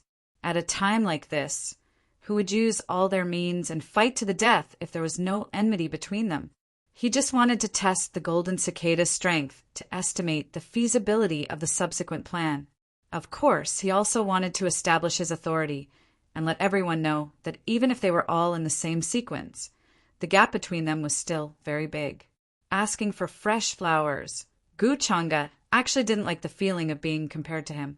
In the past, he was afraid that people would notice his cultivation and arouse unnecessary suspicion. But now, ancient freaks had appeared one after another. An inheritor of demonic arts was someone else. No matter how strong his cultivation was, he wouldn't attract as much attention as before. Even if he was still competing with the younger generation, he should let them understand that the gap between them wasn't small. To put it simply, it was time to show his cards. He was stronger than them, not just a little. Although Guchanga didn't care much about the various resources of the Immortal Academy, it didn't mean that he didn't care. The stronger one was, the more they would naturally obtain. Hearing that, the golden cicada shook his head and didn't say anything else. His expression was very calm. There was no unwillingness or anger after the defeat. He still had many means, but he also knew that even if he used all of them, it would be difficult to defeat Guchanga. He was too strong, the kind of strength that went deep into his bones. Today he was unlucky to run into Guchanga. If he had met other sequence disciples, Guchanga would have said the same thing. He just wanted to establish his authority and make others fear him. In the future, he could control the Immortal Academy with one hand. It's not unreasonable for this guy to be so strong and confident. You have become the only inheritor who is suppressed by the other heavenly talents. Outside the mountain gate, Elder Amo, who had been silent for a long time, looked a little solemn as he spoke to Yingxuang next to him. For the first time he felt that things were tricky. He thought that things would be much simpler after finding the inheritor of demonic arts in this life. But why did this Guchanga come out of nowhere? His strength was ridiculously strong. Yingxuang's expression was also very unnatural. Guchanga's strength really made him despair. He reckoned that even the former prince Ying would not be a match for Guchanga. This made him clench his fists tightly, and he was very unwilling. Now, what made him feel a little relieved was that he was hiding in the dark, while Guchanga was in the light and did not know that he had also come to the Immortal Academy. This enmity he would definitely repay. This matter needs to be planned slowly. Before that, I have to think of a way to tell Gu Xiener how dangerous Guchanga is. Although she was so cold to me in the past, I have not reached the point where I will not save her. Lord of Purple Sun frowned. and his face was heavy as he whispered in his heart. He also did not know who would win if he fought with Guchanga with all his strength. For the first time, he was not confident and did not have the slightest confidence. Guchanga was indeed many times more terrifying than the rumors said. On the other side, the heavenly phoenix maiden stared at Guchanga as if she wanted to remember him. Then, her figure flashed and soon disappeared. "This golden cicada is unlucky," Yu Mingkong whispered, knowing Guchanga's purpose. "He is not unlucky. He is already lucky to be alive after fighting with me." Guchanga's smile was a little thought-provoking. Yu Mingkong glanced at him and felt that he seemed to be scheming something again. Could it be related to the demon burial abyss? Soon, the result of the battle in front of the Immortal Academy spread. Not only did it cause a big sensation in the Immortal Academy, but also in the upper world. The younger generation naturally attracted the attention of the major sections, and the battle between Guchanga and Golden Cicada was even more eye-catching. The result of the battle was recorded by the Shadow Stone and circulated in the cities of the ancient cities. For a time, Guchanga's reputation reached a peak again. Previously, many people thought that he did not have enough time to cultivate and could not be compared to those ancient freaks. But today's battle shocked many people and made it difficult for them to calm down. Even those ancient freaks were far from enough in front of him. Many of the older generation felt that they were probably no match for Guchanga. Unknowingly, he had grown to the point where the older generation was wary of him. In the blink of an eye, several days had passed since the battle. Qing Xiaoyi really joined the Immortal Academy. The so-called immortal demon body. If I remember correctly, that bottle is now in her brother's hands. In a magnificent palace, very close to the area where Guchanga was, Yu Mingkong whispered, many emotions flashing across her eyes. She had a deep impression of Qing Xiaoyi, a legendary figure in her previous life. Her rise shocked the various orthodoxies in the upper world, and she was one of the two most proud disciples of the Immortal Academy. The other was a strange stone that had been sealed by the Immortal Academy for a long time. Chapter 277. Qing Xiaoyi was known as Fairy Qingyi in her previous life. She had the immortal demon body, and even though she only started cultivating when she was 14, she still managed to catch up with many ancient freaks. She improved by leaps and bounds, and no one has ever heard of her being defeated.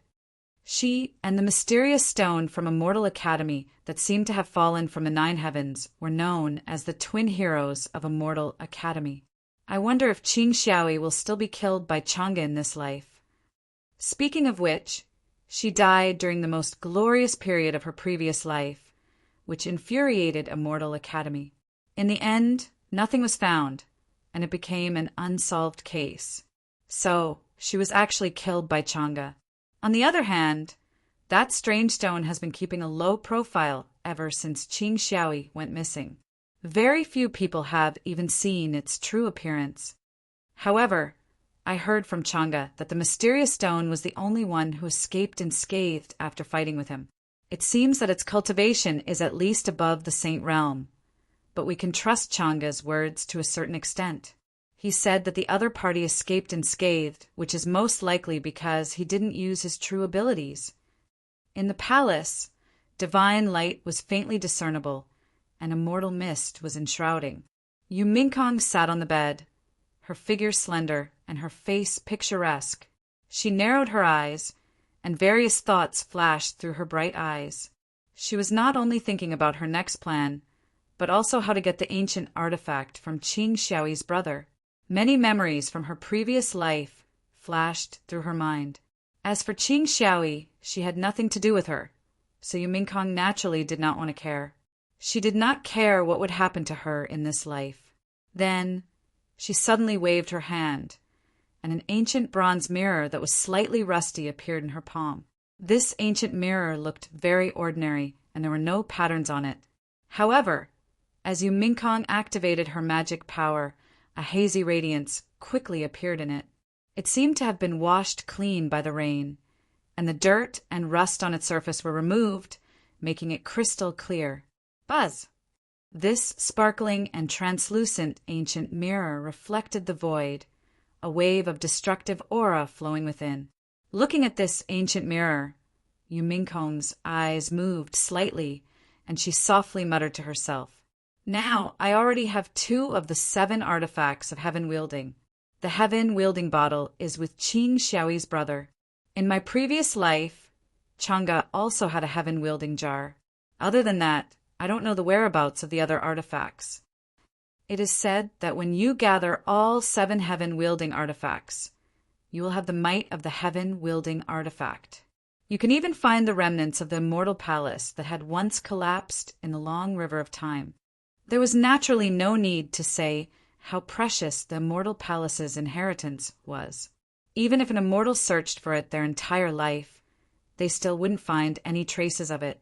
And these 7 artifacts of heaven-wielding sect were coincidentally the keys to the immortal palace's treasure. 7 heaven-wielding artifacts, including the heaven-wielding mirror and the heaven-wielding seal in her hands. The other 5 items were the sky-wielding sword, sky-wielding wheel, sky-wielding bottle, sky-wielding jar, and sky-wielding pagoda. According to the memories of her previous life, she had already found the whereabouts of the heaven-wielding mirror and the heaven-wielding seal, and was the first to snatch them. As for the heaven-wielding jar, it seemed that it would appear at an auction, but she didn't go. She knew that it would end up in Gu Chang'e's hands in the end. After all, the purpose of collecting these divine weapons was actually for Gu Chang'e, which could save him some trouble. However, she didn't want to arouse unnecessary suspicion from Gu Chang'e, so she didn't tell him yet. And just as Yu Mingkong was thinking about her next plan, on the other side, Gu Chang'e was also in the cave residence preparing his next plan. He still had to continue to be the scapegoat of Prince Ing. No matter what, there was no one more suitable than Prince Ing. Before this, Gu Chang'e planned to first get in touch with the so-called Inheritors of Demonic Arts organization. In his opinion, this organization was at most a gathering of the Devil Lord's followers. In fact, they knew very little about the Devil Lord and the Inheritors of Demonic Arts. But more or less, they still had some use. So in the short term, Ing Shuang didn't dare to reveal his whereabouts, and the Elder of the Immortal Academy would protect him. Because of these reasons, Gu Chang'e was thinking about letting all the young geniuses know that the Inheritors of Demonic Arts were actually in the Immortal Academy. This would create a situation that would make everyone panic, unease, and even more chaos. For him, this would be better for him to fish in troubled waters. When the time came, some geniuses would be in trouble. Ing Shuang could only brace himself and say that it was him. After all, the Inheritors of Demonic Arts was his only protection now. With this premise, Su Qingge dared to make a move secretly. Gu Chang'e was also creating an opportunity for her. Of course, he also did something secretly to push Su Qingge out, so that the people of the Inheritors of Demonic Arts would notice her. From then on, Ing Shuang's last value would be used up, and there would be no value in him continuing to exist. Before this, my strength should break through to the peak of the absolute Saint Realm and prepare to break through to the Supreme Saint Realm. I just don't know if the origin of the immortal demon body can be replaced by the Fruit of Guidance. The Fruit of Guidance was an item that Gu Chang'e dropped from the fortune treasure chest when he killed the human ancestor. In layman's terms, it was a method similar to copying. Now that there were many old monsters and antiques around Qing Xiaoyi, if Gu Chang'e directly made a move on her, it might arouse a lot of suspicion. The loss outweighed the gain. Moreover, he felt that Qing Xiaoyi had a good impression of him. If he used it a little, it would be more valuable than directly devouring her origin. So he planned to use another method to obtain the origin of the immortal demon body. Then Gu Chang'e sat down cross-legged, and a hazy immortal mist rose from his body. Blood and bone power like a sea of stars gushed out from every pore of his body. The top of his head was glowing, and the innate godly will had become an ancient, mysterious, and indescribable god. One look was enough to make one's heart palpitate and go crazy, and one couldn't help but want to kneel down.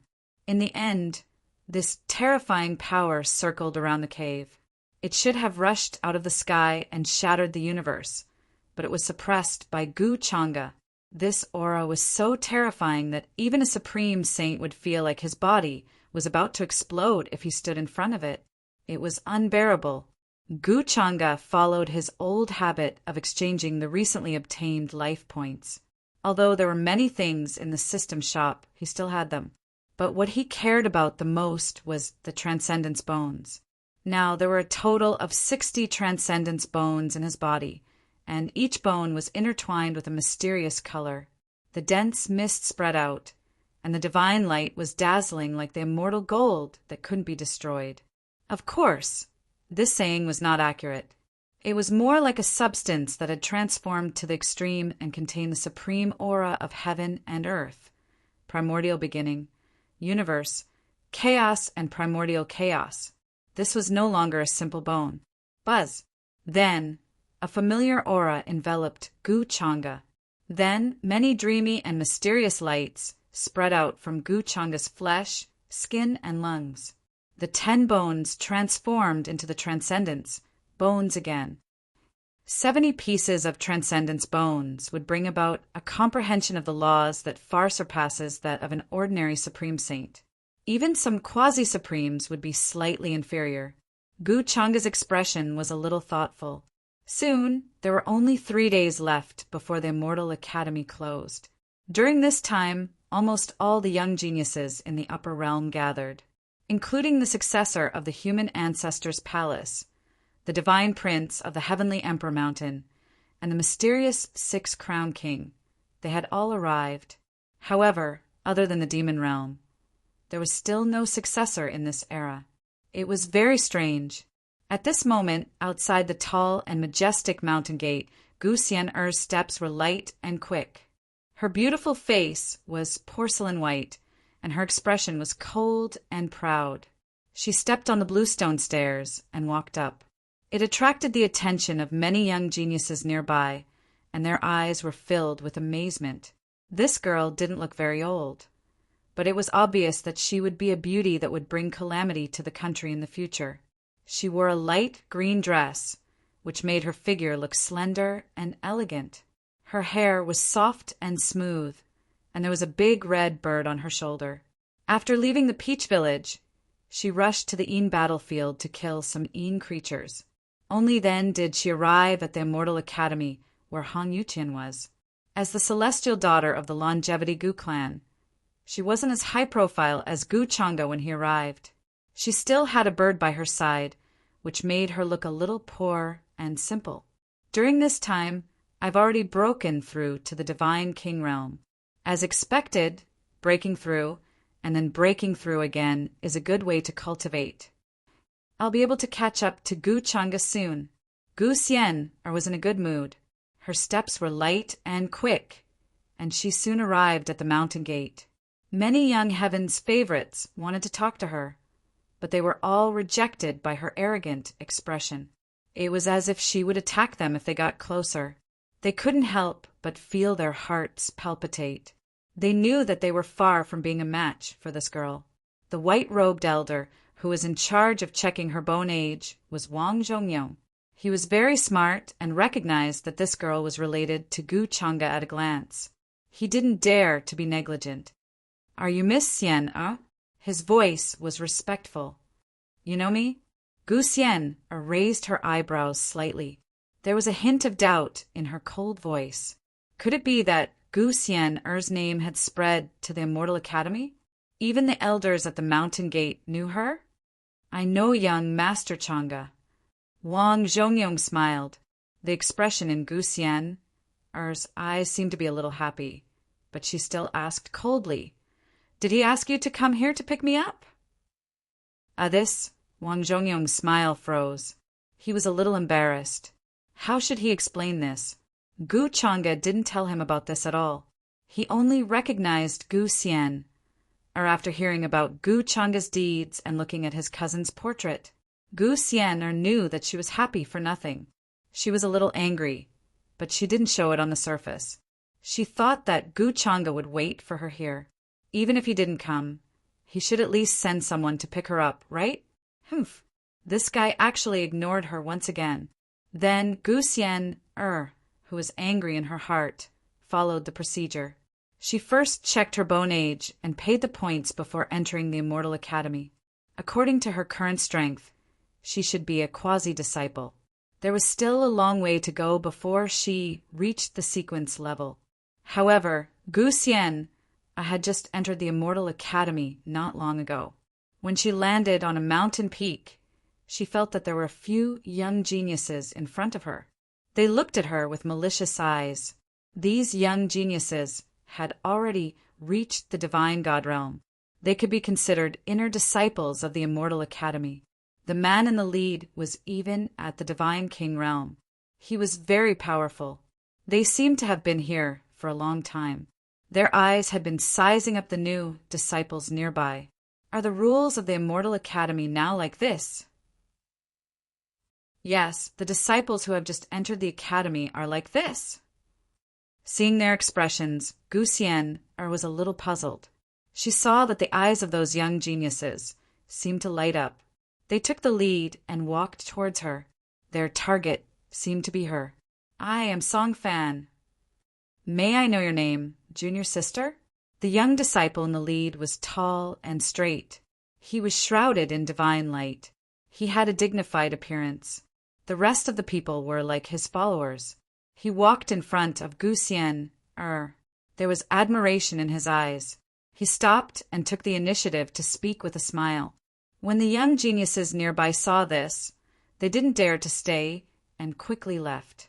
Gu Xian frowned. She was confused. Why was it that she had just entered the true Immortal Academy and was being targeted for no reason?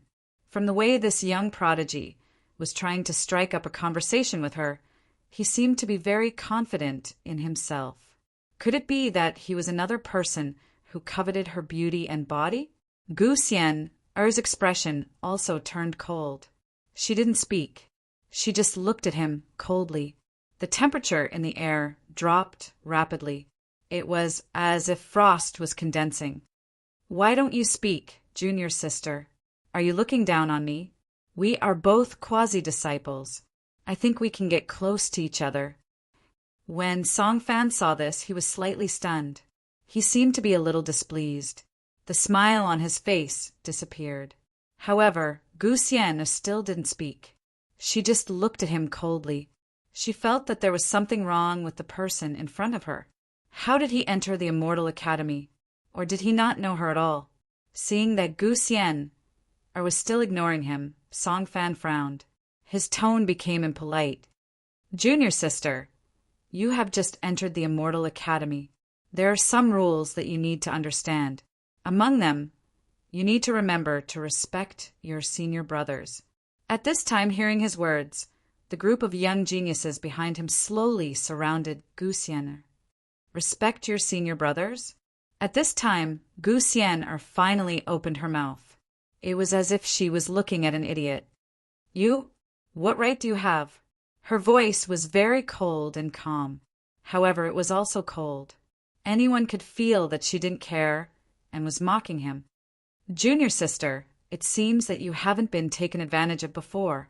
You don't know that there is always someone better than you. Today, your senior brother will teach you this truth.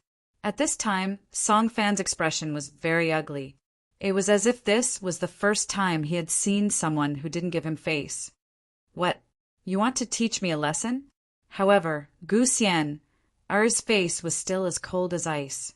Even her words had the meaning of ice shards. It made people tremble uncontrollably. This little girl doesn't know the immensity of heaven and earth. She actually didn't give Senior Brother Song face. I think she just needs a beating. Senior Brother Song, I think we should take advantage of today's opportunity to let her understand the cruelty of the Immortal Academy. It's not like the family behind her. She doesn't even know the ways of the world. At this time, a few of the young geniuses at the side also laughed. It was very mocking and disdainful. Their words were full of ridicule. Sigh. Originally, this matter would have been much simpler if you told me your name. Now, you have to make things like this. If this spreads out, People will say that I'm bullying the weak. However, you asked for it. Song Fan shook his head as if he was very helpless. However, as soon as he finished speaking, his expression turned cold. Whoa! A terrifying aura of the divine king realm gushed out from his body. A surging golden shadow appeared behind him. It was like a golden rock, fierce and threatening. You're courting death. Gu Xian. Ai's voice was also filled with terrifying coldness. She didn't expect the other party to be so arrogant. He didn't want to ask for her name and wanted to attack her. Boom! Her body also shone with a dazzling light. Shocking chi and blood energy appeared on her hand like a little celestial phoenix. It turned into a white fist that shook the void and punched forward. It was like a tidal wave that made the void seem like it was going to explode. This power was extremely shocking.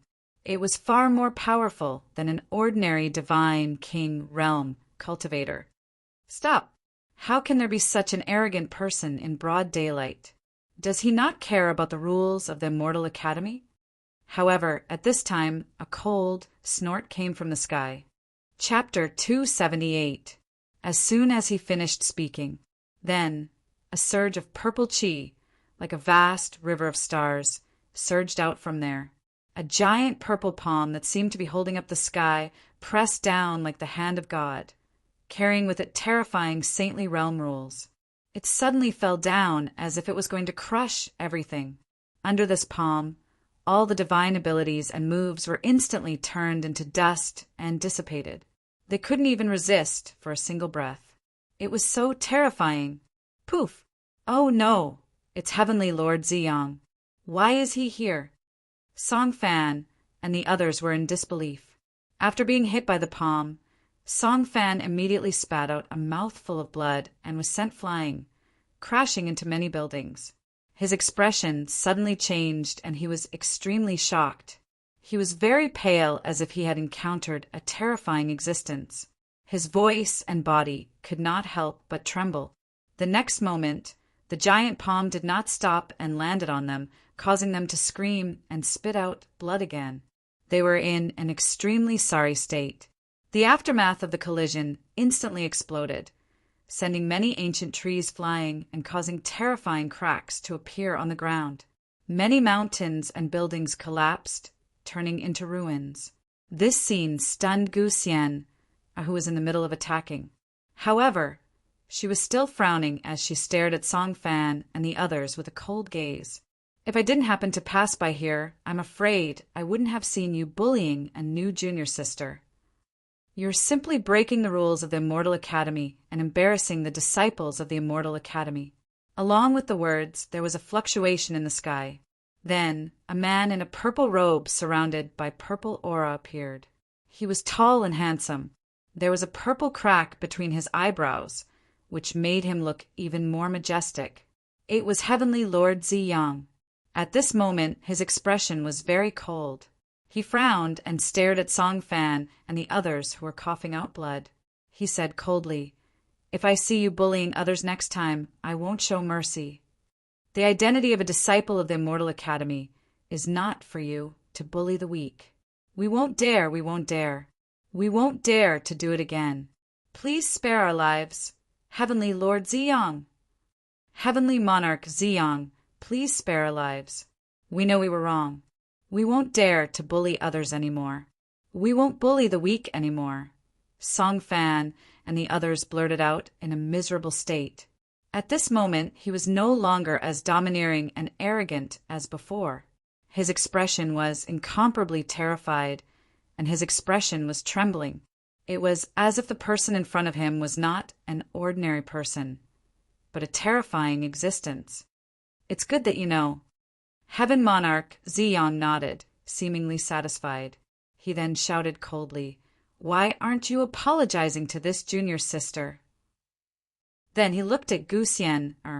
His expression was very natural as he asked, with the natural concern of looking at ordinary junior brothers and sisters, "Is this junior sister all right?" "I'm fine." Gu Xian shook his head. His expression relaxed a little as he looked at the purple-robed man in front of him with some confusion. Purple Sun's sovereign? This name sounded familiar. Before she came to True Immortal Academy, she seemed to have heard of it. This was a very powerful ancient freak who was also a sequence existence. However, I don't need your help in this matter. I can solve it myself. Gu Xian spoke again. She felt that today's matter was a little strange. Hearing this, Heaven Monarch Ziyang seemed to be a little stunned, but in fact he had an as expected expression in his heart. This arrogant temperament was exactly the same as that time. Then he smiled slightly and said, "It seems that my help was a little unnecessary. This junior sister is so confident. She should have a plan to deal with it. I am Ziyang, the successor of the Purple Mansion. People call me Heaven Monarch Ziyang. How should I address you? With such strength, I'm sure junior sister isn't a nobody." He asked again in a very proper and natural manner. At this time, even if it was someone else, they would not feel strange. Hearing this, Gu Xian was slightly stunned. Her eyes were filled with confusion, but she did not say anything. For some reason, she felt that today's matter was a little strange. Although one would never slap a smiling face, and the other party had even made a move, it could be considered as a hero saving the damsel in distress, helping her to get rid of these annoying fellows in front of her. But this kind of action made her feel a little unnatural. Seeing that Gu Xian did not say anything, Heaven Monarch Ziyang did not seem to care. He still had a calm and indifferent smile on his face. He turned to look at Song Fan and the others who were still kneeling on the ground and trembling. "If I had not happened to pass by here today, you would not have had it easy. This junior sister's strength is not something you can provoke. You really don't know what's good for you." "We know. Thank you, Heaven Monarch Ziyang. We won't dare to do it again," Song Fan and the others said one after another. They were very frightened. Hearing Heaven Monarch Ziyang's words, Gu Xian was stunned again. Her frown deepened. In fact, she was not sure if Heaven Monarch Ziyang's temperament was like this, or if he had other motives. But she did not expect this ancient freak to say such a thing. Did he think so highly of her? Did he think that these people were not her match? Could it be that he had seen through her trump card? Before this, Gu Xian had only heard some news about Heaven Monarch Ziyang. She knew that he was once the most powerful person in the upper world. He was extremely powerful, but the two of them had never met before. She felt that Heaven Monarch Ziyang's words were coincidental, but she did not think too much about it. Could it be that this ancient freak was deliberately waiting for her here? "Why are you still not apologizing?" Heaven Monarch Ziyang snorted again. He was very dissatisfied.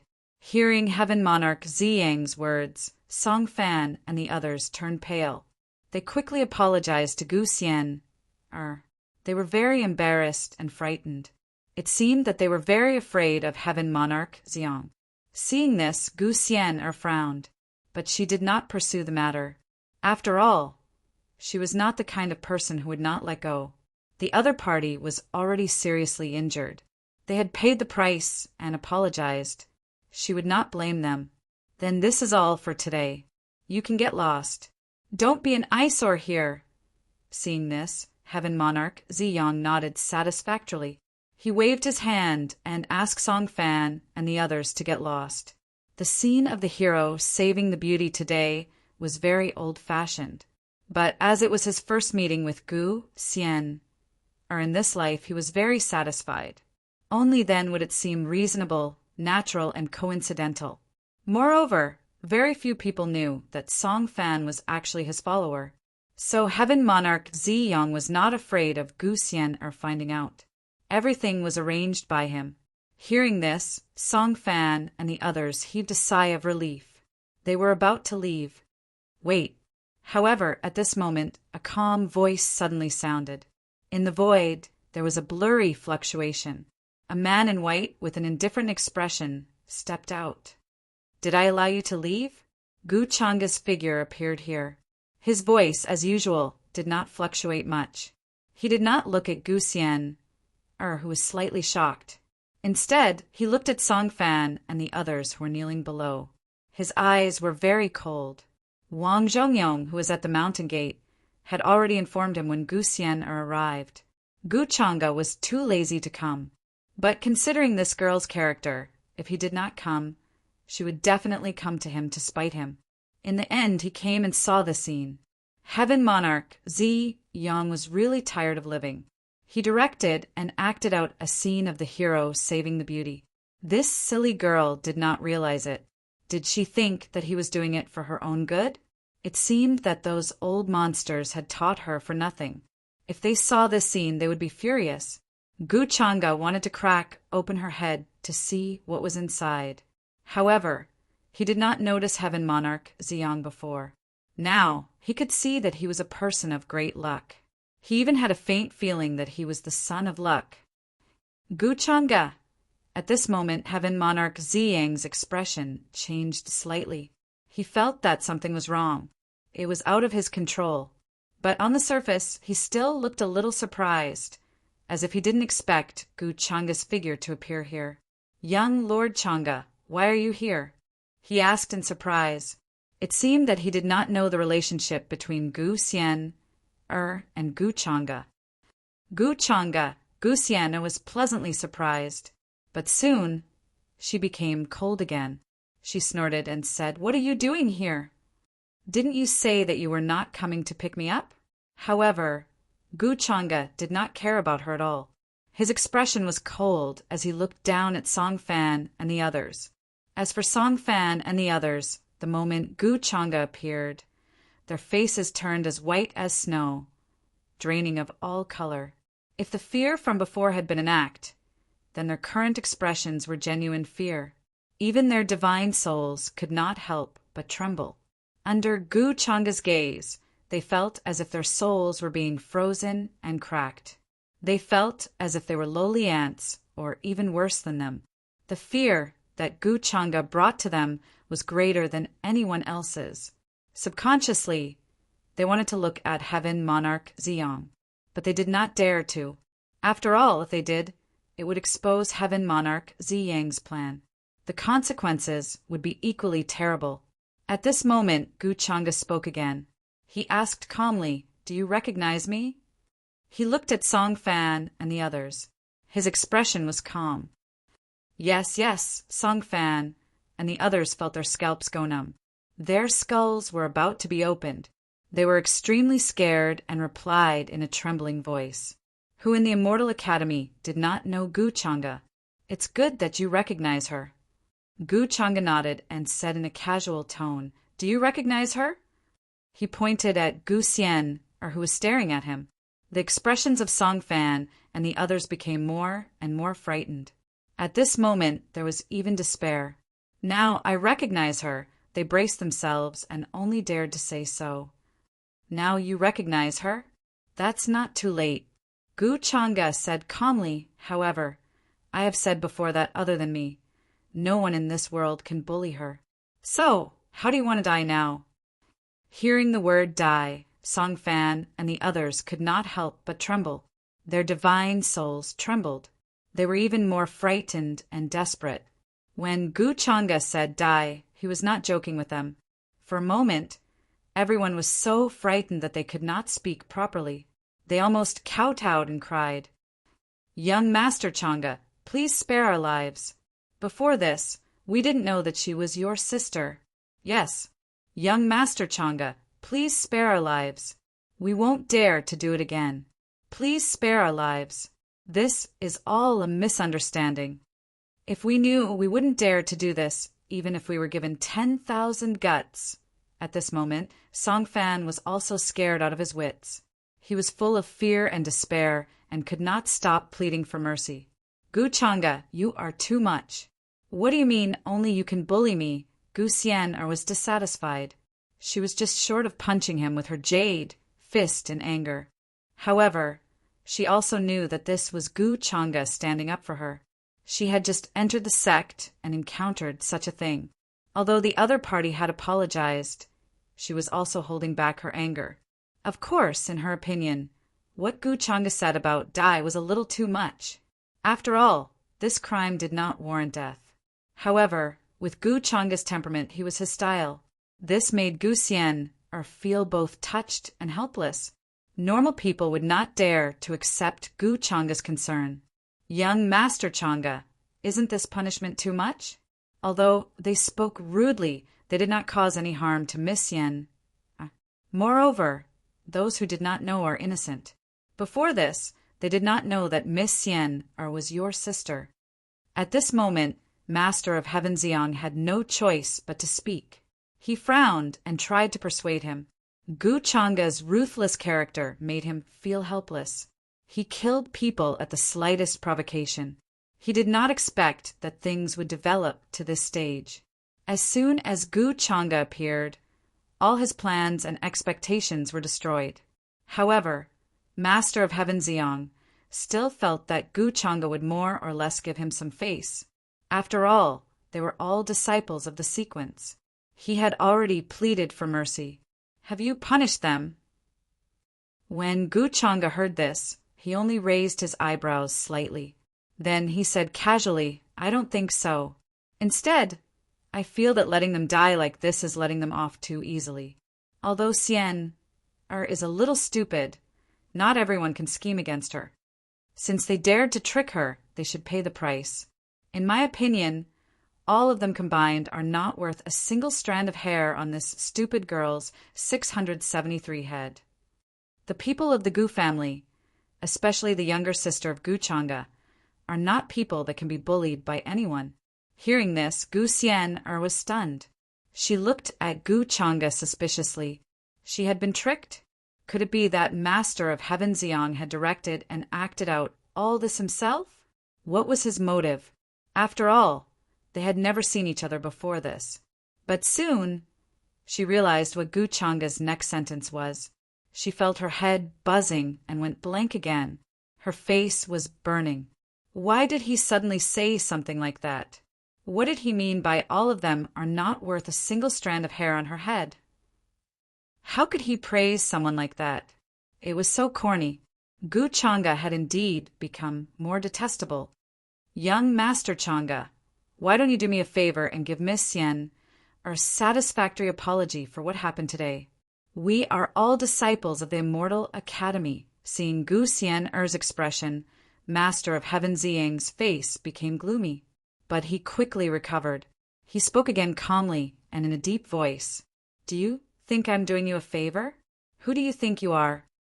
But before he finished speaking, Gu Changa directly interrupted him. Gu Changa's expression was as cold as usual.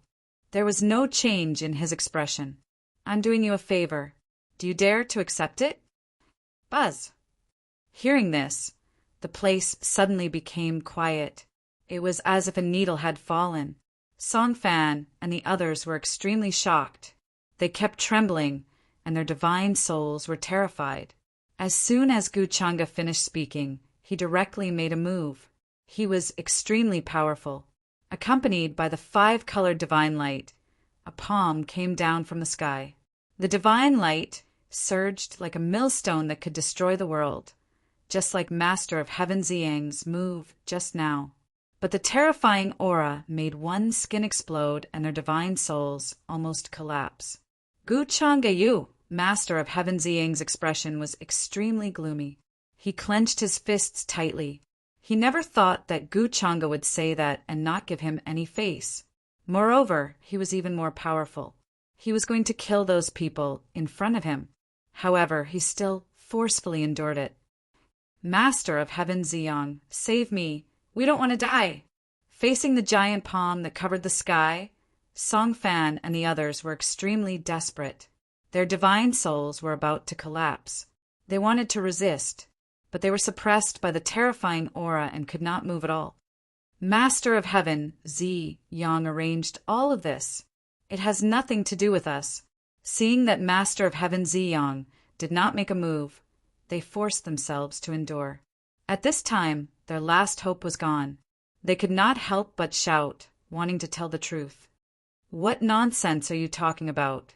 I'm kind enough to save you. Master of Heaven Xiang's expression changed slightly. Then he said coldly, How dare you slander me at this time? Poof!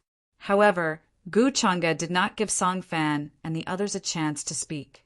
He knew that Master of Heaven Ziyang did not care about their lives and would not admit to anything. When the palm landed, those people immediately exploded. Blood, mist drifted, and their bodies and divine souls were destroyed. The place became quiet